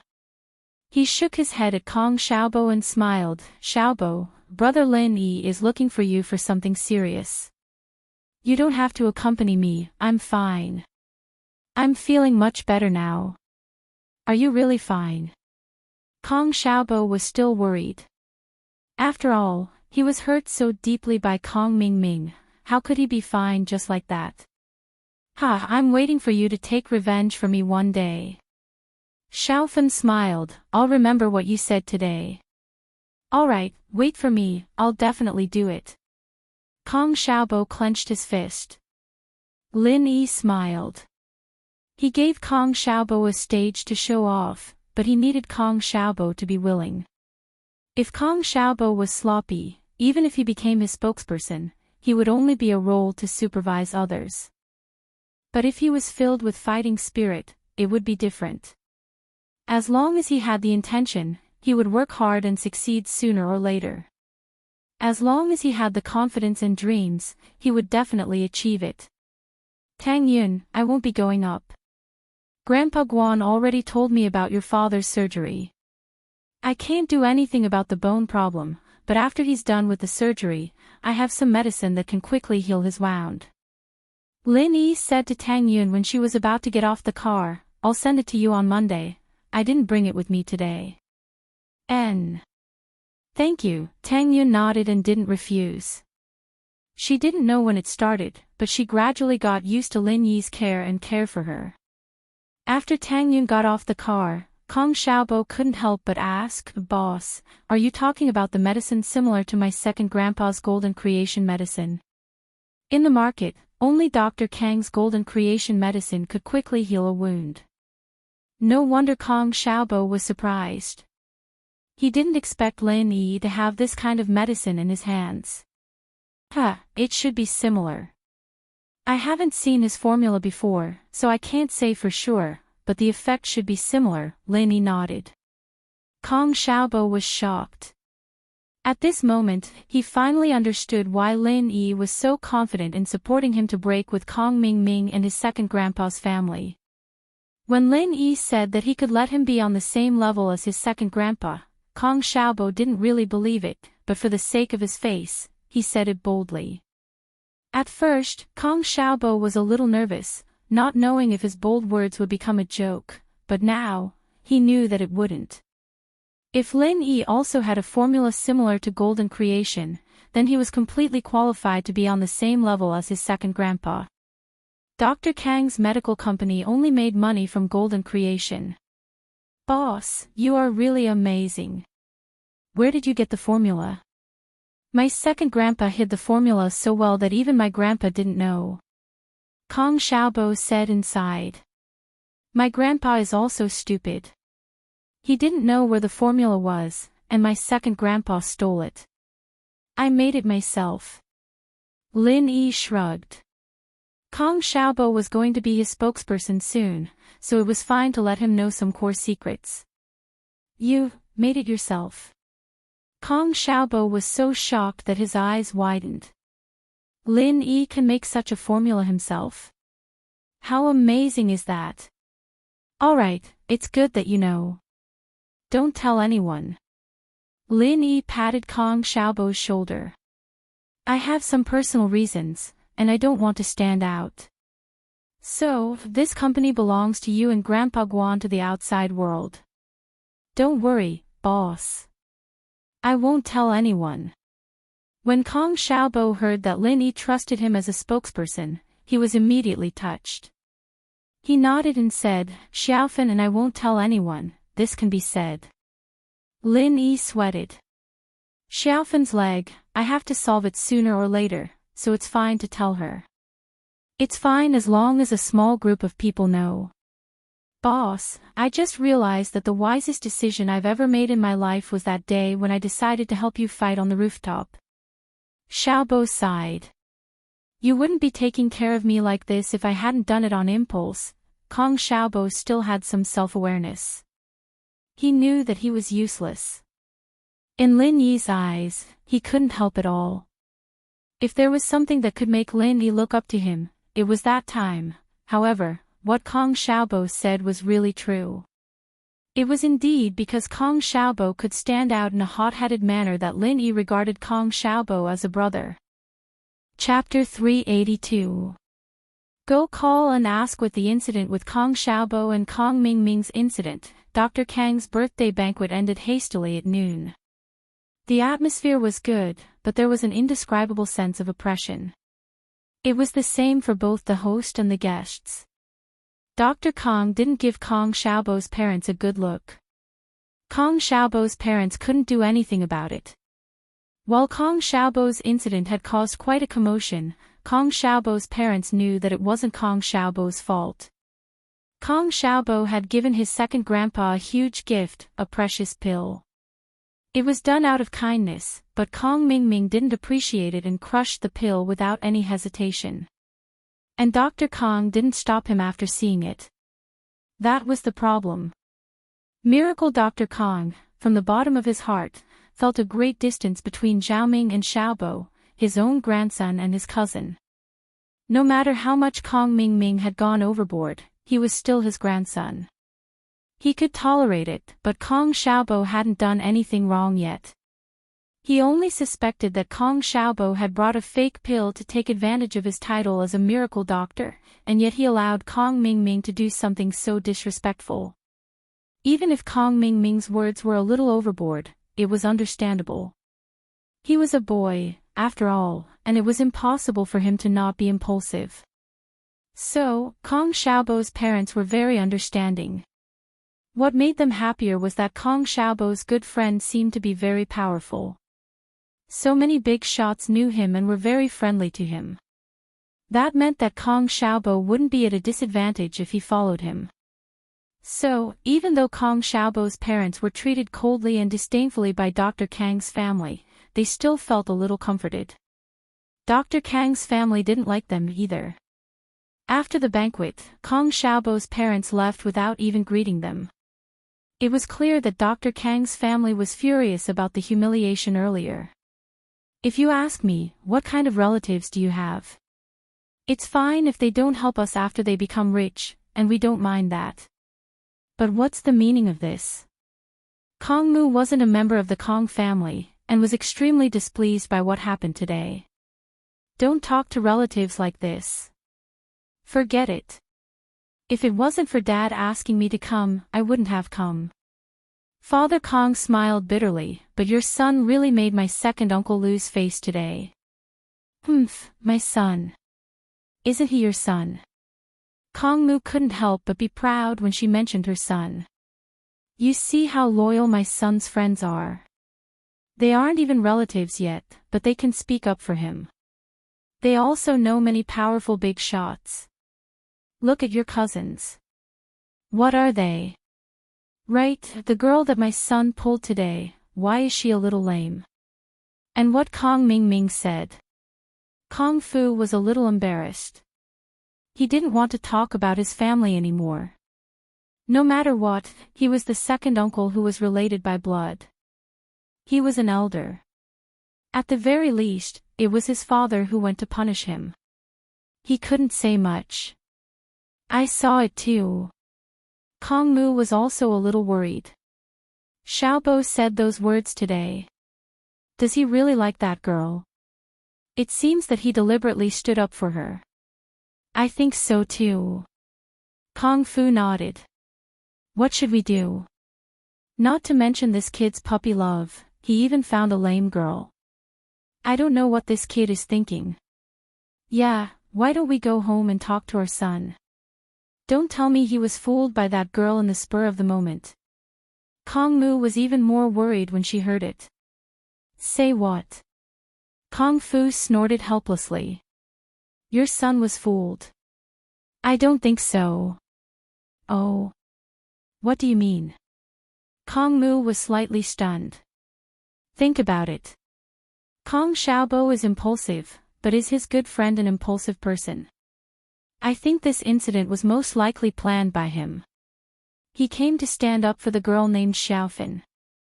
Kung Fu understood. This person's family background isn't ordinary. You see, Lu Tianyi and Guan Shuamin know him, and the owner of the resort. So, I think he supports Kong Xiaobo to be together with that girl. As for why, I can't say it now. It's just a guess. Now that you put it that way, I think it's true. Kong Mu also came to a sudden realization. No matter what, let's go home and ask Xiaobo, Donghai City, Ocean View Villa District. Inside a luxurious villa, the Kong family was gathered in the living room. Dr. Kong Laikai sat in the main seat, looking at his children and grandchildren standing carefully in the room with a dark face. Zhao Ming, where's the pill of life extension and toxin cleansing? Dr. Kong looked at Kong Ming Ming and asked. Kong Ming Ming was panicking. He carefully took out the dog poop and presented it to Dr. Kong with both hands. Grandpa, the pill of life extension and toxin cleansing is here. Dr. Kong nodded and used his hand to pick up the dark brown object in Kong Ming Ming's hand. He was about to take a closer look when a stench assaulted his face. Dr. Kong almost vomited. What's that smell? Why is it so smelly? Grandpa, this is the smell of the pill of life extension and toxin cleansing. I was choked by it too. Kong Ming Ming explained carefully. It's not a scam, is it? Dr. Kong frowned. I don't think that kid is very reliable. Gui Feng, aren't you on good terms with Lu Tianyi? I think Lu Tianyi seems to be very close with that kid today. Go ask him about it. Dr. Kong wasn't very happy when he said this. Lu Tianyi had come to attend his birthday banquet but left halfway through. Although he was from House Lu, it was still a huge loss of face for Dr. Kong. As for Guan Shuamin, Dr. Kong didn't dare say anything. Guan Shuamin was already giving him face by coming. He knew very well what kind of miracle doctor he was. He was just a fake miracle doctor, while Guan Shuamin was the real deal. Alright, I'll call and ask. Kong Gui Feng nodded, took out his phone, and walked to the side to make the call. No one in the room said a word while Kong Gui Feng was on the phone. They waited quietly for the result. Hello. Brother Tianyi. I'm Kong Gui Feng. Kong Gui Feng still wanted to get on Lu Tianyi's good side. House Kang's business in Yanjing relied on the Lu's influence. At the end of the day, Dr. Kong only had a divine prescription. He wasn't a real miracle doctor, so there was no need for these big families to curry favor with them. On the other hand, Dr. Kang's family had to curry favor with these big families for the sake of development. In the eyes of ordinary people, these big families were mysterious existences high above the masses. It wasn't easy for them to even buy a bottle of golden creation, but to these big families, they could buy as much as they wanted. They didn't have to worry about not having enough. Chapter 383. See the results. Oh, it's you, Gui Feng bro. I had something urgent to attend to today, so I had to leave at the last minute. I'm very sorry about that. Lu Tianyi said, but he didn't have any intention of apologizing at all. Kong Gui Feng was a little displeased, but there was nothing he could do about it. After all, he still had to rely on Lu Tianyi for his military medicine orders. Ha, it's fine, it's fine. Kong Gui Feng, however, smiled nonchalantly. Right, Brother Tianyi, let me ask you something. Do you know my nephew's classmate today? Oh, you're talking about Mr. Lin. Of course I know him. Lu Tianyi laughed. Oh. His family. Kong Gui Feng wanted to talk about Lin Yi's background. Haha, he's amazing, isn't he? I say, Brother Gui Feng, why are you asking this? Lu Tianyi asked faintly. It's nothing, I'm just curious about the pill of life extension and toxin cleansing he gave me today. Brother Tianyi, you seem to know a bit about it. Kong Gui Feng probed. That? Ha, it's a good thing. Lu Tianyi could more or less guess what Lin Yi was trying to say. He wanted Dr. Kang's family to regret it, so he didn't mind revealing something that would make them regret it.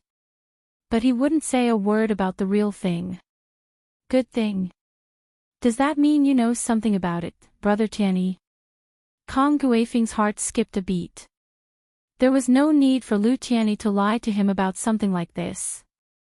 Who was Lu Tianyi? He was a member of the Lius.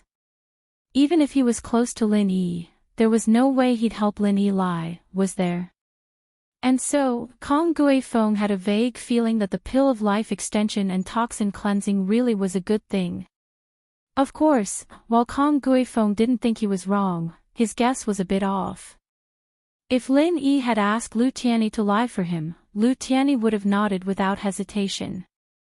Let's not talk about that, I can't talk about that. Lu Tianyi laughed again. Right, Brother Guifeng, I'm going back to send the old man back to Yanjing.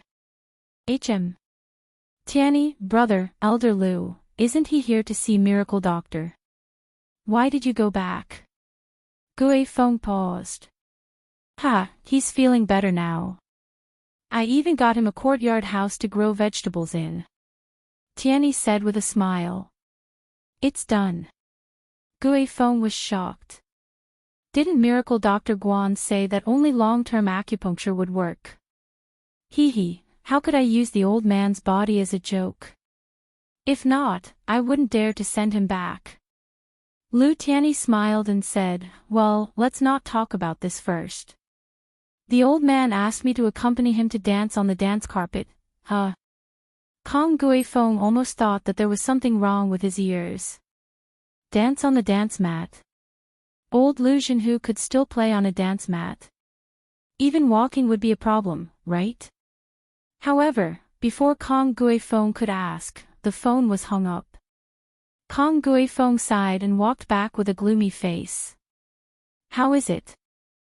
Dr. Kong saw that his son's complexion was a little abnormal, and his heart tightened as he asked hurriedly. I didn't get any answers, but it seems like it's really something good. Kong Guifeng said in a deep voice, but I got an important piece of news. Lu Tianyi's father, Elder Lu, has miraculously recovered and can even play on the dance carpet. What? Dr. Kang's heart almost exploded when he heard his son's words. You're saying that 90-year-old man can play on the dance mat? Really? Dr. Kong had seen Zhenhu's condition before. He was so sick that even walking was difficult, but now he could play on the dance mat. His eyebrows twitched as a bad thought crossed his mind. Could it have something to do with the pill of life extension and toxin cleansing? I'm guessing so. There's an 80% chance that it's related. Why else would that old fox Lu Tianyi bring this up all of a sudden? Kong Guifeng nodded. That pill of life extension and toxin cleansing might really be something good. I just don't know where Kong Xiaobo's friend got it from. That guy looks like the son of a rich family, so it's not surprising that he could get his hands on some rare items, but this pill of life extension and toxin cleansing, is it really the real deal? Dr. Kong picked up the dog poop in his hand in disbelief. How can it work when it's so smelly? Grandpa, as the saying goes, good medicine tastes bitter. I don't think there's any truth to that. Kong Mingming had thought of this before, so he decided to show it off now. He wanted to make up for his mistake, so he tried his best to make himself seem more important. Xiaoming's right. Good medicine tastes bitter. Dr. Kong nodded in agreement. But what you hear from others is just hearsay. You have to verify it yourself to see it for yourself.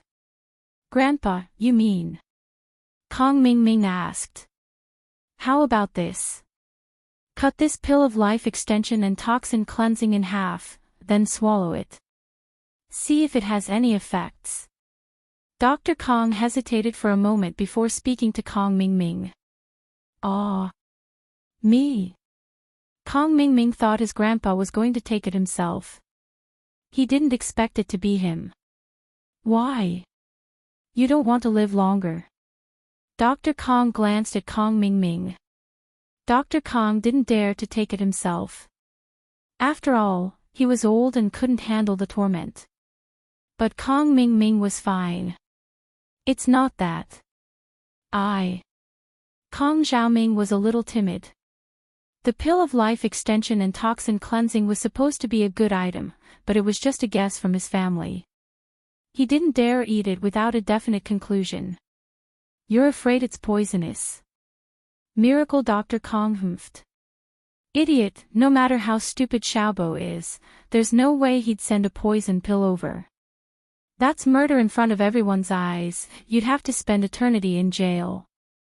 Even if this pill isn't the pill of life extension and toxin cleansing, it won't have any side effects. Dad. Why don't I try it? Kong Tsuepu hesitated for a moment before stepping forward. Kong Ming Ming was his son. How could he let his son eat something so strange? In the Kong family, Elder Kong was the most important person. Big brother Kong Guifeng and nephew Kong Xiaolong were the most important. On the other hand, he and his son weren't as important. Something like this could only fall to him. The problem was that only the core members of the Kong family knew about this. They couldn't let outsiders try it. If word got out and the great Dr. Kang's family picked up the crushed pill and ate it, wouldn't they laugh their heads off?